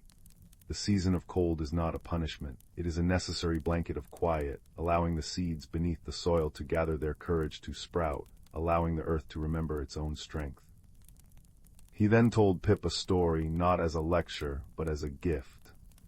He spoke of the great winter sleep of ages past, when a blanket of snow, silent and deep, had covered Elmshadow.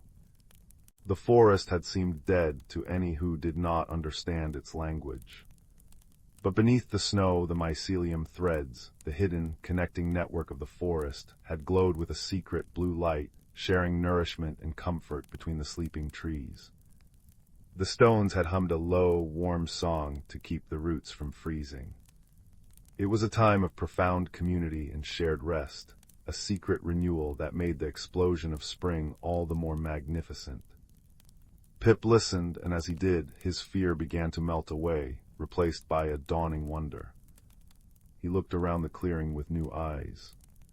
The darkness was not a void, it was a velvet cloak. The silence was not empty, it was full of the forest's soft, sleeping breath. The coming cold was not an end, but a cocoon. "How do I learn to hear it all?" Pip asked, his voice filled with a new reverence. "The language of the stones and the dreams of the trees." Orin swiveled his head almost completely around, a gesture that was somehow comforting in its strangeness. "You have already begun," he said. You stepped into the quiet and you listened. That is the only requirement. Come, sit by the glowing stones, close your eyes. Do not just hear the rain, listen to what it is washing clean.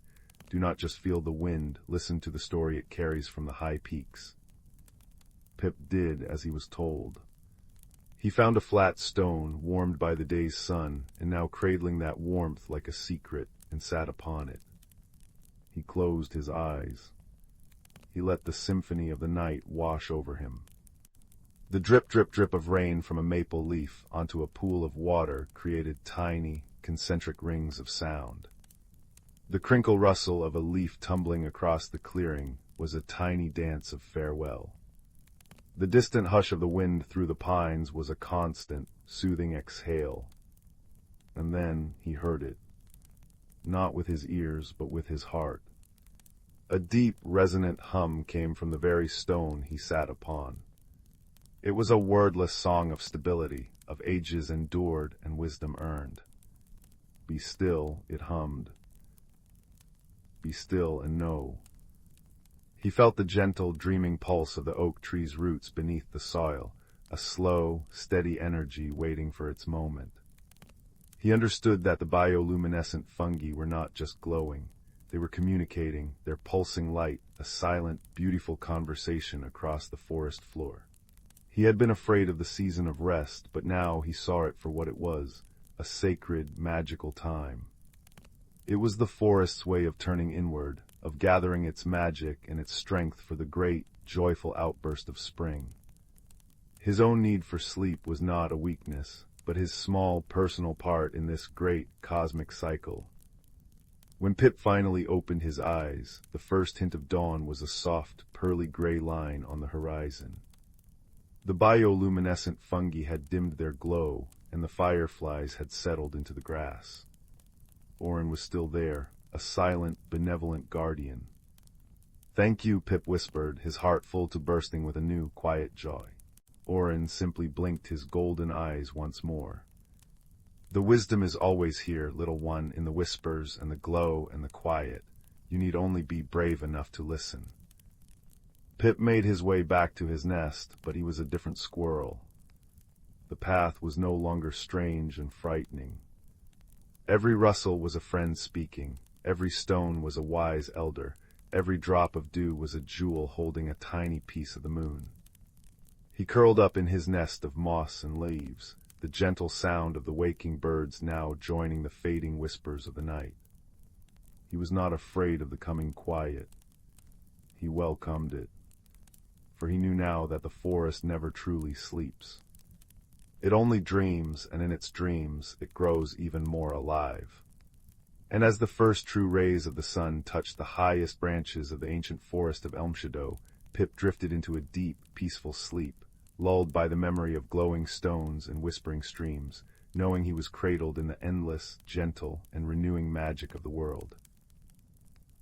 The village of Willowbrook nestled in a valley where seasons painted the world with gentle strokes. Spring brought carpets of bluebells, summer hummed with drowsy bees, autumn cloaked the hills in fiery hues, and winter tucked everything under a soft white quilt. Yet within this constant dance of change, young Silas felt like a stone in a rushing stream. He watched the world transform around him, buds bursting, leaves swirling, snow melting, with a quiet ache in his heart. Change felt overwhelming, unpredictable, and he clung fiercely to the familiar comfort of routine, his small cottage garden a meticulously ordered sanctuary against the valley's wild beauty. Silas possessed a peculiar magic, though he rarely used it beyond coaxing his prize-winning roses to bloom a week early. He could sense the inner life of plants, a gentle hum in his fingertips when he touched a leaf, a whispered feeling of thirst from the soil. But lately his magic felt stuck, like sap hardened in winter.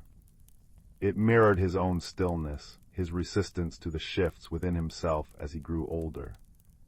He longed for the simplicity of childhood, a time that now felt as distant and unchanging as the old oak on the hill. His closest friends, Kaelin and Mara, noticed his quiet withdrawal. Kaelin, whose laughter was as bright as sunbeams, bounced with the energy of a mountain stream, always eager for new adventures. Mara, thoughtful and serene like the deep forest pools, observed the world with quiet wisdom. One crisp autumn afternoon, as they sat beneath the ancient oak, its leaves shimmering gold and crimson, Kaelin nudged Silas gently. "You've been quieter than a hibernating hedgehog, Silas," Kaelin remarked, tossing an acorn into the air. "Even the squirrels are chattier. Is it the garden? Did those prize cabbages finally stage a rebellion?" Silas managed a small smile, tracing the rough bark of the oak. "No rebellion, it's just everything feels so loud. The leaves changing, the geese flying south, even Mistress Alara talking about turning her herb garden into a winter greenhouse. It's all movement. It makes my head spin." Mara reached over and placed a cool, smooth stone she'd found into Silas's palm. "Change is the Val's breath, Silas. It's how it lives. Like this stone," she said softly. "It seems unchanging, but look closer." She pointed to tiny flecks of mica catching the light. "Even the stillest things hold shifts within them, reflections of the world around." Silas sighed, closing his fingers around the stone. "I wish my magic felt like that. It used to feel flowing. Now it's thick like mud, and trying to make anything new happen." He shuddered, remembering a recent failed attempt to encourage a late-blooming clematis. The vine had merely trembled and dropped a few leaves, echoing his own frustration. "The whispering glade," Mara said suddenly, her eyes thoughtful. "Grandmother used to say it's a place where the Val's heart speaks, where magic listens to what's inside, not just what you try to force out. Maybe it could help you understand yours." The Whispering Glade was a place of legend, tucked deep within the oldest part of the woods. Few ventured there, speaking of strange lights and murmurs on the wind. Silas felt a familiar resistance coil in his stomach venturing into the unknown, leaving his ordered garden. But the ache of his stagnant magic and the patient, hopeful looks of his friends nudged him.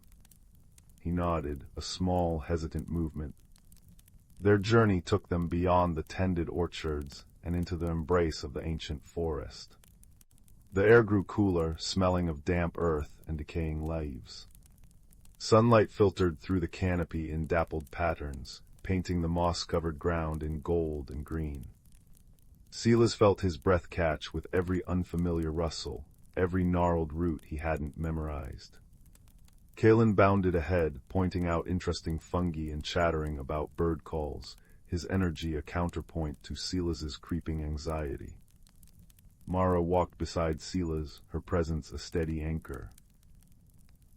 "Listen," she murmured. "Not just with your ears. Feel the forest breathe." As they walked deeper, Silas began to sense it. Not the individual hums of specific plants, but a vast, slow presence. It wasn't threatening, but ancient and deep, like the roots of the mountains themselves. It felt patient. They reached a small clearing where the trees formed a protective circle. Sunlight streamed down onto a carpet of the softest moss, dotted with tiny, star-shaped white flowers that seemed to glow with their own inner light. The air hummed faintly, a sound felt more than heard. This was the Whispering Glade. "All right," Silas whispered, his voice swallowed by the immense quiet. "What do I do?" "Just be," Mara suggested. "Let the glade feel you as you feel it." Kaelin plopped down onto the moss. "Yeah, maybe try not trying." Silas took a deep breath, the scent of cool earth and something sweet and indefinable filling his lungs. He sat gingerly, crossing his legs, and closed his eyes. He focused on the feeling of the moss beneath him, cool and yielding. He listened to the silence, which wasn't silence at all, but a tapestry of tiny sounds, the rustle of a beetle, the distant drip of water, the sigh of wind through the highest branches. He felt the vast, slow pulse of the forest life around him. He thought about his fear. The fear of becoming someone he didn't recognize, of losing the comfort of the known. He thought about his magic, feeling stuck like a seed that refused to sprout. as his anxieties swirled, a curious thing happened. The gentle glow of the starflowers near him dimmed slightly. A patch of moss under his hand felt cooler, almost damp with sadness. He gasped, opening his eyes. The glade seemed to mirror his inner state. When he felt a surge of frustration, a nearby fern curled its fronds inward defensively. When a wave of his old resistance rose, the air in the glade grew still and heavy. His magic wasn't gone, it was deeply connected to everything here, reflecting his inner landscape back at him. "It sees you, Silas," Mara whispered, her voice barely audible. "It shows you what you feel." Tears pricked Silas's eyes. He hadn't realized how much he'd been holding inside. He took another deep breath, focusing this time not on the fear of change, but on the memory of his garden's quiet joy. He thought of the first rosebud unfurling under his care, the satisfaction of rich soil between his fingers.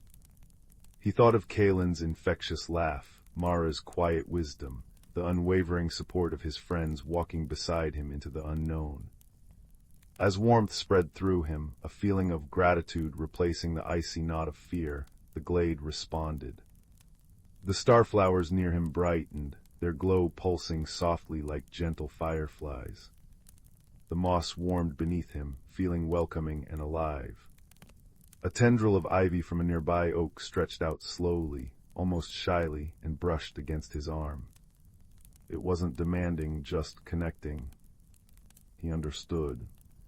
His magic wasn't about forcing things to be still or forcing them to change rapidly against their nature. It was about connection. About sensing the true rhythm, the inner life, and nurturing that. Like Mara's stone, he could be still on the surface, holding his core, while still being part of the changing world, reflecting its light. Change wasn't an enemy to be fought, it was the natural state of living things, including himself. His resistance, his fear, was what had clogged his magic, making it feel like mud. By accepting his feelings, by finding his center even amidst the flux, he could flow again. He reached out, not with a command, but with an open heart, towards a cluster of the glowing starflowers. He didn't ask them to change color or grow taller. He simply felt their delicate life force, their quiet contentment in the dappled light. He sent back a wave of appreciation, a sense of shared peace. In response, the flowers pulsed brighter, and a soft, golden light, warm and comforting, drifted from their petals and settled over Silas like a gentle, shimmering cloak. It didn't transform him, it felt like an affirmation, a recognition of the shift within. The walk back to Willowbrook was different. Silas still noticed the changes, the deeper autumn hues, the sharper bite in the air, but they didn't overwhelm him. He felt the forest's pulse alongside his own, a rhythm that included both stillness and movement. He carried the warmth of the glade's golden light inside him, a quiet hum of acceptance. Days turned into weeks. Silas didn't become like Kalen, bursting with constant new energy. He still cherished the quiet routines of his garden. But something fundamental had shifted. When Mistress Alara asked for help transforming her herb garden for winter, instead of feeling a spike of anxiety, Silas felt curiosity. He walked through her plot, sensing the lingering vitality of the summer herbs and the sleepy readiness of the soil for its winter rest. He didn't force anything. He simply helped her understand what the plants needed to transition comfortably, suggesting protective mulches and hardy winter varieties that resonated with the soil's quiet strength. His magic flowed easily now, a clear stream of connection guiding his actions. One frosty morning, Silas stood in his own garden. Winter was truly settling in. His prized roses were dormant, their stems bare. But in a corner, where he'd planted some late-blooming bulbs on a whim after returning from the glade, a cluster of deep purple crocuses had pushed bravely through the thin layer of frost. They glowed faintly, a soft echo of the starflower's light. He hadn't forced them, he'd simply planted them and trusted the season, trusted the life within them. Kalen and Mara found him there, sipping steaming chamomile tea. "Look at that," Kalen exclaimed, pointing to the crocuses. "Brave little things blooming in the cold." Mara smiled, her breath misting in the air. "They found their moment, didn't they? Just like someone else we know." Silas smiled, a deep, peaceful warmth spreading through him, more comforting than the tea.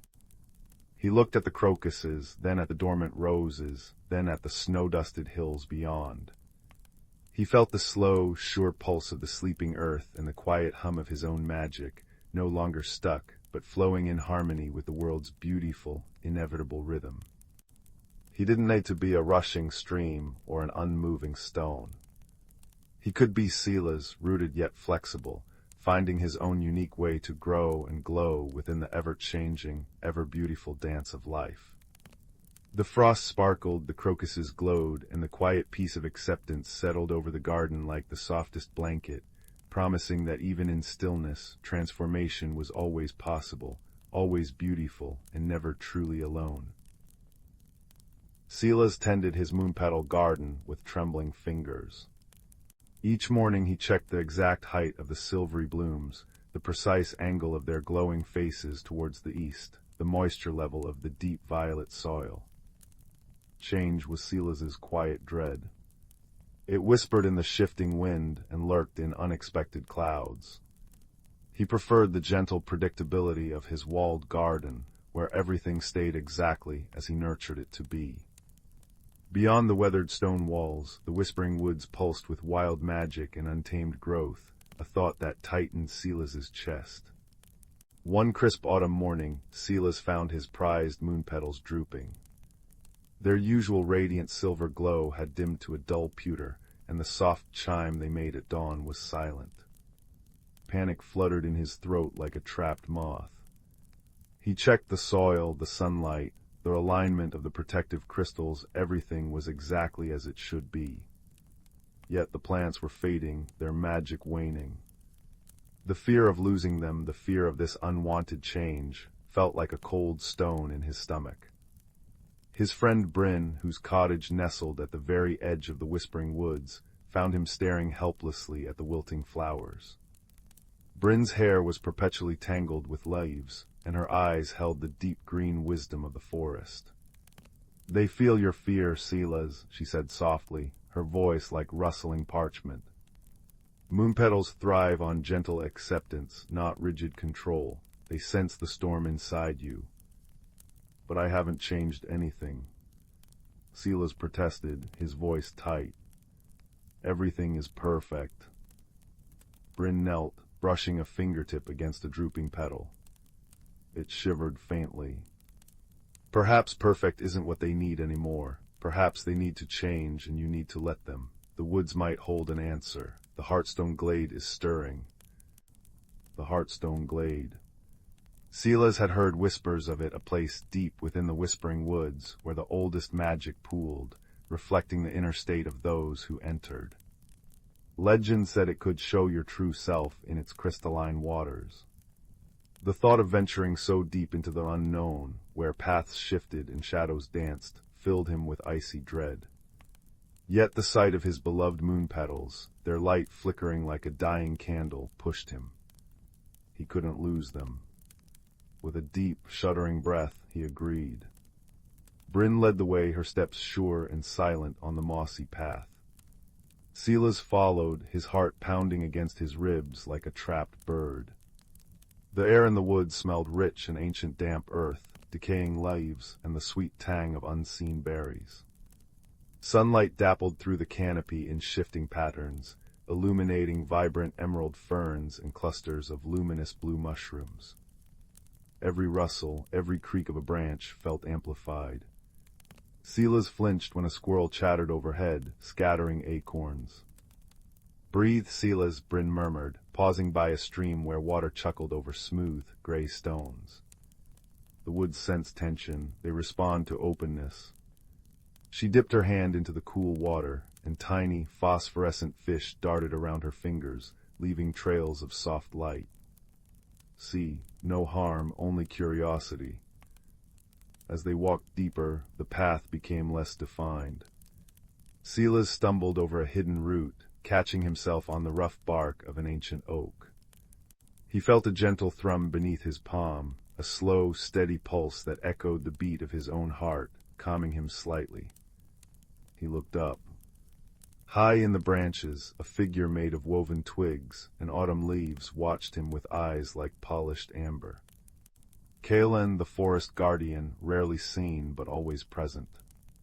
"You carry winter in your spring," Kalen's voice whispered, not from the figure but from the rustling leaves all around. "The garden fears the wild, yet the wild nourishes the garden. Let the walls down, little caretaker. Let the light find its new shape." Silas shivered, the words resonating deep within his fear. Was his own rigidity, his terror of change, what was truly harming the moon petals? Was he the walls stifling their light? Finally, they reached the Heartstone glade. It was a small clearing bathed in ethereal light that seemed to emanate from the very air. In its center lay a pool of water so clear it was almost invisible, reflecting the vibrant canopy above like a perfect mirror. Ringing the pool were smooth, milky white stones that pulsed with a soft, internal light. The air hummed with a deep, resonant energy, peaceful yet profoundly alive. "Look into the waters, Silas," Bryn said, her voice barely a breath. "See what the Heartstone shows you." Trembling, Silas stepped to the edge of the pool. He saw his own reflection first, pale face etched with worry lines, eyes wide with apprehension. But as he focused, the image shimmered. He saw his walled garden, but the walls were impossibly high, thick with thorns, casting deep shadows over the moon petals within. He saw himself frantically measuring, pruning, trying to force the plants into unchanging forms, while their light dimmed under his anxious touch. The reflection shifted again, showing the whispering woods vibrant, chaotic, teeming with life in constant, beautiful flux. Vines embraced trees, flowers bloomed in unexpected bursts of color, streams changed course, and everything felt interconnected, pulsing with healthy, dynamic magic. He saw the fear in his own mirrored eyes, fear of the wildness, fear of losing control, fear of becoming something different. Tears welled in Silas's eyes, blurring the vision. The truth was undeniable. His fear wasn't protecting the garden, it was suffocating it. He had built walls not just of stone, but of rigid expectation, shutting out the very elements of growth and renewal. He sank to his knees beside the pool, the cool moss soft beneath him. "I'm afraid," he whispered, the admission carried away by the glade's gentle hum. "I'm afraid of what happens when things change, when I might need to change." As he spoke his fear aloud, something remarkable happened. A single tear fell from his cheek into the crystalline water. Where it landed, a tiny, perfect silver flower bloomed instantly on the surface, a miniature moon petal, glowing with pure, soft light. It floated for a moment, then dissolved into shimmering motes that drifted upwards like fireflies. The water rippled. Silas's reflection shimmered once more. This time he saw the garden walls crumble gently, not into ruin, but into low, moss-covered borders. Sunlight streamed freely onto the moon petals.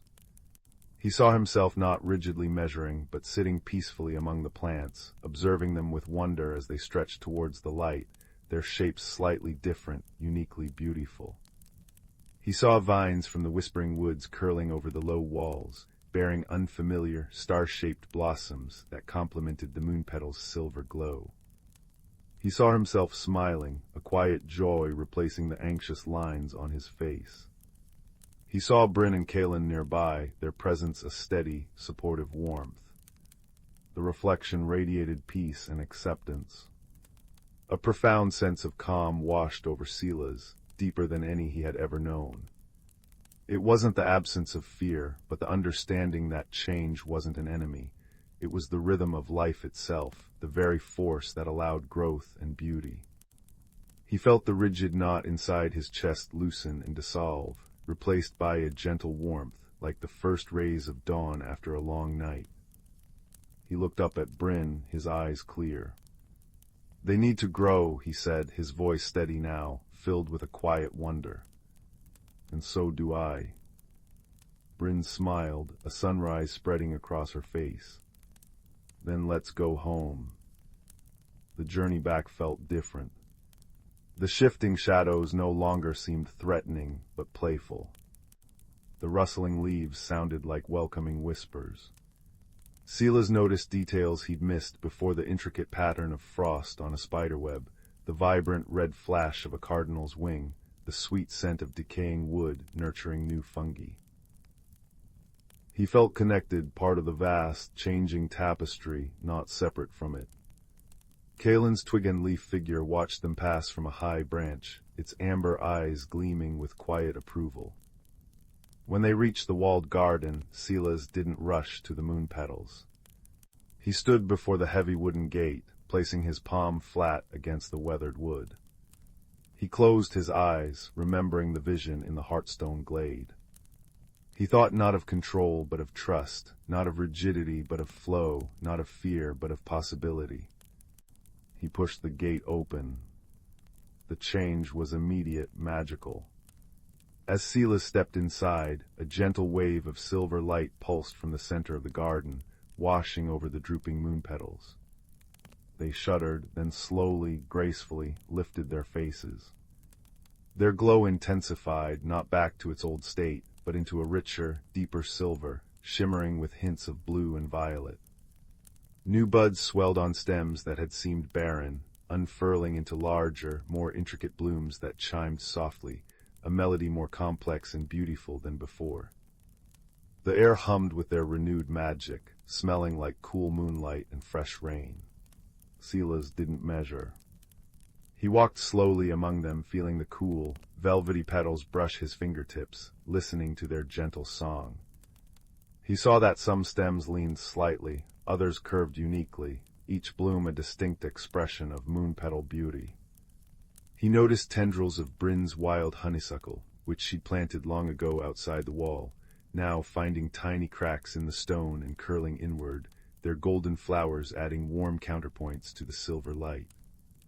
It wasn't the sterile perfection he'd clung to. It was vibrant, diverse, harmonious chaos. It was alive. He spent the afternoon simply being with his garden. He watered with a light touch, not a strict measure. He hummed along with the moon petals' chime. He welcomed the buzzing bees drawn to the honeysuckle. He felt a profound sense of peace settle over him, deeper than the quiet of routine. It was the peace of acceptance, of trusting the process of growth, both in his garden and within himself. That evening Bryn joined him, carrying 2 steaming mugs of spiced cider that smelled of cinnamon and cloves. They sat on a low stone bench Silas hadn't used in years, watching as the moon petals' glow intensified under the twilight sky, casting dancing silver shadows on the mossy ground. The low walls, now softened by vines and moss, felt welcoming, not confining. "They're more beautiful than ever," Bryn observed, her voice warm. Silas sipped the sweet, warm cider, feeling its comforting heat spread through him. "They needed to change," he said softly, watching a particularly large bloom slowly rotate to follow the rising moon. "And I needed to learn that change isn't loss, it's transformation. It's how we grow into who we're meant to be. Like the garden needed the wildness, I needed to let go of the walls I built." He looked at Bryn, his eyes reflecting the moon petals' gentle light. "Thank you for showing me the way." Bryn simply smiled and nudged his shoulder gently. Above them, in the branches of the old oak just outside the garden, Kalen's amber eyes glowed softly, a silent guardian witnessing the quiet, magical bloom of courage and acceptance. The air was filled with the soft chime of moon petals, the hum of night insects, the comforting crackle of Bryn's small fire pit nearby, and the deep, peaceful sigh of the forest beyond the walls. Silas leaned back, breathing in the cool, fragrant air, no longer afraid of the changing seasons, the shifting winds, or the wild magic that flowed through everything. He had discovered the greatest magic of all, the courage to grow, held safe in the gentle embrace of friendship and the enduring beauty of a world forever renewing itself. The moon rose higher, bathing the transformed garden and the quiet watchers in its serene, silver light, a perfect lullaby for a heart finally at peace. The fire crackled softly in the hearth, its warm, dancing light painting shifting shapes upon the walls of the quiet room. Outside, a chilly evening had settled, but in here, wrapped in the gentle glow, all was safe and still. It is on such an evening, when the world holds its breath and the stars begin to prick the velvet sky, that the best stories are found. They are not shouted from mountain tops, but whispered on the tendrils of wood smoke, stories of quiet courage and gentle magic. This is one such story, a tale that begins, as many good tales do, with a feeling of restlessness and a light in the dark. In a small stone cottage, much like one you might imagine nestled in the folds of these very hills, lived a young boy named Kalen. Kalen had a thoughtful heart and eyes that noticed things others often missed, the way dew clung to a spiderweb at dawn, or the particular sigh the old oak tree made when the wind blew from the east. But lately a quiet loneliness had settled over him, a feeling that the world was a vast and silent place. His parents were kind and his home was warm, yet he felt a pull toward something more, a secret he couldn't name. His greatest comfort was his grandfather, a man with hands like gnarled roots and a voice that rumbled like distant thunder. Grandfather was a storyteller, and his stories were not just words. They were living things that filled the cottage with the scent of pine forests and the sound of forgotten rivers. One evening, as Kalen sat staring into the flames, his grandfather settled into the chair beside him. "The fire speaks in many tongues tonight, Kalen," the old man said softly. "It crackles with news of the day, and it whispers with memories of ancient suns." Kalen sighed, drawing his knees to his chin. "I wish it would whisper a secret to me, a real one." Grandfather's eyes, deep and knowing, twinkled in the firelight. He reached into the pocket of his worn waistcoat and pulled out a small object. It was a locket no bigger than a walnut, carved from a dark, smooth wood. It was plain, unadorned, but as grandfather held it in his palm, a faint, warm light pulsed from within its seams, a soft orange glow like the heart of a banked ember. "This," grandfather said, his voice low and reverent, "was given to me by my own grandfather. It is called the ember heart. It does not hold a picture or a lock of hair. It holds a memory of warmth, an echo of the first fire ever kindled. It is said that its light grows brighter when one is on the verge of discovering something truly important, a friend, a truth, a hidden path." Kalen's breath caught. He reached out, and as his fingers brushed the wooden locket, a wave of profound comfort washed over him, as if he had been wrapped in a blanket fresh from the hearth. The light within pulsed gently against his skin. "It feels alive," he whispered. "In a way it is," grandfather nodded. "It responds to the warmth in a heart, but its true magic is a guide. It is for you now, Kalen. I think you are ready for a journey." "A journey where?" Kalen asked, his eyes wide. Grandfather's gaze turned towards the window, towards the darkening woods that crowded against the edge of their valley. "That the ember heart will help you discover. Tomorrow at first light follow where its glow leads you. But remember, the most important journeys are not about the distance traveled, but the stillness found. Listen more than you speak, observe more than you do, and trust the warmth you carry." That night Kalen slept with the ember heart tucked safely under his pillow. His dreams were filled with flickering lights and the scent of damp earth and growing things. When he awoke, a pale, silvery light was filtering through his window. He dressed quickly, pulling on a warm tunic and sturdy boots, and placed the locket on a leather cord around his neck. Tucked under his shirt, it rested against his chest, a secret, warm weight. He crept downstairs, packed a small satchel with bread and cheese, and slipped out into the crisp morning. The world was hushed and pearled with dew. For a long moment he stood at the edge of the garden, unsure. Then he felt it, a subtle tug, a faint increase in the warmth against his skin. He turned towards the woods. The ember-heart's glow, visible even through his tunic, seemed to brighten just a little. And so, Kalen's journey began. He stepped from the familiar turf of the garden into the deep shadows of the forest. The air changed instantly, becoming cooler and rich with the smell of moss and decaying leaves. Sunlight fell in dappled patches through the canopy, and the only sounds were the crunch of his own footsteps and the cheerful chatter of unseen birds. He walked for what felt like hours, his path guided by the gentle pulse of the locket. It was not a frantic pull, but a patient, persistent suggestion, leading him away from the well-trodden paths and deeper into the heart of the woods where the trees grew closer together and the light was a soft, green gloom. At first, the silence felt heavy, amplifying his loneliness. But as he walked, he began to truly listen, as his grandfather had advised. He heard the scuttling of a beetle under a leaf, the whisper of the wind through the pine needles, the gurgle of a hidden stream. The forest was not silent at all, it was a symphony of quiet sounds. He paused by a cluster of bright red mushrooms, marveling at their perfect, round caps, and felt the ember-heart warm slightly, as if approving of his attention. It was when he stopped to drink from a small, clear spring that he noticed the first hint of the mystery. Carved into a flat stone beside the water was a symbol, a spiral that ended in a small, five-petaled flower. It was ancient and weathered, but unmistakably made by a careful hand. The ember-heart pulsed against his chest, a soft, steady beat. Kalen traced the symbol with his finger, feeling a connection to someone, something that had passed this way long before him.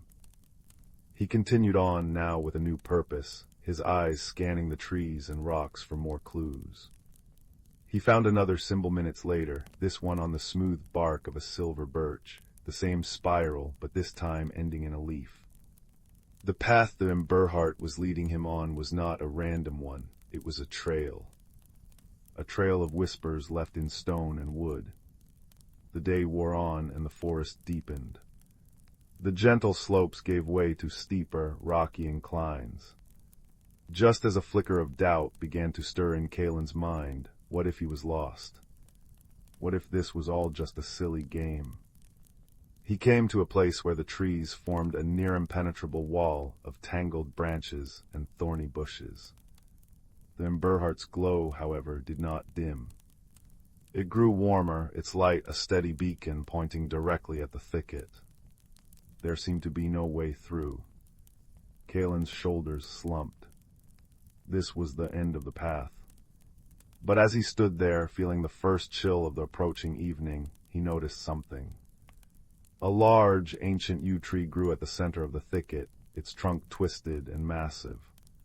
And there, at its base, almost completely hidden by ivy, was a narrow, dark opening.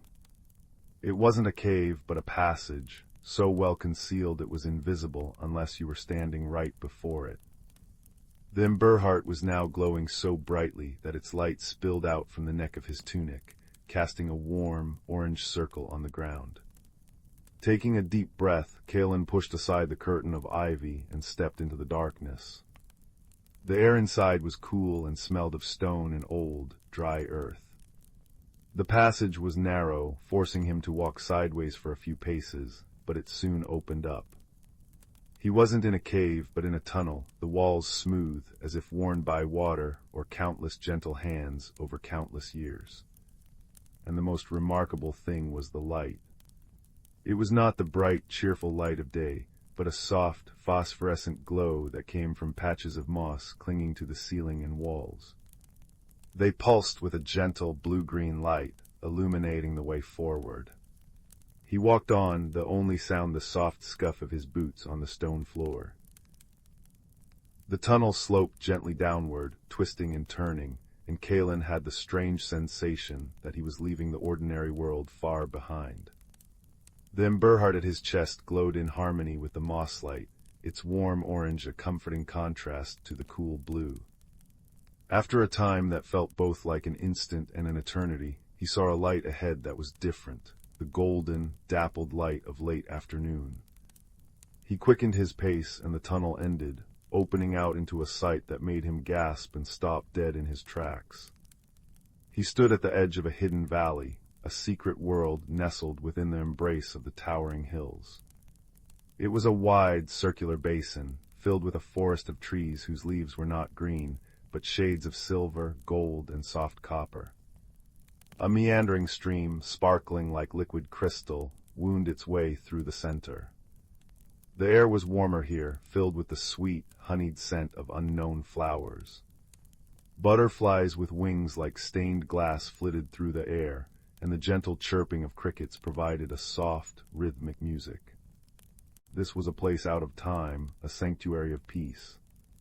And there, in the center of the valley, beside the stream, stood the most beautiful tree Kalen had ever seen. It was vast and ancient, its bark the color of moonlight, and its branches, which spread out like a protective canopy, were laden with blossoms that shimmered with their own soft, internal light, pale pink and white, like captured starlight. The ember heart was no longer just warm, it was thrumming with a gentle energy, a vibration of pure joy. This was the destination. This was the secret. As he walked down the gentle slope into the valley, the grass under his feet was soft and thick.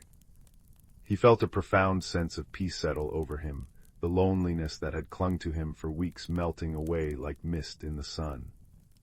He made his way towards the great tree, drawn by an irresistible pull. It was then that he saw the fox. It was sitting on its haunches at the base of the tree, watching him with calm, intelligent eyes.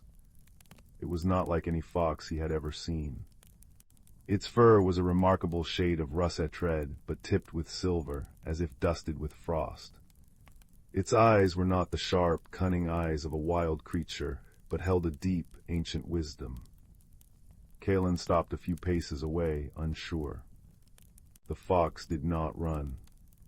It simply tilted its head, and a voice, not heard with ears but felt directly in Kalen's mind, spoke. It was a voice like the rustling of leaves, soft and dry. You have followed the warmth. Welcome, Kalen. Kalen's heart hammered against his ribs. You know my name. The fox gave a slow, deliberate blink. The ember heart speaks your name in its glow. I am Sila's. I am the keeper of this place, the Whispering Glen. It's beautiful, Kalen breathed, looking around in wonder. I've never seen anything like it. It is a place of remembrance, Silas replied, his mental voice gentle. A memory of the world when it was younger and quieter. Few find their way here. Only those whose hearts carry a true warmth and a need for stillness. My grandfather sent me, Kalen said, touching the locket. He said I was ready for a journey. And so you are, Silas agreed. He stood up and padded softly towards the stream. Come, sit with me. The day is waning, and the best stories are told as the light fades. Kalen followed, sitting on a smooth, sun-warmed stone beside the water. Silas curled up nearby, his silver-tipped tail wrapped around his feet. For a long time they sat in a comfortable silence, watching the water dance over the stones. Kalen found that he didn't need to fill the silence with words. The companionship of the fox was enough. It was a quiet understanding that flowed between them, as real and tangible as the stream itself. The loneliness you feel, Silas began, his voice a soft murmur in Kalen's mind, is not because you are alone. It is because you have not yet learned to listen to the world's own heart. You search for a grand noise when the truth is whispered. How do I learn? Kalen asked softly. You have already begun, Silas said. You noticed the symbols. You listened to the forest. You trusted the quiet pull of the ember heart. That is the first lesson. The second is to understand that all things are connected. The tree to the sun, the stream to the rain, the fox to the boy. The warmth you carry in that locket is the same warmth that slumbers in the heart of this tree, the same warmth that gives life to the whole world. You are a part of it, not separate from it. That is the friendship you were seeking, not with one person, but with everything. As Silas spoke, Kalen looked around the glen with new eyes. He saw how the light from the glowing blossoms fell upon the silver leaves, how the water reflected the sky, how the very air seemed to hum with a quiet, vibrant life. He wasn't an outsider looking in, he was a part of the tapestry.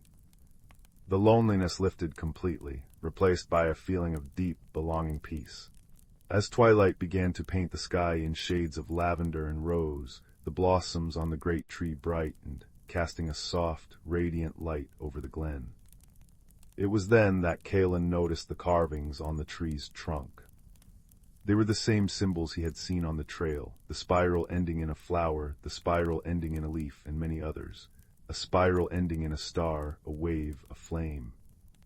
They are the stories of this place, Silas explained, seeing his gaze. Each symbol marks a moment of understanding, a spark of connection left by those who have visited through the ages. Your grandfather's mark is here. See, the spiral and the flame. Kalen reached out and touched the carving his grandfather had made so long ago. He felt a surge of love and connection that spanned generations. He understood now. The journey wasn't about finding a place, but about finding a truth. The hidden world was not just this physical glen, but the hidden world of connection that existed all around him, always, if he only knew how to look. Can I make a mark? He asked shyly. Silas nodded. What have you learned, Kalen? What truth will you leave behind? Kalen thought for a long moment. He thought of the quiet walk through the forest, the guidance of the ember-heart, the peaceful silence with the fox, and the feeling of belonging that now filled his heart. He picked up a sharp-edged stone and, with careful concentration, carved a new symbol into the soft, luminous bark of the great tree. It was a spiral, but this one did not end in a single shape. It branched out into many tiny, interconnected lines, like a network of roots or a map of stars. The spiral of connection, Silas murmured, approval warming his mental voice. A fine story to tell. Full night had fallen, but the glen was far from dark. The tree's blossoms and the glowing moss cast a soft, dreamlike light. Kalen knew it was time to return home. The thought no longer brought a pang of sadness. He carried the glen within him now. The path will guide you back, Silas said, as if reading his thoughts. Then Burhart will remember the way. And you may return whenever your heart needs to remember its connection. Thank you, Silas, Kalen said, his voice thick with emotion. For everything. The fox dipped his head. The thanks are mutual, Kalen. You have brought a new warmth to the glen. Go in peace. Remember the stillness. With a final, long look at the magical valley, Kalen turned and entered the tunnel. The journey back felt different, shorter. He was no longer a seeker, but a knower. The ember-heart glowed steadily against his chest, no longer a guide to a destination, but a reminder of the one he had found. When he finally stepped out of the thicket and back into the familiar woods near his home, the moon was high and bright. He walked the last stretch with a light heart, the night sounds of the forest a friendly chorus now, not a lonely one. He slipped back into the quiet cottage. The fire in the hearth had burned down to a bed of glowing coals, but the room was still warm. His grandfather was asleep in his chair, a blanket over his knees. Kalen knelt by the fire, adding a small log. As the flames licked at the new wood, catching light, he felt his grandfather's hand on his shoulder.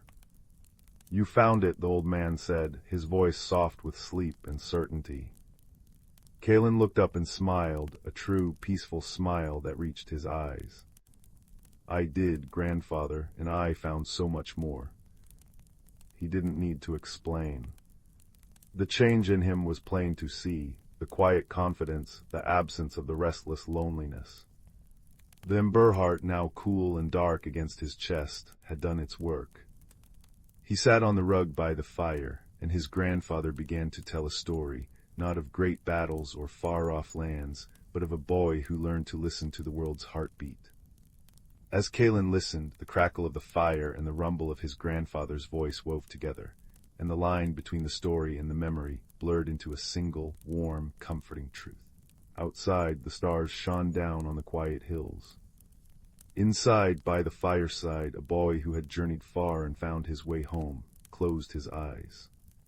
And as he drifted into sleep, his dreams were not of lonely paths, but of a silver-furred fox, a tree of glowing blossoms, and the gentle, unbreakable connection of all things, a warmth that would burn steady and true within him forever. The village of Bramble Hollow nestled in a valley where twilight lingered like a contented sigh. Every chimney puffed cinnamon-scented smoke, and lanterns shaped like dandelion seeds cast buttery light on cobblestone paths. Young Milo, with eyes like polished acorns and a patchwork satchel always at his side, first noticed the strangeness one dewy morning. Overnight, every front gate in the village had sprouted identical clusters of moon-pale mushrooms, not harmful, but perfectly circular, glowing faintly as if storing starlight. Like tiny fairy tables. Mrs. Gable whispered, brushing flour from her apron as villagers gathered, murmuring in puzzlement. 2 nights later, the mystery deepened. All the copper wind chimes hanging from porches played the same 3-note lullaby at dawn, though no breeze stirred. Old Man Hemlock's prize-winning sunflowers now faced west instead of east, their golden heads bowed as if sharing a secret. A gentle unease settled over Bramble Hollow. "It's not mischief," declared Milo, tracing a glowing mushroom cap with his fingertip. "It feels thoughtful, like someone's trying to say hello but forgot how." Milo decided to solve the riddle. That evening he packed his satchel with a honey cake wrapped in wax paper, a woolen blanket, and his most important tool, grandfather's magnifying glass, its brass rim warm with memory. He nestled beneath the ancient whispering willow by the duck pond, its leaves sighing advice only patient ears could hear. As moonlight silvered the pond, ripples formed without wind, swirling into intricate spirals. Suddenly, a small creature emerged no taller than Milo's hand, with skin like river-smooth pebbles and hair of woven reeds. It carried a hollowed acorn cup, dipping it delicately into the water. Milo held his breath. A water nymph. Grandfather's stories were true. The nymph froze, eyes wide as dewdrops. Milo slowly unwrapped the honey cake, breaking off a crumb and placing it on a lily pad. The nymph tilted its head, then skated across the water to claim it. With gestures as fluid as the current, it pointed toward the northern woods, then mimed, dropping tiny seeds. "You're planting the mushrooms," Milo whispered. The nymph nodded, then vanished beneath the surface, leaving only a shimmer. The next clue came from Orla, the moss-bearded tortoise who napped by the library's warmth vents. "Saw shimmer dust near the wind chimes," she rumbled, blinking slowly. "Not pixies, too quiet." Following her advice, Milo sprinkled fine oat flour around Widow Peony's porch that night. At dawn, delicate, webbed footprints glowed in the flour, leading straight to the hollow oak near the sunflower patch. Inside the oak's knotted trunk, Milo found his mentor, Thistle, an ancient hedgehog whose spines held fragments of quartz that caught the light. "Ah, young observer," Thistle rasped, brewing pine needle tea over a glowworm lamp. "You seek the pattern weaver. She's shy, that one. Came from the crystal caves after the great rumbling shifted her home." Thistle explained the nymph was only helping a lonely friend who adored Bramble Hollow's cozy order, but didn't understand human ways. She rearranges things to make them more beautiful, by her lights. Armed with understanding, Milo prepared. He left gifts where the footprints appeared, a smooth blue marble by the wind chimes, a spool of silver thread near the sunflowers. That night, under a plum-colored sky, he saw her. Perched on a sunflower, a tiny figure with moth-wing sleeves hummed softly. As her fingers brushed a wind chime, it chimed the same 3 notes, a melody Milo suddenly recognized as the village's bedtime bell. She was copying what she loved. "Hello," Milo whispered, holding out a mushroom-capped plate with a single blueberry. The sprite, her skin like opal, eyes like liquid amber, gasped but didn't flee. "Your patterns are lovely," Milo said gently. "But our gardens, they're like stories we've written ourselves." He sketched Bramble Hollow's map in the soil, showing how each garden was cherished just as it was. The sprite, whom he learned was named Lumina, trembled. "I only wanted to help the pretty sounds and colors stay," she chimed in a voice like tinkling ice. The solution came at dawn's first blush. Milo gathered the villagers. "Lumina needs a place to weave her patterns," he announced. In the communal meadow, children offered smooth stones, gardeners donated seeds, and Mrs. Gable baked seed cakes. Together they built Lumina a glittering mosaic courtyard, stones arranged in spiraling constellations, wind chimes tuned to her lullaby, and soil where moon mushrooms could glow freely. Lumina wept shimmering tears that sprouted into tiny, glowing flowers. "You made me a story," she whispered to Milo. Now, Bramble Hollow's twilight hums with new magic. Lumina's mosaics shift daily, telling tales of starlight and deep earth. The wind chimes sometimes play her lullaby just for sweet dreams, and sunflowers turn to watch children's laughter dance across the meadow. And every night, as Milo drifts to sleep, he sees a tiny opal hand placing a perfect, glowing mushroom cap on his windowsill, a silent thank you glowing in the dark, a secret shared between friends under the watchful, kind stars. All is calm, all is understood, and Bramble Hollow dreams on, cozier than ever before. In a quiet corner of the spiral galaxy, where stardust settled like glittering snow, there lived 2 beings from different worlds. On the crystalline planet of Luminar, there was a gentle creature named Kalen, whose skin shimmered with the colors of his emotions, and whose long, slender fingers could weave light into soft, glowing patterns. On the rust-colored world of Veridia, there lived a small, round being named Rin, who communicated through melodic hums that vibrated with meaning, and whose feet left faint, phosphorescent trails wherever they walked. Their friendship began by accident, when both of their small exploration vessels were caught in the gentle pull of a wandering comet's tail and guided toward a forgotten asteroid. There, nestled within a crater veiled by curtains of slow-drifting cosmic dust, they found a place that would become their sanctuary. A vast, natural cavern whose walls were embedded with softly pulsing crystals that hummed in harmony with the distant stars. Kalen, upon first seeing Rin, had flushed a nervous silvery blue, his light-weaving fingers trembling. Rin, in turn, had emitted a low, warbling hum of caution. They were so different. Kalen expressed joy in bursts of gold and understanding in deep, calm violet. Rin expressed curiosity in a rising scale of notes and comfort in a steady, low thrum. They had no words in common, only the silent, vast language of the cosmos around them. Their first project was the garden. The cavern was beautiful but barren. Kalen, using his innate connection to light, gathered luminous mosses from the asteroid's surface and encouraged them to grow along the walls, their soft blue and green glow providing a gentle, perpetual twilight. Rin, whose humming could resonate with the vibrations of matter, coaxed dormant seeds from the asteroid's soil. Strange, bell-shaped flowers emerged, their petals chiming softly when the air shifted. Together they created a haven, a space station garden of otherworldly beauty, where light and sound lived in harmony.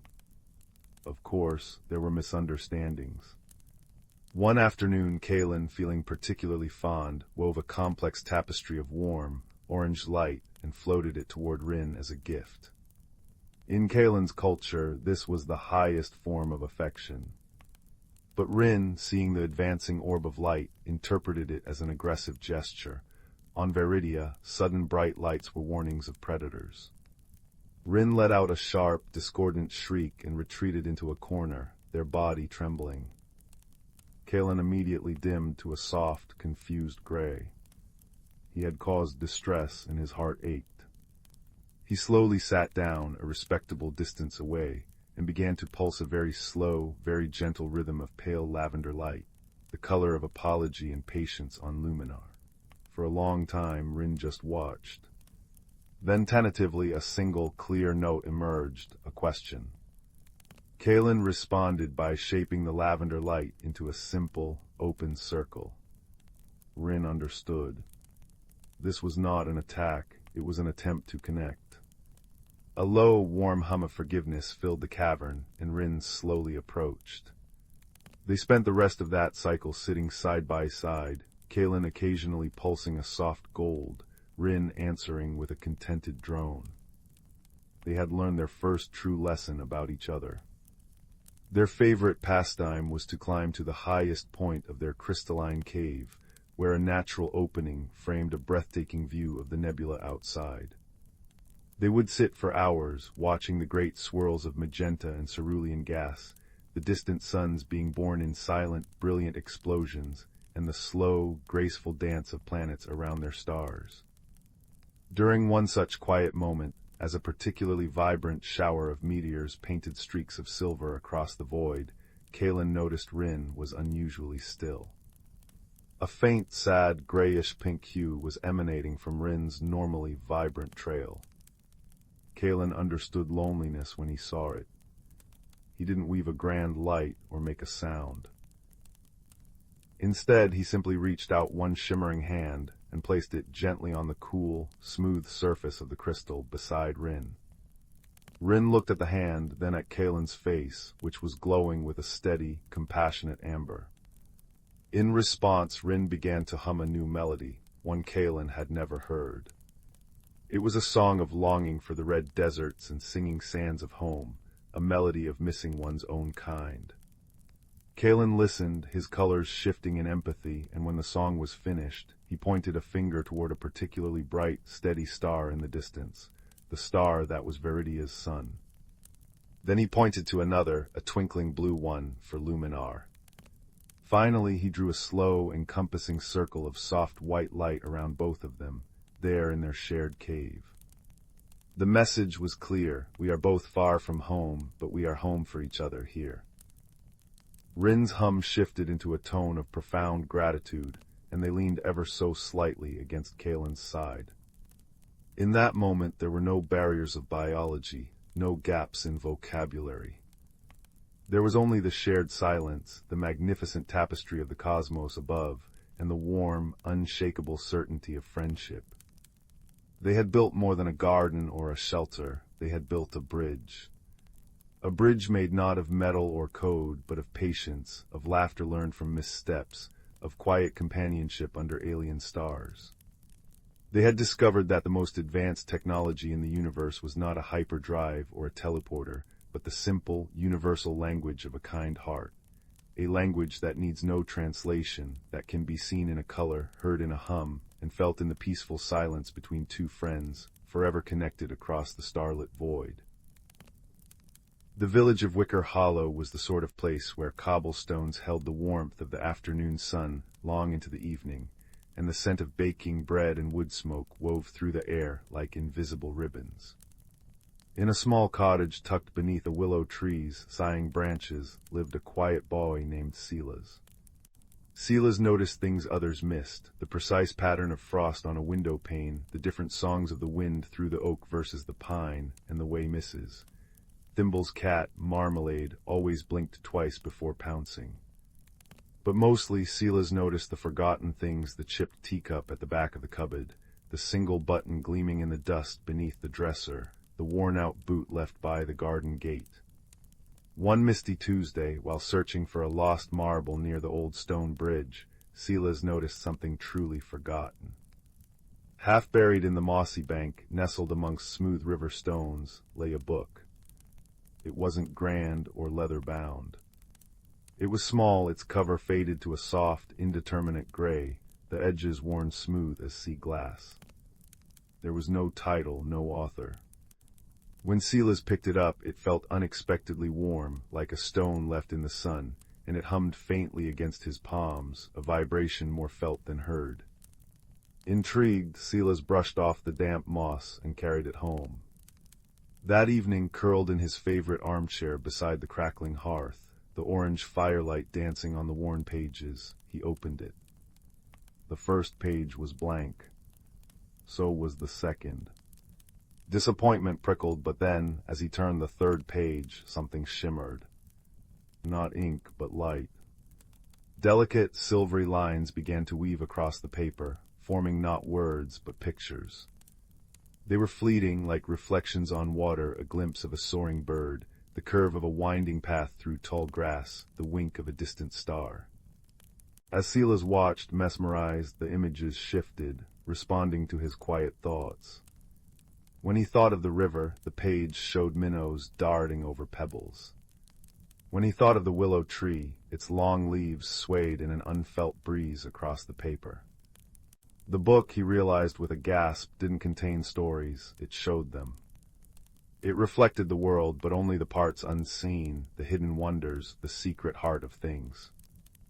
This discovery sparked a quiet yearning in Silas. The book showed him glimpses of places beyond Wicker Hollow, a forest glowing with bioluminescent mushrooms, mountains capped with clouds that looked like spun sugar, a meadow where flowers chimed like tiny bells. He longed to see these wonders himself, to understand the book's silent language. So one crisp morning, with the book tucked safely in his worn satchel, Silas set off, following the faint, shimmering path the book had shown him winding eastward from the village. His journey began gently, through sun-dappled woods. He hadn't gone far when he encountered his first helper.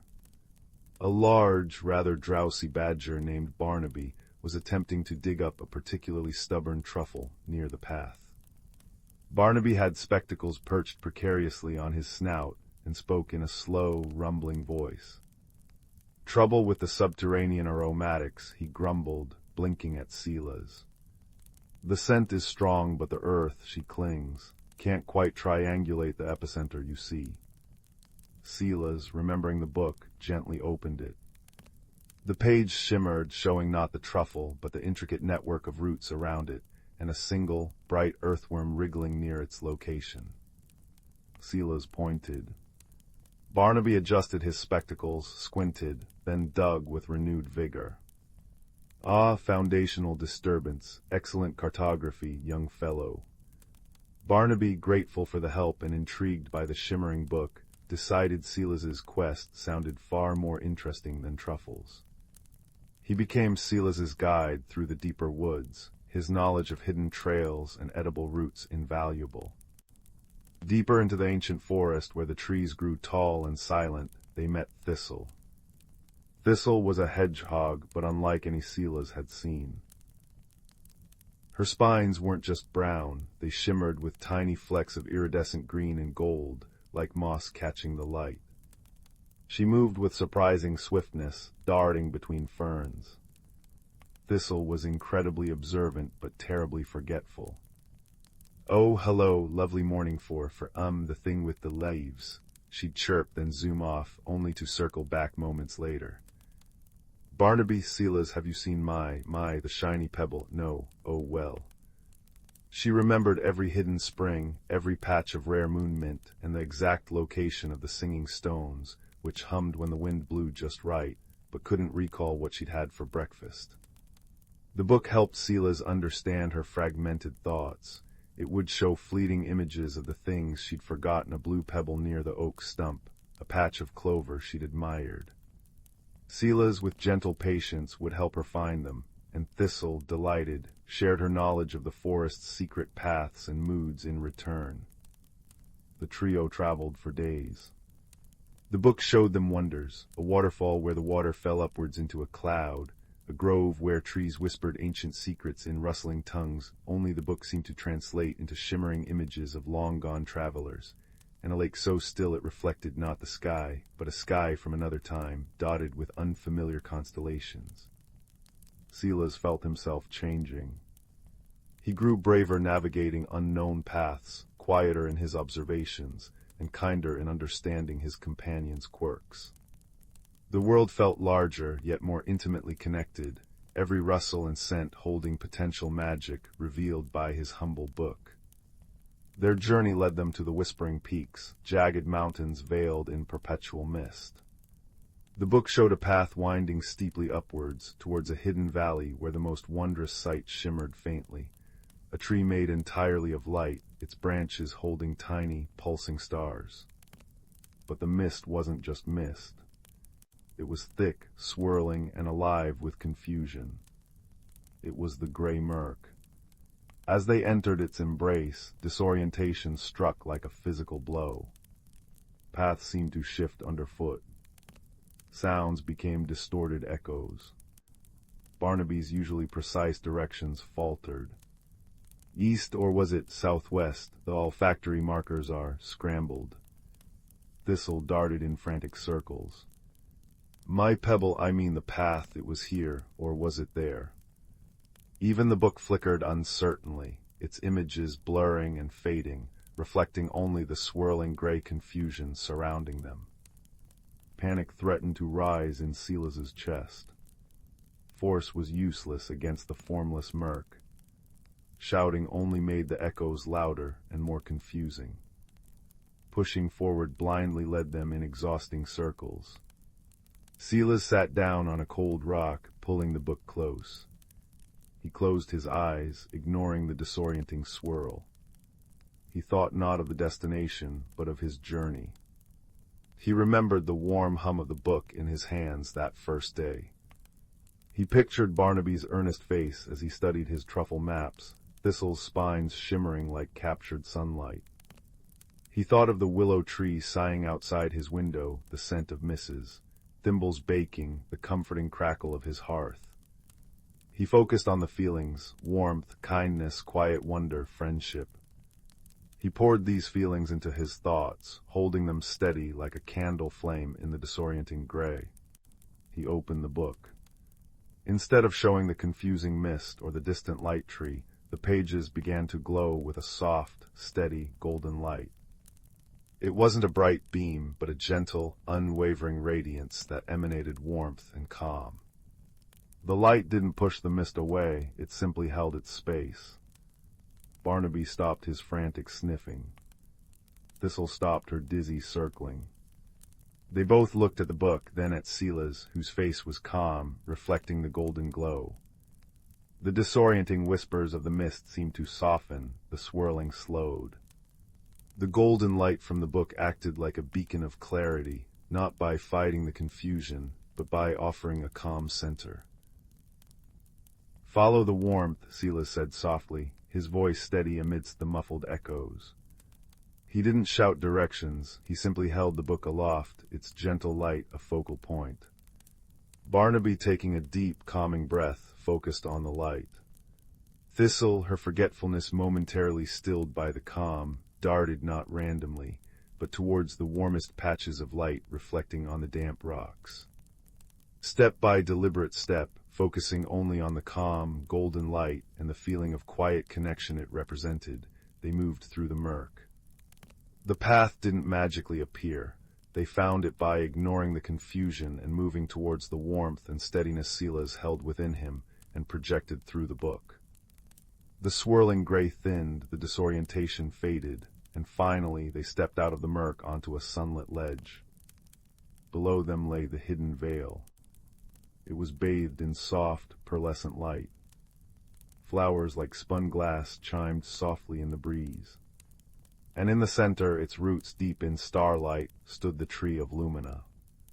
It wasn't merely bright, it pulsed with a gentle, living light, each branch a constellation, each leaf a tiny captured sunbeam. The air hummed with pure, peaceful energy. The book in Silas's hands blazed with a matching light, no longer showing images, but resonating with the tree's serene song. They spent hours in the vale, resting in the peaceful glow. The tree didn't speak, but Silas understood. It wasn't just a wonder to be seen, it was a reminder. A reminder that the greatest light comes from within, from kindness, from calm, from friendship, and from truly seeing the quiet magic woven into the ordinary world. The book hadn't just shown him hidden wonders, it had helped him see with his heart. The journey back to Wicker Hollow was easier. The book still shimmered, showing hidden wonders: a family of foxes playing in moonlit ferns, an owl with feathers like polished moonstone, but Silas saw them differently. He saw the connection, the quiet beauty inherent in everything. Barnaby returned to his truffles with a new appreciation for the subterranean cartography. Thistle still forgot her pebbles, but now she'd forget them with a happy chirp, remembering instead the feeling of the lumina tree's light. Silas returned to his cottage beneath the willow. The worn gray book sat on his windowsill now, catching the morning sun. It still shimmered sometimes, showing the dew on a spiderweb like diamonds, or the secret path a ladybug took across a leaf. But Silas didn't need it to see the magic anymore. He saw it in the steam rising from Mrs.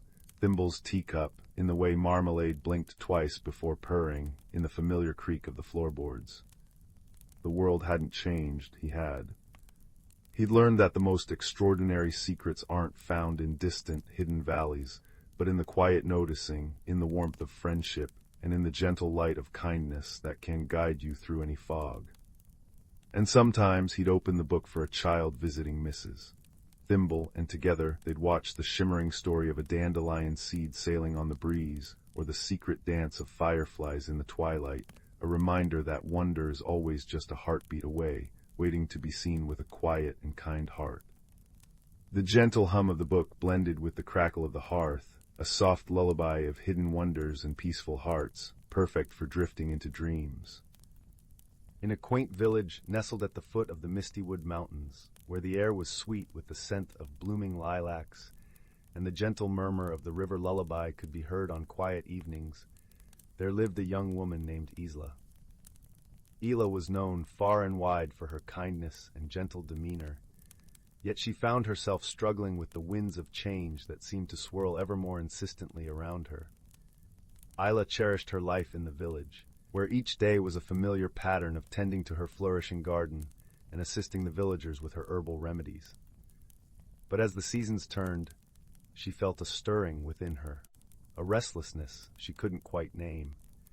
It was as if her heart whispered of adventures beyond the fields she knew so well, yet her mind clung to the comfort of the known. One particularly serene afternoon, as golden rays of sunlight filtered through the rustling leaves, Isla sat by the riverbank, her fingers trailing lazily through the cool water. It was here she often found solace and clarity, and today was no different, for as she watched the play of light on the ripples, a curious thing happened.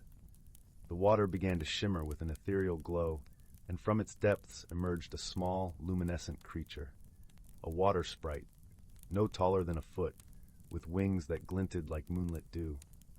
The sprite, whose name was Sylvie, was a guardian of the river, entrusted with maintaining its harmony. "Dear Isla," Sylvie chimed in, a voice as melodic as a chime, "I sense your heart's yearning for something beyond. Change is a part of life's grand tapestry, and it need not be feared." Startled yet comforted by Sylvie's presence, Isla listened intently as the sprite continued. "Embrace these winds of change, dear one, for they carry with them opportunities for growth and transformation." Despite Sylvie's words, Isla felt a knot of uncertainty tighten within her. "But what if I'm not ready? What if I fail?" she murmured, gazing into the sprite's wise eyes. Sylvie smiled, her glow warming the air. "Remember, Isla, you are never alone. The forest itself is alive with those who care for you, ready to lend their wisdom and aid." Heartened by Sylvie's assurance, Isla thanked the sprite, who vanished with a soft splash into the river, leaving a trail of sparkling droplets in her wake.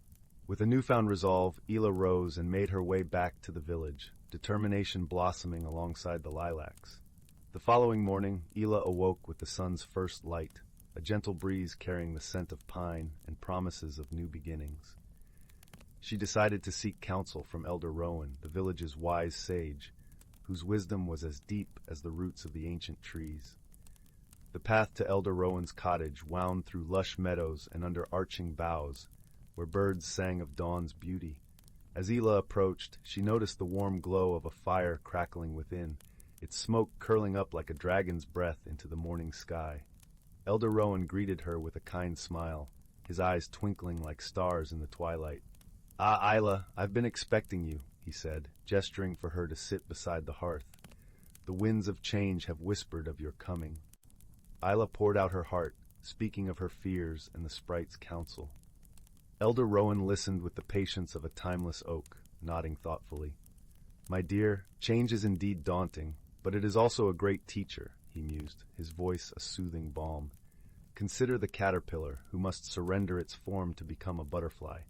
It is through transformation that we discover our truest selves." Ela pondered his words, the flickering fire casting gentle shadows that danced across the walls. "But how do I find the courage to embrace it?" she asked softly. Elder Rowan handed her a small, intricately carved wooden box. "Within this box is a seed," he explained. "Plant it in your garden, and let it be a symbol of your journey. Nurture it with care, and watch how it mirrors your own growth." Grateful for his guidance, Isla returned home with the seed, feeling a sense of purpose kindling within her. She chose a special spot in her garden, where the sun's warmth lingered longest, and gently pressed the seed into the earth. Days turned to weeks, and Isla tended to the seed with devotion, watering it with clear river water and surrounding it with the rich soil of the forest floor. As she cared for it, she found herself changing too, her heart opening to the possibilities that lay beyond her comfort zone. During this time, Ela often visited her dear friend Aidan, a gentle-hearted blacksmith whose laughter was as infectious as springtime. Aidan had faced his own fears of change when he took up his father's smithy, and he offered Isla his unwavering support. "You're stronger than you know, Isla," Aidan said one afternoon, the rhythmic clang of his hammer a steady backdrop. "Just as iron must be tempered by fire to become steel, so too must we face challenges to grow." As the village cycled through the seasons, Isla's seed began to sprout, its tender leaves unfurling toward the sky. With each new leaf, Isla felt her confidence bloom, and the knot of uncertainty within her began to loosen. One moonlit night, as Isla sat in her garden, the air heavy with the fragrance of night-blooming jasmine, she heard a soft rustle among the leaves. Sylvie, the water sprite, appeared once more, her wings casting a silvery glow. "Look at how you've grown, Isla," Sylvie remarked, her voice a gentle whisper. "Just like this plant, you've stretched beyond your limits, reaching for the light." Isla smiled, a quiet joy filling her heart. "I think I'm ready now," she said, her voice steady, ready to embrace whatever lies ahead. Sylvie nodded, her wings fluttering softly. "Remember, dear one, the journey is as important as the destination. Trust in yourself and in the friendships that support you." With those parting words, Sylvie vanished into the night, leaving behind a shimmering trail that lingered in the air like a promise.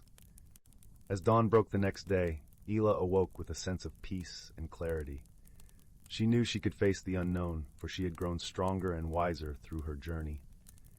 With her heart open to the possibilities of the world beyond the village, Isla embraced the winds of change, ready to spread her wings and soar. And so in the gentle embrace of the Mistywood Mountains, a young woman discovered the beauty of transformation, guided by wisdom, friendship, and the magic of her own heart. As she stepped into the world, she carried with her the lesson that change, though daunting, was the very essence of life's wondrous journey. In a cozy valley where the rivers flowed backwards and the trees grew their leaves in polka-dot patterns, there lived 3 peculiar friends. First was a dragon with scales the color of a stormy twilight who collected teacups. Not gold or jewels, mind you, but delicate porcelain teacups with floral patterns and gilded edges. His name was Ponder, and his sneezes made little puffs of lavender-scented smoke.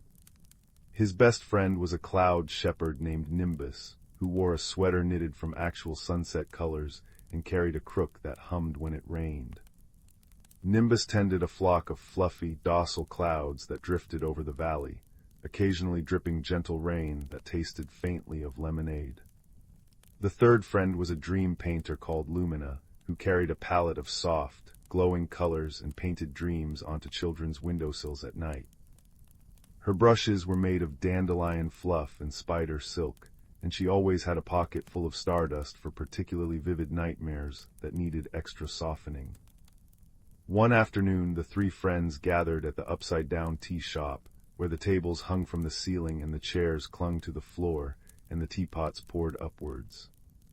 Ponder was particularly excited. He had just added a splendid new teacup to his collection, one with butterflies that seemed to flutter when steam rose from the tea. "Oh, it's simply splendid," Ponder exclaimed, holding the cup delicately between his claws. "I found it near the Whispering Wells, where the puddles reflect yesterday's weather." Nimbus nodded, sipping his tea which, true to the shop's nature, flowed upward into his mouth. "Lovely," he murmured. "But my clouds have been acting rather peculiar today. They keep hiccuping."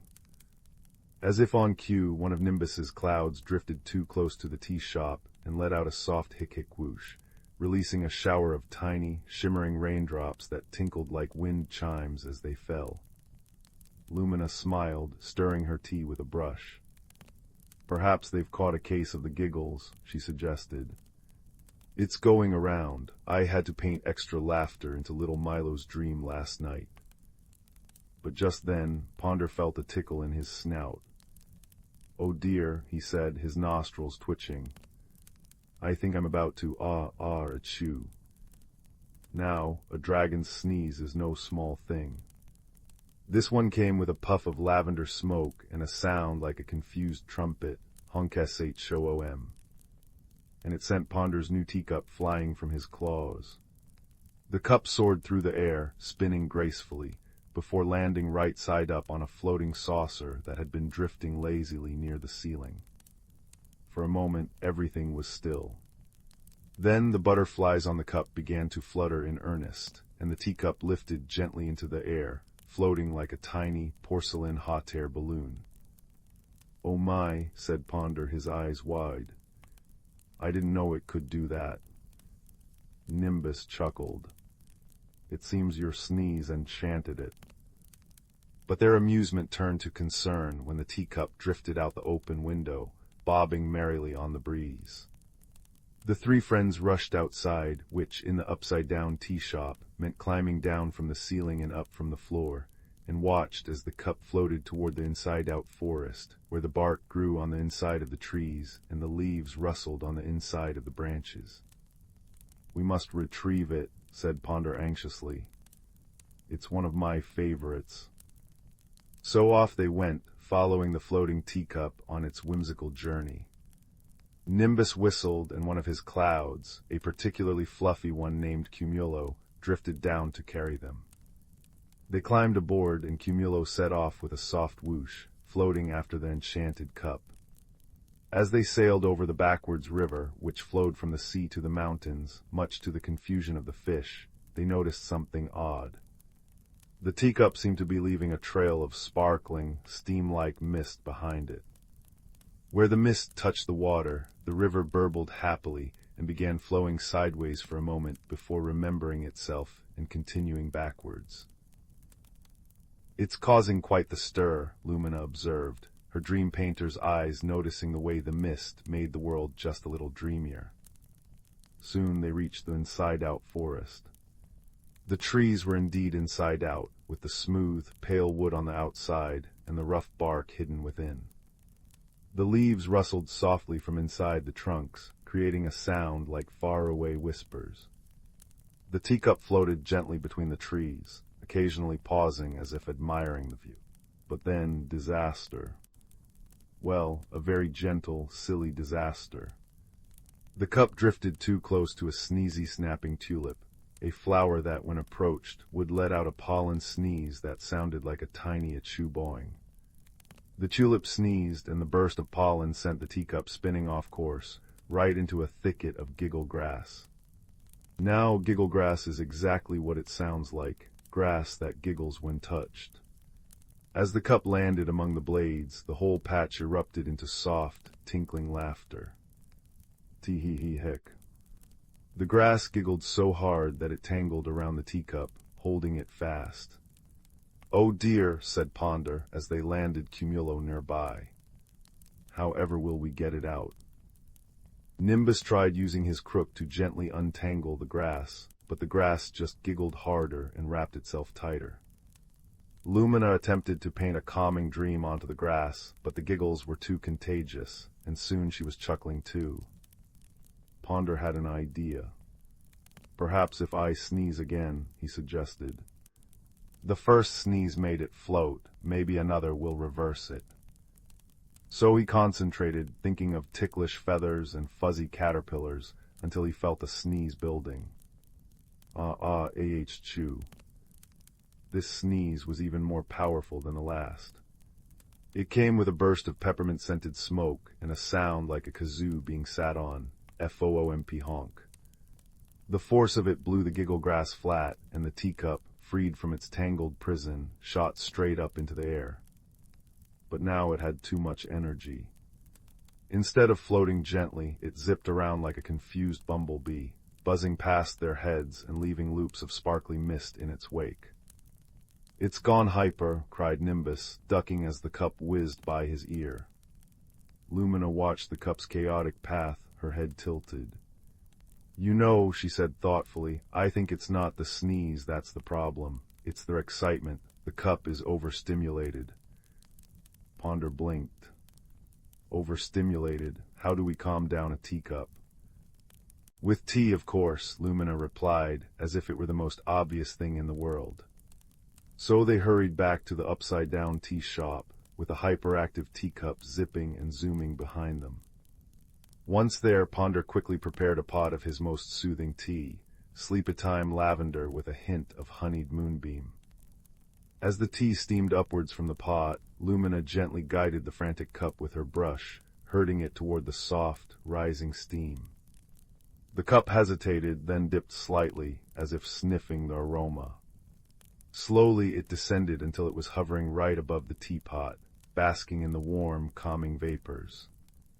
The butterflies on its surface stopped their frantic fluttering and began to move in slow, graceful patterns. The sparkly mist trailing behind it faded to a gentle glow. With a soft plink, the cup settled onto the table, right side up and perfectly calm. Ponder let out a sigh of relief. Oh, thank goodness. He carefully poured tea into the cup, and they all watched as the steam rose in lazy curls. Nimbus smiled. "It just needed a little stillness," he said. Lumina nodded. "Sometimes when things get too hectic, all we need is a warm cup of tea and a quiet moment." They sat together, sipping tea as the upside-down shop gently swayed. Outside, Nimbus's clouds drifted peacefully, no longer hiccuping. The backwards river flowed serenely on its confusing but cheerful path, and the inside-out forest whispered its inside-leaf secrets. That night, as Lumina painted dreams onto windowsills, she made sure to include a little floating teacup in each one, drifting calmly through a starlit sky. And if the children smiled in their sleep, well, that was exactly as it should be. And so, in that valley where rivers flowed backwards and trees wore polka dots, three friends learned that even the most frantic of days could be softened with patience, friendship, and a good cup of tea. The fire crackles softly now, and the stars twinkle outside your window. May your dreams be gentle and your rest be deep. Good night. Leo had always been curious about the old oak tree at the very edge of his grandmother's garden. Its gnarled branches seemed to reach out like welcoming arms, and its leaves whispered secrets on even the stillest days. His grandmother called it the listening tree, but she always cautioned him against venturing too close to the hollow nestled within its massive trunk. Some doors, she'd say with a twinkle in her eye, are best opened when you're ready for the journey beyond. One crisp autumn afternoon, the scent of wood smoke and fallen apples heavy in the air, Leo felt ready. A gentle breeze carrying the scent of damp earth and something sweet and unfamiliar, tugged at him. He approached the hollow. Instead of the dark space he expected, shimmering light, like trapped sunshine filtered through honey, spilled out. Taking a deep breath of the cool, sweet air, Leo stepped inside.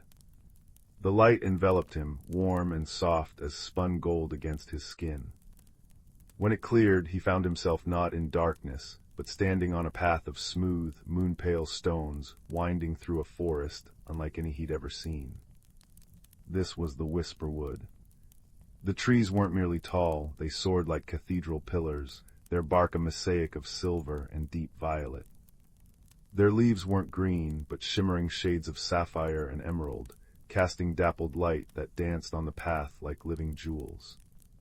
Bioluminescent flowers, shaped like tiny bells and glowing with soft blues, pinks, and golds, carpeted the forest floor, pulsing gently as if breathing. The air hummed with a low, melodic thrum, like a giant, contented cat purring, and carried the scent of crushed mint, vanilla orchids, and warm stone after rain. Overhead, creatures that looked like floating dandelion seeds, but glowing with soft internal light, drifted lazily on unseen currents. Leo felt a thrill of pure wonder tingle from his scalp down to his toes. He hadn't walked far when a soft chime sounded beside him. A cluster of tiny winged creatures, no bigger than his thumb, hovered near a large, glowing mushroom. They looked like they were spun from spun glass and starlight, with delicate, iridescent wings that hummed faintly. Their large, luminous eyes blinked at him with gentle curiosity. These were the glow sprites. One darted forward, leaving a trail of shimmering dust that smelled faintly of cinnamon, and chimed again, a sound like tiny crystal bells. It seemed to be pointing towards a fork in the path where a large, moss-covered stone partially blocked the way. Leo understood. "Thank you," he whispered, bowing slightly. The sprites chimed happily, swirling around his head for a moment in a shower of sparkling dust before flitting back to their mushroom. Approaching the mossy stone, Leo saw the problem. The path forked, but the right-hand way was almost completely obscured by thick, velvety moss cascading from the stone and hanging vines heavy with luminous purple berries. He needed to clear it gently. As he reached out to push aside the moss, it shifted. A pair of large, sleepy eyes blinked open from within the moss itself. A creature resembling a small, incredibly fluffy bear entirely covered in the softest, deepest green moss, yawned, revealing a tiny pink tongue. It stretched, mossy limbs extending, and regarded Leo with calm, ancient eyes. This was a moss bear, Leo instinctively knew. He remembered his grandmother's advice about respecting the quiet places. Instead of pushing, he bowed again. "Excuse me, please," he said softly. "I don't mean to disturb your rest, but I'm trying to pass this way." The moss bear studied him for a long moment, then slowly, deliberately, shifted its bulk just enough to clear the path. It gave a soft, rumbling purr that vibrated through the ground and settled back down, its eyes closing peacefully. Leo carefully stepped past, brushing a gentle hand over the cool, soft moss on the creature's back. "Thank you," he murmured. The path led downwards now, towards the source of the melodic thrumming he'd heard earlier. It opened into a breathtaking clearing. A wide, shallow river flowed here, its water crystal clear and shimmering with every color imaginable like liquid rainbow catching the light. But the most astonishing sight was the riverbed itself. It was covered in smooth, polished stones, but these stones weren't inert. They glowed softly, each radiating its own unique hue: deep amethyst, fiery topaz, serene aquamarine. And they were singing. Not with voices, but with pure, resonant tones that vibrated through the air and water, creating the forest's harmonic hum. Leo knelt at the water's edge, dipping his fingers in. The water felt cool and silky, tingling slightly. The stones beneath shimmered brighter at his touch. He saw that the stones closest to the bank seemed dimmer, their songs fainter, almost sad. Gently, carefully, he began picking up the dimmer stones from the shallows and placing them back into the deeper, faster-flowing current in the center of the river. As each stone touched the stronger flow, it flared brightly, its song swelling back to full strength, joining the glorious chorus. He didn't know why they'd become displaced, perhaps by playful water creatures or gentle floods, but helping them felt right. As he worked, the entire clearing seemed to brighten, the hum becoming richer, sweeter, vibrating warmly in his chest. He felt a profound sense of peace and connection. Leaving the singing river behind, the path began to climb again, winding between enormous tree roots that formed natural arches. The light shifted, becoming softer, duskier. Ahead, nestled in the cradle of three colossal roots, stood a structure that took Leo's breath away. It was a cottage, but not made of wood or stone. It seemed woven from living vines heavy with night-blooming flowers that glowed with soft, white light. The roof was a canopy of enormous, luminous leaves. Warm, inviting light spilled from a round window.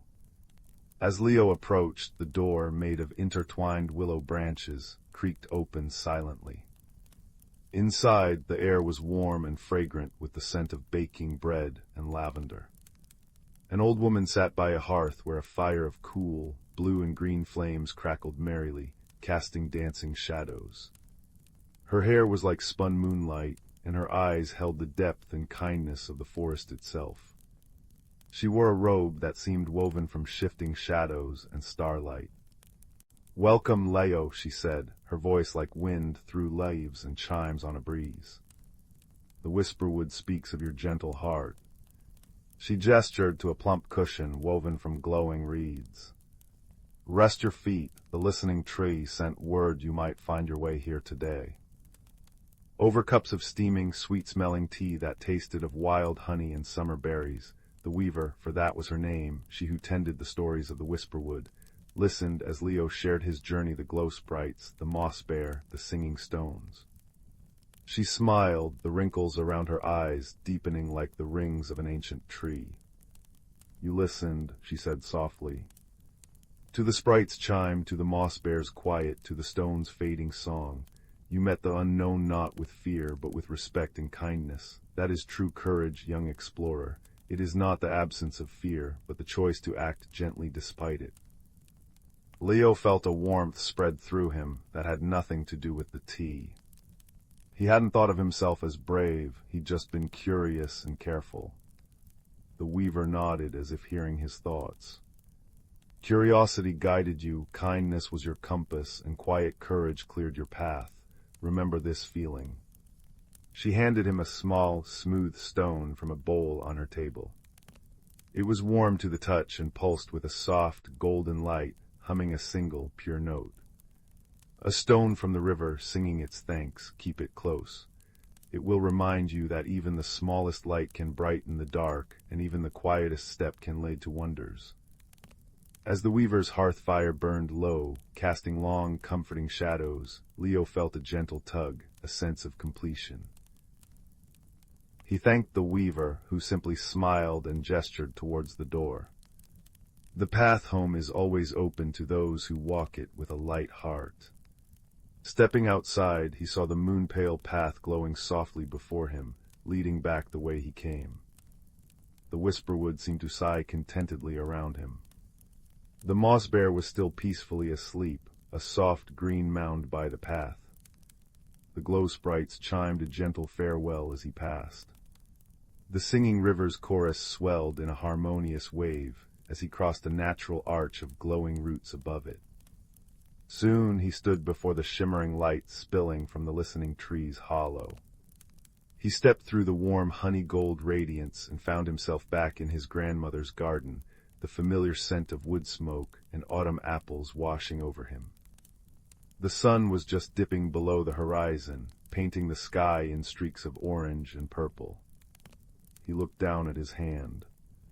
The warm, golden, softly humming stone was still there, pulsing gently against his palm, a tangible piece of magic and a reminder of his quiet bravery. He heard his grandmother call from the kitchen door, her voice warm and familiar. Leo ran to her, the stone safely tucked in his pocket, its gentle warmth a comforting secret against his leg. He flung his arms around her.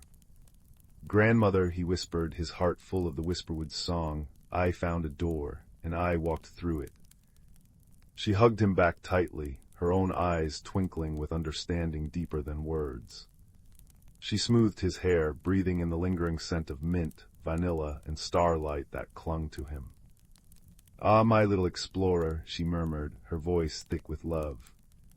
I thought you might be ready. The best journeys always begin with a single step, taken with a brave and gentle heart. Come inside now. The fire's crackling, and there's warm milk with honey. She led him towards the cozy glow of the cottage windows, the stone in his pocket humming its soft, reassuring song, a lullaby of courage found, wonders witnessed, and the comforting certainty that the world held more magic than he could ever imagine, waiting patiently for those willing to listen and step gently into the unknown. The scent of baking bread mingled with the wood smoke, wrapping around him like a warm blanket, and the gentle purr of the cat by the hearth seemed to echo the whisperwood's own contented thrum, lulling him into a deep, peaceful sense of belonging, both here and in the memory of that enchanted place. The adventure was over for now, but the warmth, the light, and the quiet courage it had kindled within him would remain, a glowing ember in his heart forever. In a small cottage nestled at the edge of a whispering pine forest, where the air always carried the scent of damp earth and wood smoke, lived a young girl named Lyra. Her home stood alone, with only the company of rustling leaves and the distant hoot of an owl to break the silence of the evenings. Though she loved her little house with its thatched roof and warm hearth, Lyra often felt a quiet loneliness settle around her shoulders like a shawl she hadn't chosen to wear. One autumn evening, as the last rays of sun painted the sky in shades of violet and gold, Lyra sat by her crackling fireplace, watching the flames dance and listening to their gentle hiss and pop. The firelight cast shifting patterns upon the walls, creating shadow creatures that leapt and twirled before disappearing into the corners of the room. As she stirred the embers with an iron poker, something unusual caught her eye. A small, smooth stone nestled deep within the ashes, glowing with a soft, pulsing light the color of warm honey. Curious, Lyra reached carefully into the warmth and retrieved the stone. It fit perfectly in her palm, radiating a comforting heat that seemed to seep right into her bones. As she held it closer, she noticed intricate patterns etched upon its surface, swirling lines that reminded her of tree rings or perhaps the path of a meandering stream. The stone pulsed rhythmically, almost as if it were breathing in time with her own heartbeat. That night, Lyra placed the glowing stone on her bedside table, where its gentle light cast a golden circle upon her pillow. As she drifted toward sleep, she found herself dreaming of a hidden path through the forest, illuminated by stones just like this one, each pulse of light beckoning her forward. When morning came, mist clung to the pine trees like silver lace, and Lyra knew with a certainty that settled deep in her soul that she must follow the dream's calling. She packed a small satchel with bread and cheese, a flask of cool water, and her warmest woolen cloak.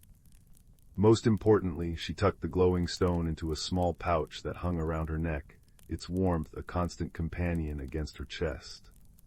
The forest welcomed her with a chorus of rustling leaves and birdsong. Sunlight filtered through the canopy in golden shafts, illuminating dust motes that danced like tiny fairies in the air. Lyra walked for what felt like hours, following no path she could see with her eyes, but rather the gentle pull she felt from the stone against her heart. Just as the sun began its descent toward the horizon, painting the sky in shades of orange and rose, Lyra heard a sound that made her pause, a soft, whimpering cry that seemed to come from behind a thicket of blackberry bushes. Pushing aside the thorny branches with careful hands, she discovered a most unusual creature. It was smaller than a fox, but larger than a squirrel, with fur the color of twilight and eyes that shimmered like liquid silver. One of its back legs was caught in a tangle of vines, and it looked up at Lyra with a mixture of fear and hope. The creature made no move to flee as she approached slowly, her movements gentle and deliberate. "Hello there," Lyra whispered, her voice soft as the evening breeze. "You seem to be in a bit of trouble." The creature blinked its luminous eyes and made a soft chittering sound. Lyra noticed that where the vines touched its leg, the fur had begun to glow with the same golden light as her stone. She reached into her pouch and drew out the glowing rock, holding it carefully toward the trapped animal. As the stone's light fell upon the vines, something remarkable happened. The tangled plants began to loosen their grip, unwinding themselves as if responding to a silent command. Within moments the creature was free, though it made no move to run away. Instead it limped toward Lyra and nuzzled her hand with a cool, damp nose. "You're hurt," Lyra murmured, noticing the slight swelling where the vines had been. She rummaged in her satchel and found a cloth, which she dampened with water from her flask. Gently she cleaned the creature's leg, all the while humming a soft tune her grandmother had taught her long ago. As she worked, the creature's fur began to glow more brightly, and Lyra realized with wonder that the stone around her neck was pulsing in time with the light emanating from the animal. When she finished tending to the injury, the creature stood and tested its weight on the leg, finding it strong once more. It looked at Lyra with those silver eyes, and made a series of musical chirps before turning and limping slowly into the deepening shadows between the trees. Lyra assumed this was farewell, but after taking a few steps, the creature paused and looked back at her, chirping insistently. Understanding dawned. She was being invited to follow. The twilight creature led her along a path, so hidden that Lyra would never have found it on her own. Moss-covered stones formed a natural staircase downward into a small valley, where the air grew warmer and carried the scent of blooming night flowers. Fireflies began to appear, their tiny lights flickering like scattered embers in the gathering dark. Just as the last light faded from the sky, they arrived at the entrance to what appeared to be a vast, ancient tree. Its trunk was wide enough that 5 people holding hands might not have been able to circle it, and its branches stretched toward the stars like arms raised in celebration. Light spilled from an opening in the trunk, a warm, golden glow that pulsed in the same rhythm as Lyra's stone. The creature chirped encouragingly and slipped through the opening.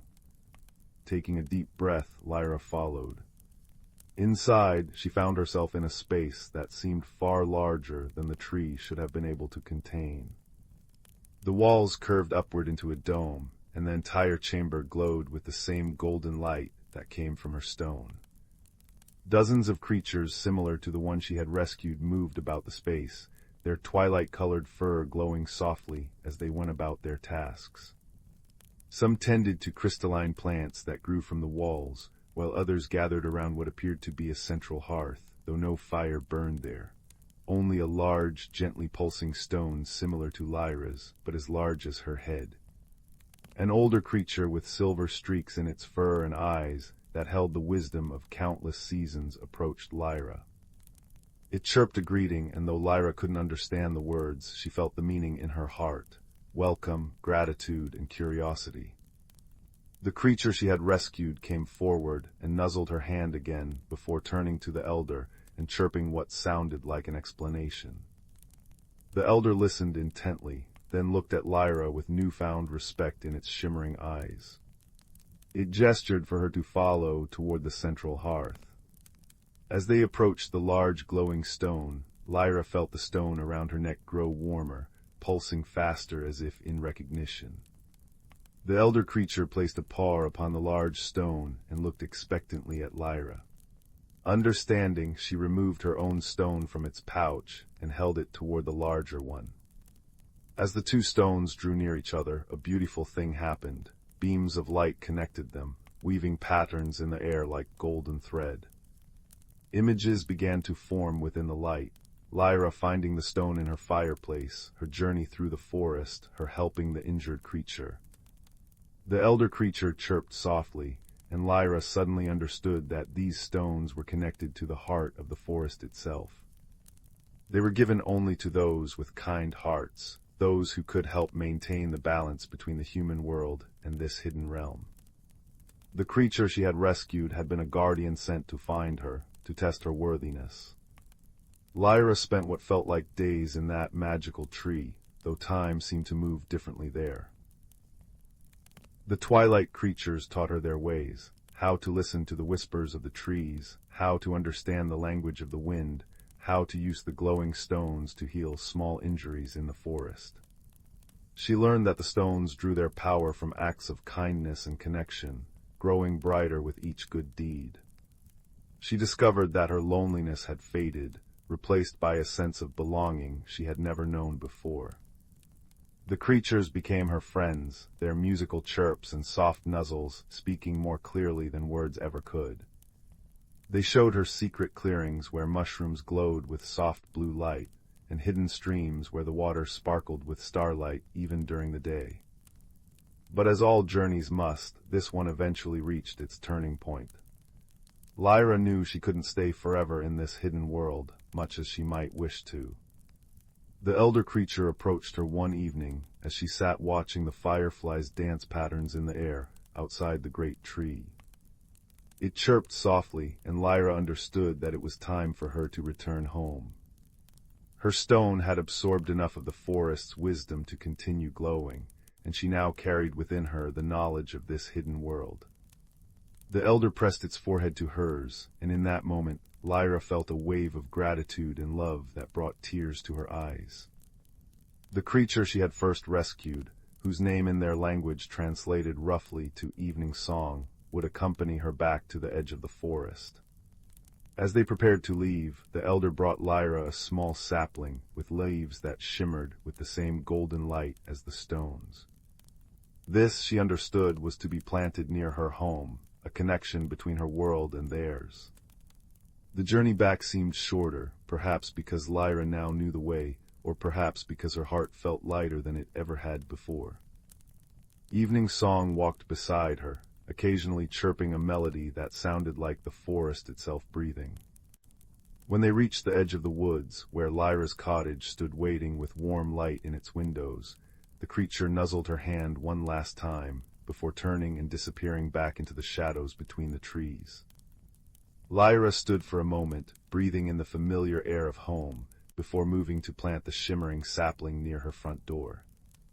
As she placed it in the earth, she felt her stone pulse warmly against her chest, and she knew the tree would grow strong and true. Inside her cottage, the fireplace had burned down to embers, yet the room felt warmer than she remembered. Lyra placed her stone on the mantelpiece, where it cast its gentle golden light throughout the room. She realized then that the loneliness she had carried for so long had been transformed during her journey, not vanished entirely, but changed into something new. She now carried within her the memory of friendship, the warmth of connection, and the knowledge that magic existed just beyond sight, waiting for those with kind hearts to discover it. That night, as Lyra lay in bed watching the stone's light pulse softly on her ceiling, she understood that her journey had been about more than finding a hidden world. It had been about finding a part of herself she hadn't known was missing, the part that could see magic in ordinary things, that could be a friend to those in need, that could carry light into darkness. Outside her window, the newly planted tree began to grow at an impossible rate, its branches stretching toward the sky, and its leaves shimmering with golden light that mingled with the silver of the moonbeams. The forest seemed to sigh contentedly, and in the distance, if one listened very carefully, they might have heard the faintest musical chirping carried on the night breeze. Lyra closed her eyes, a small smile gracing her lips as she drifted into dreams of glowing stones and twilight creatures, of friendship found and loneliness transformed. And in her cottage at the edge of the whispering forest, with the fire reduced to embers and a magical stone pulsing gently on the mantel, she slept more peacefully than she ever had before, knowing that she was never truly alone, and that the world held more wonder than she had ever imagined. Deep within the whispering woods, where ancient oaks stretched gnarled fingers toward a sky veined with starlight, lived a world unseen by human eyes. Here the mossy earth breathed secrets, and the boundary between earth and enchantment shimmered like heat haze. Young Pip, a hedgehog whose quills still held the softness of youth, burrowed beneath the frost-kissed roots of Grandmother Willow. Her trunk, wide as a cottage, pulsed with the slow heartbeat of the forest. "Listen, little thorn," murmured Fern, an elderly badger whose silver-streaked fur mirrored moonlit snow. Her claws traced patterns in the loam, a map of seasons. When winter overstays its welcome, the heartstone slumbers too deeply. She pointed toward the glimmering glade, where the first crocuses should have pierced the snow weeks ago. Instead, an unnatural chill clung, silencing brooks and frosting spiderwebs into crystal lace. The seasonal dance was faltering. Pip shivered, not from cold, but from the forest's unease. He felt it in his paws, the stifled hum of roots craving thaw, the drowsy frustration of squirrels whose nut caches dwindled. But why, Fern? The frostfire moths always wake the heartstone. Each winter's end, these iridescent insects emerged, their wings shedding ember-bright dust to melt the glacial seal guarding the forest's magical core.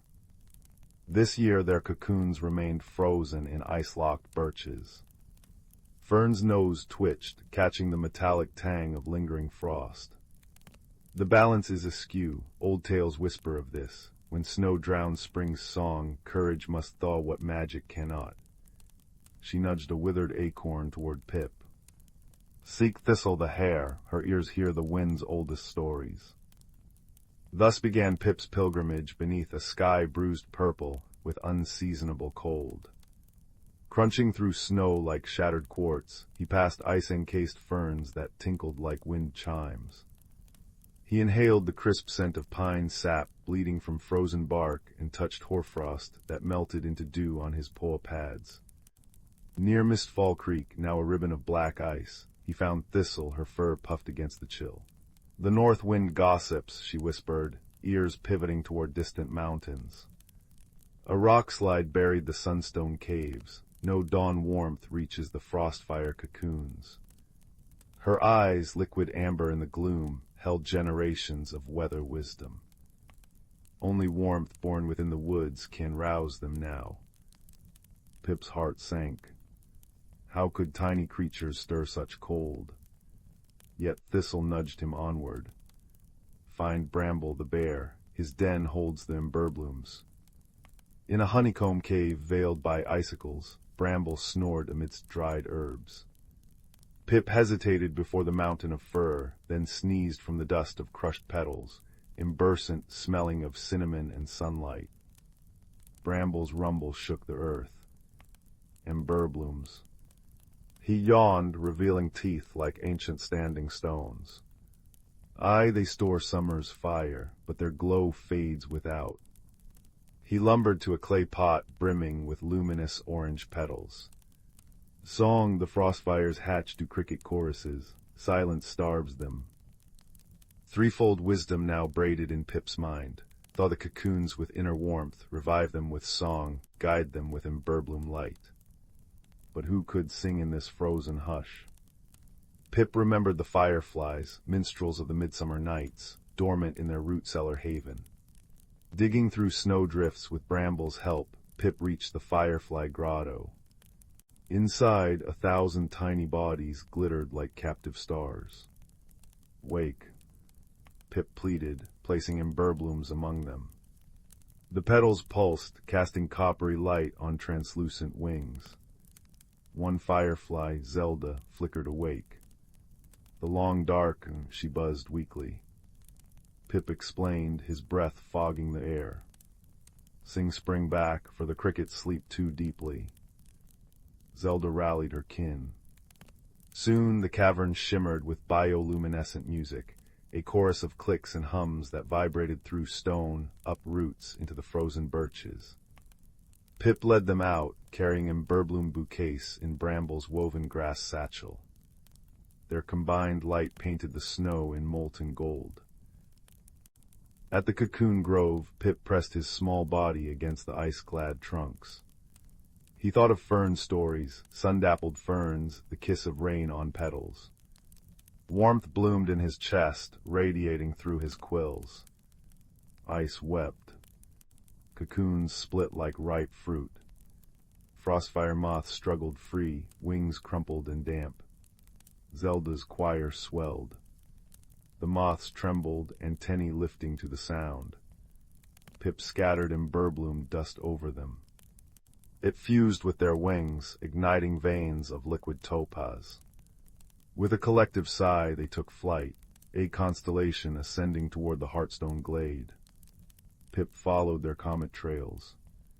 In the glade, the Heartstone, a monolith of mossy quartz, lay entombed in glacial blue ice. The moths circled it, shedding glowing dust that hissed where it touched frost. Pip joined them, pressing his paws to the ice, pouring every memory of warm earth and wildflower perfume into the stone. Cracks spiderwebbed. Light erupted, not blinding, but a gentle effulgence like dawn breaking underwater. Ice melted into rivulets that sang as they flowed. Snowdrifts sighed into moss. Crocuses erupted like violet applause. Fern arrived with thistle and bramble, their eyes reflecting the rekindled Heartstone. "Well done, little thorn," Fern rumbled, nuzzling Pip's head.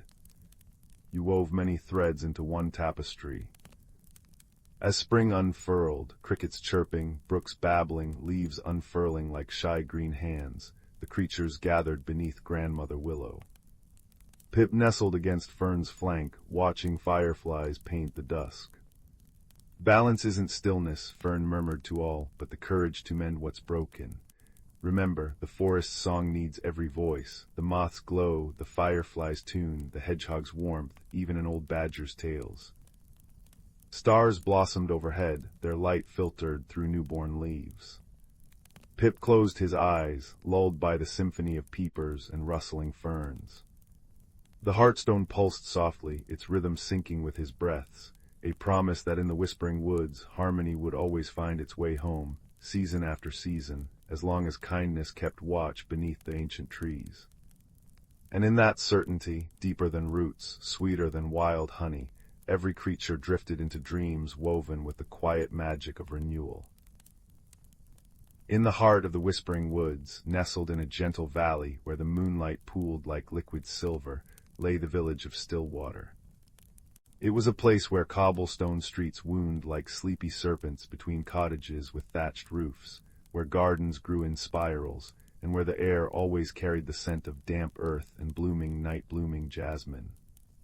At the very center of the village stood the grandfather clock tower, its deep, resonant chime marking the hours with a sound so comforting it seemed to stitch the very fabric of the night together.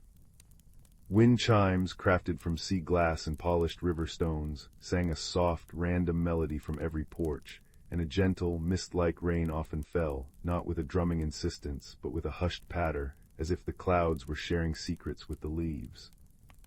The people of Stillwater were as gentle as their home. They mended one another's fences, shared soup on chilly evenings, and their greatest excitement was usually the annual Starlight Festival, where they would lay on woven blankets and watch the constellations perform their slow, celestial dance. But one autumn, a peculiar series of happenings began to unsettle the village's tranquil rhythm. It started with the stars. Old Finn, the night watchman, was the first to notice. Peering through his brass telescope, he saw that the constellation of the Silver Fox, a familiar sight with its bright, mischievous eye, was missing. Not clouded over, but simply gone, leaving a small, dark patch in the velvet sky. The next night, the weaver's loom, a cluster of stars that formed a delicate square, had also vanished. A soft anxiety began to hum through Stillwater. Whispers fluttered in the bakery and the town square. Had the stars grown tired of their eternal watch? Were they falling? Then a second peculiarity emerged. Young Liam, the miller's son, swore that the stream behind his house was flowing backwards. The rest of the village laughed, but when they went to see, they found it was true. The water, which for centuries had tumbled cheerfully eastward toward the sea, was now sliding silently, dreamily, to the west. Leaves and flower petals floated upstream, defying all logic. The third and most beautiful mystery was discovered by Anya, the weaver. The luminous moonflowers in her garden, which always bloomed a pristine white under the moonlight, were now shifting through a spectrum of soft colors, lavender, pale blue, and a gentle, rosy pink. They were breathtaking, but their unpredictable hues were another thread in the tapestry of strangeness that had enveloped Stillwater. The village council, a group of well-meaning elders, gathered in the clock tower. They pored over old, dusty ledgers and debated theories of wayward magic and misbehaving sprites. They sent a delegation to the northern part of the woods, suspecting a reclusive sprite king of playing tricks. The delegation returned, not with a culprit, but with baskets of the sweetest blackberries anyone had ever tasted, a delightful discovery, but not a solution. Watching all this with quiet, thoughtful eyes was a young woman named Rowan. She was the village cartographer's apprentice, with a mind that loved patterns and a heart that listened more than it spoke. While others fretted, Rowan observed. She sat on her windowsill, her knees pulled to her chest, listening to the clock tower chime, the wind chimes whisper, and the gentle rain tap on the glass. She didn't see a crisis, she saw a puzzle. Her first clue came from a nursery rhyme, one sung to every child in Stillwater at bedtime. When the fox loses his sight, and the river takes flight, when the loom is undone, and the weaving's begun, seek the key in the glen, to make the world right again. Everyone knew the rhyme, but they thought it was just a silly verse. Rowan, however, saw it as a map. The fox was the missing constellation. The river was flowing backwards. The loom was the other vanished constellation. The weaving's begun. Could that be connected to Anya's color-changing flowers? That night Rowan took her own detailed star charts, drawn by her master, and a basket of warm oat cakes, and went to visit old Finn in his watchtower. "Finn," she said, her voice soft against the chime of the hour, "the rhyme says the loom is undone. What if the stars aren't missing? What if the pattern is just changing?" Finn, a kind man with a beard like a cloud, hummed. He adjusted his telescope. "A changing pattern, you say, but the stars have been the same for 1,000 years. Has the clock tower always chimed the same way?" Rowan asked. Finn looked thoughtful. "Well, no, we had to recalibrate it last spring after the great storm. The weights were off." Rowan's eyes lit up. She spent the next 2 nights with Finn, not just looking at the empty patches, but at the stars around them. She noticed that the stars of the hunter's bow seemed brighter, and the swan's wing had stretched. The pattern wasn't being erased, it was being rewoven. The backwards flowing river was her next puzzle. She followed it west, away from the sea, further than anyone had gone in a long time. The sound of the water was different, not a chatter, but a deep, resonant hum. She found that it was flowing towards the heart of the whispering woods, into a place known as the Silent Glen, a place the nursery rhyme had mentioned. The glen was usually avoided, not out of fear, but out of respect, for it was said to be a place where the earth itself dreamed. As she walked, she noticed something else. The color-changing moonflowers weren't just in Anya's garden. They grew in patches all along the riverbank, their colors pulsing in a soft, rhythmic pattern. She sat by the water, eating an oat cake, and simply watched. She saw a family of otters playing in the reverse current, tumbling joyfully upstream. She saw fish resting, facing what was normally the wrong direction, their gills pulsing peacefully. The backwards flow wasn't a disruption, it was a different kind of harmony. Her empathy allowed her to see what others, in their worry, had missed. The forest and the sky didn't seem distressed. They seemed expectant. The final piece of the puzzle came from the clock tower itself. Rowan was helping the clockmaster, a tiny bird-like woman named Alara, dust the great gears. The clock was an ancient, beautiful thing, its face depicting not just numbers, but the phases of the moon and the journey of the sun. "Alara," Rowan asked, "does the clock ever feel different?" Alara cocked her head, her eyes bright. "It has been ticking a little softer lately, almost as if it's listening for something." That was it. The clock, the stars, the river, the flowers, they were all connected. They were all part of a larger mechanism, a celestial clockwork that was recalibrating itself. The key in the glen from the rhyme wasn't a physical key, but an understanding. Rowan gathered the villagers in the town square as the soft rain began to fall. The wind chimes played their gentle song. "Friends," she said, her voice carrying on the quiet air. "We have not been cursed, we are being invited. The stars are not gone, they are moving to form a new constellation. The river is not broken, it is flowing to water a part of the woods that has been thirsting. The flowers are not confused, they are celebrating. The grandfather clock is slowing its heartbeat to match the rhythm of this change." She showed them her star charts, pointing out the subtle shifts. She described the peaceful animals in the reversed river. She explained that the old nursery rhyme wasn't a warning of doom, but a set of instructions for a time of transition, a time that came only once every few centuries. A sense of wonder replaced the anxiety. Instead of fear, they felt curiosity. Instead of isolation, they felt a shared purpose. The next evening, the entire village of Stillwater, carrying lanterns that glowed like captive fireflies, followed Rowan into the whispering woods. They followed the backwards flowing stream to the silent glen. There they found not a sprite or a monster, but a breathtaking sight. The glen was a natural amphitheater, and in its center, an ancient crystalline stone pulsed with a soft, internal light. The reversed river fed into a pool around it, and the color-changing moonflowers grew in concentric circles, their hues shifting in time with the stone's gentle glow. Above, the night sky was clear. And there, in the once empty patch of sky, a new constellation was finally complete. It was a magnificent creature, a stag woven from starlight, its antlers vast and intricate, touching the edges of the familiar swan and the hunter. It was a new guide for the heavens. The grandfather clock tower miles away chimed the hour, and its sound was deeper, richer, and more resonant than ever before, as if it had finally found its true voice. The wind chimes in the village rang out in a harmonious, joyous chorus. The people of Stillwater stood together in the glen, watching the stag take its place in the sky. They understood now. Their world wasn't breaking, it was growing. The peculiar happenings had been the groans and shifts of a universe expanding, not collapsing.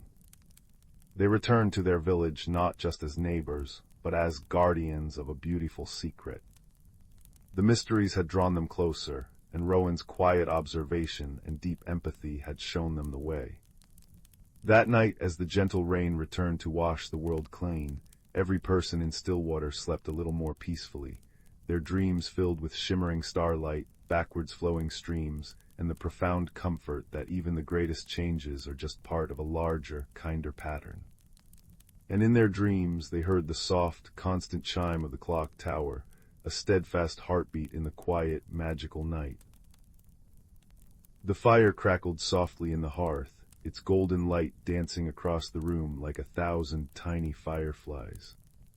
Shadows swayed upon the walls, and the scent of cedar smoke and cinnamon filled the air. Outside, the world was hushed beneath a blanket of fresh snow, but here, by the warmth of the flames, all was cozy and safe.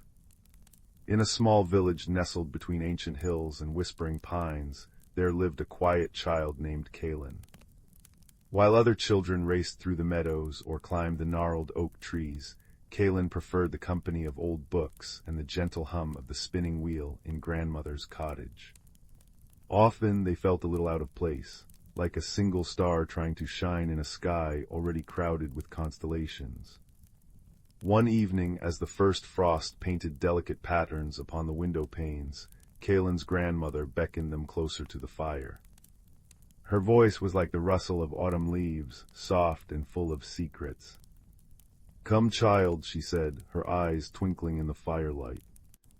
"I have something for you." From a small wooden chest, she drew out an object wrapped in velvet the color of midnight. As she unfolded the cloth, a soft, warm light spilled into the room.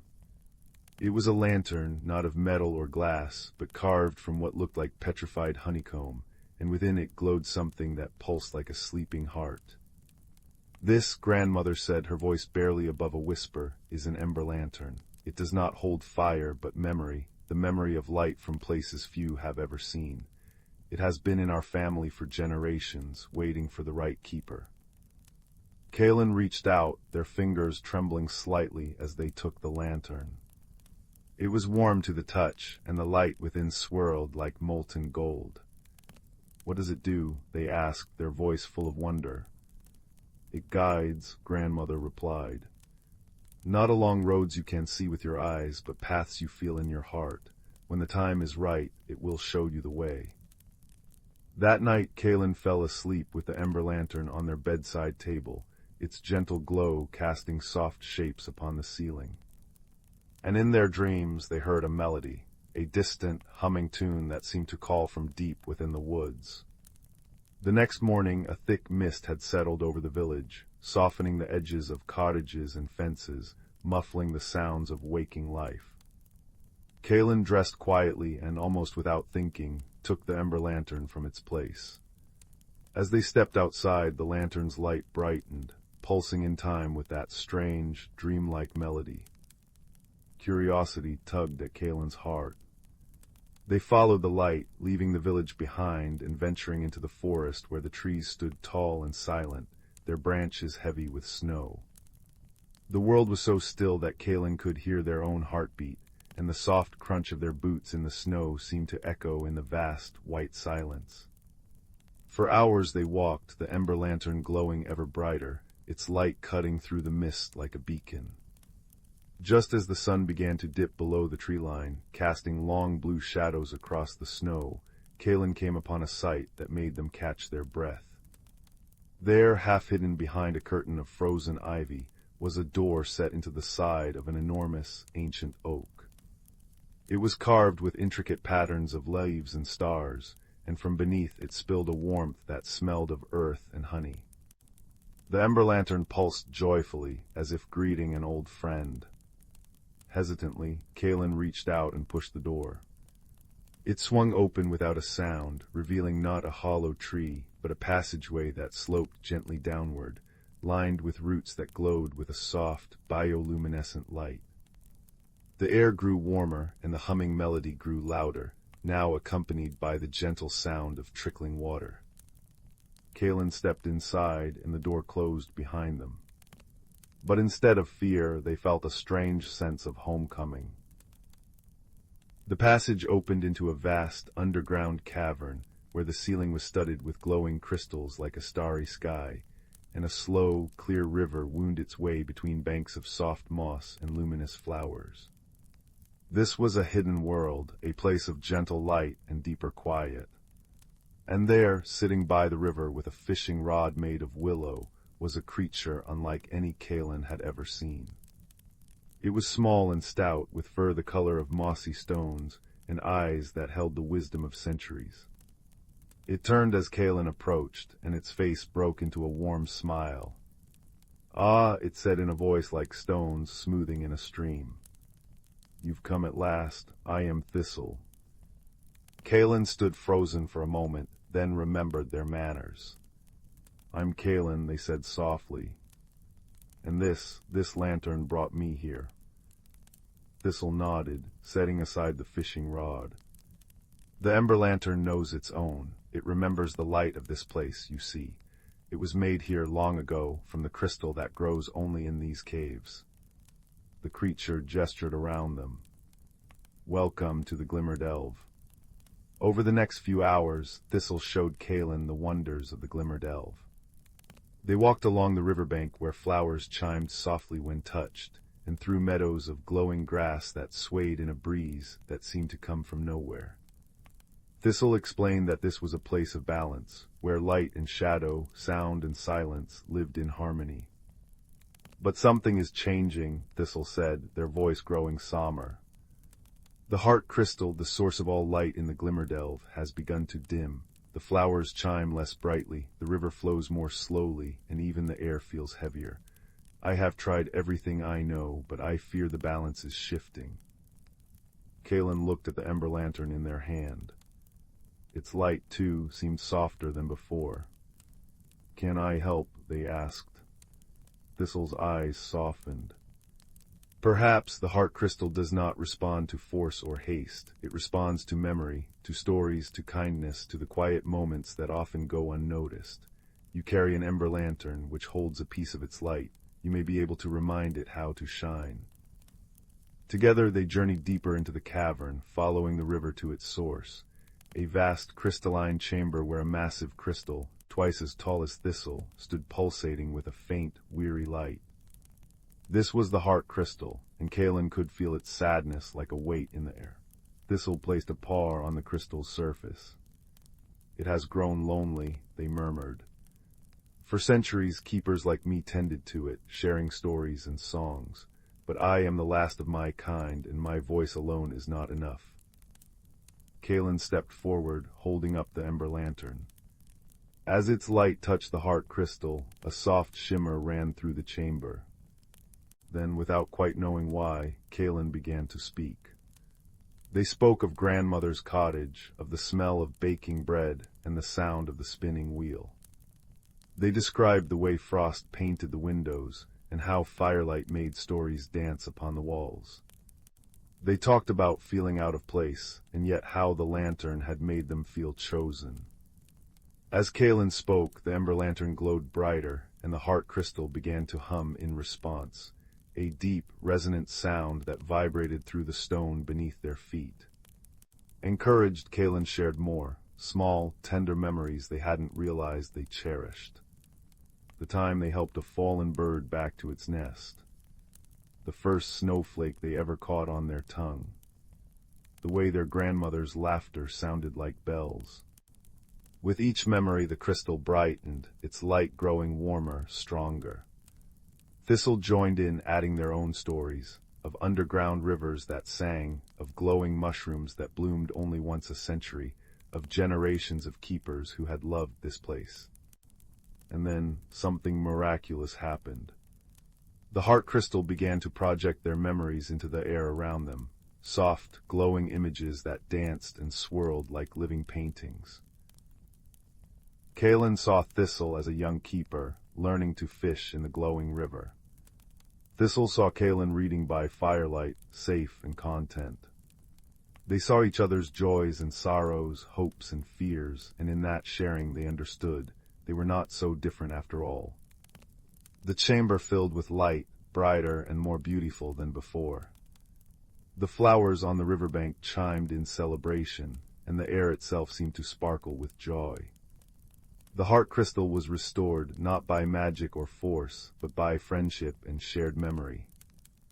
Thistle turned to Kalen, their eyes shining. "You have given it what it needed most, connection. You have reminded it that it is loved." Kalen smiled, feeling a warmth spread through their chest that had nothing to do with the lantern. "And you've reminded me that I have something to offer, too." As the balance restored itself, Kalen knew it was time to return home. Thistle walked with them to the oak tree door, the ember lantern now glowing with a steady, confident light. "You will always be welcome here," Thistle said, placing a small, smooth stone in Kalen's hand. It glowed with the same soft light as the cavern. "Whenever you feel lost or alone, hold this. It will remind you that you carry a light within you, one that can brighten even the darkest places." Kalen hugged Thistle, feeling the rough warmth of their fur. "I'll come back," they promised, "and I'll bring more stories." The journey home felt shorter, as if the forest itself was guiding them back. When Kalen stepped into grandmother's cottage, the fire was still crackling, and the smell of cinnamon still hung in the air. Grandmother looked up from her knitting, her eyes gentle. "You've been on a journey," she said, not as a question, but as a statement. Kalen nodded, placing the ember lantern on the table. "I found where the light comes from," they said softly. "And I learned that it lives in stories and in kindness and in not being afraid to share who you are." Grandmother smiled, her face crinkling like a well-loved map. "Then the lantern has found its true keeper. That night, as Kalen lay in bed, the ember lantern glowed peacefully on the bedside table. They held Thistle's stone in their hand, its light soft and steady. Outside, the snow continued to fall, wrapping the world in a blanket of silence and peace. And as sleep began to pull them into dreams, Kalen realized that the journey had transformed them. They no longer felt like a star alone in the sky, but like part of a constellation, connected to others by light and story, by memory and friendship. They had discovered that the greatest magic was not in glowing alone, but in helping others to shine. The fire in the hearth whispered its last embers, and the room grew dark save for the gentle light of the lantern and the stone. And in that quiet, comforting glow, Kalen drifted into a deep and restful sleep, knowing that somewhere beneath an ancient oak, a friend was smiling up at a crystal sky, remembering them too. And all was well.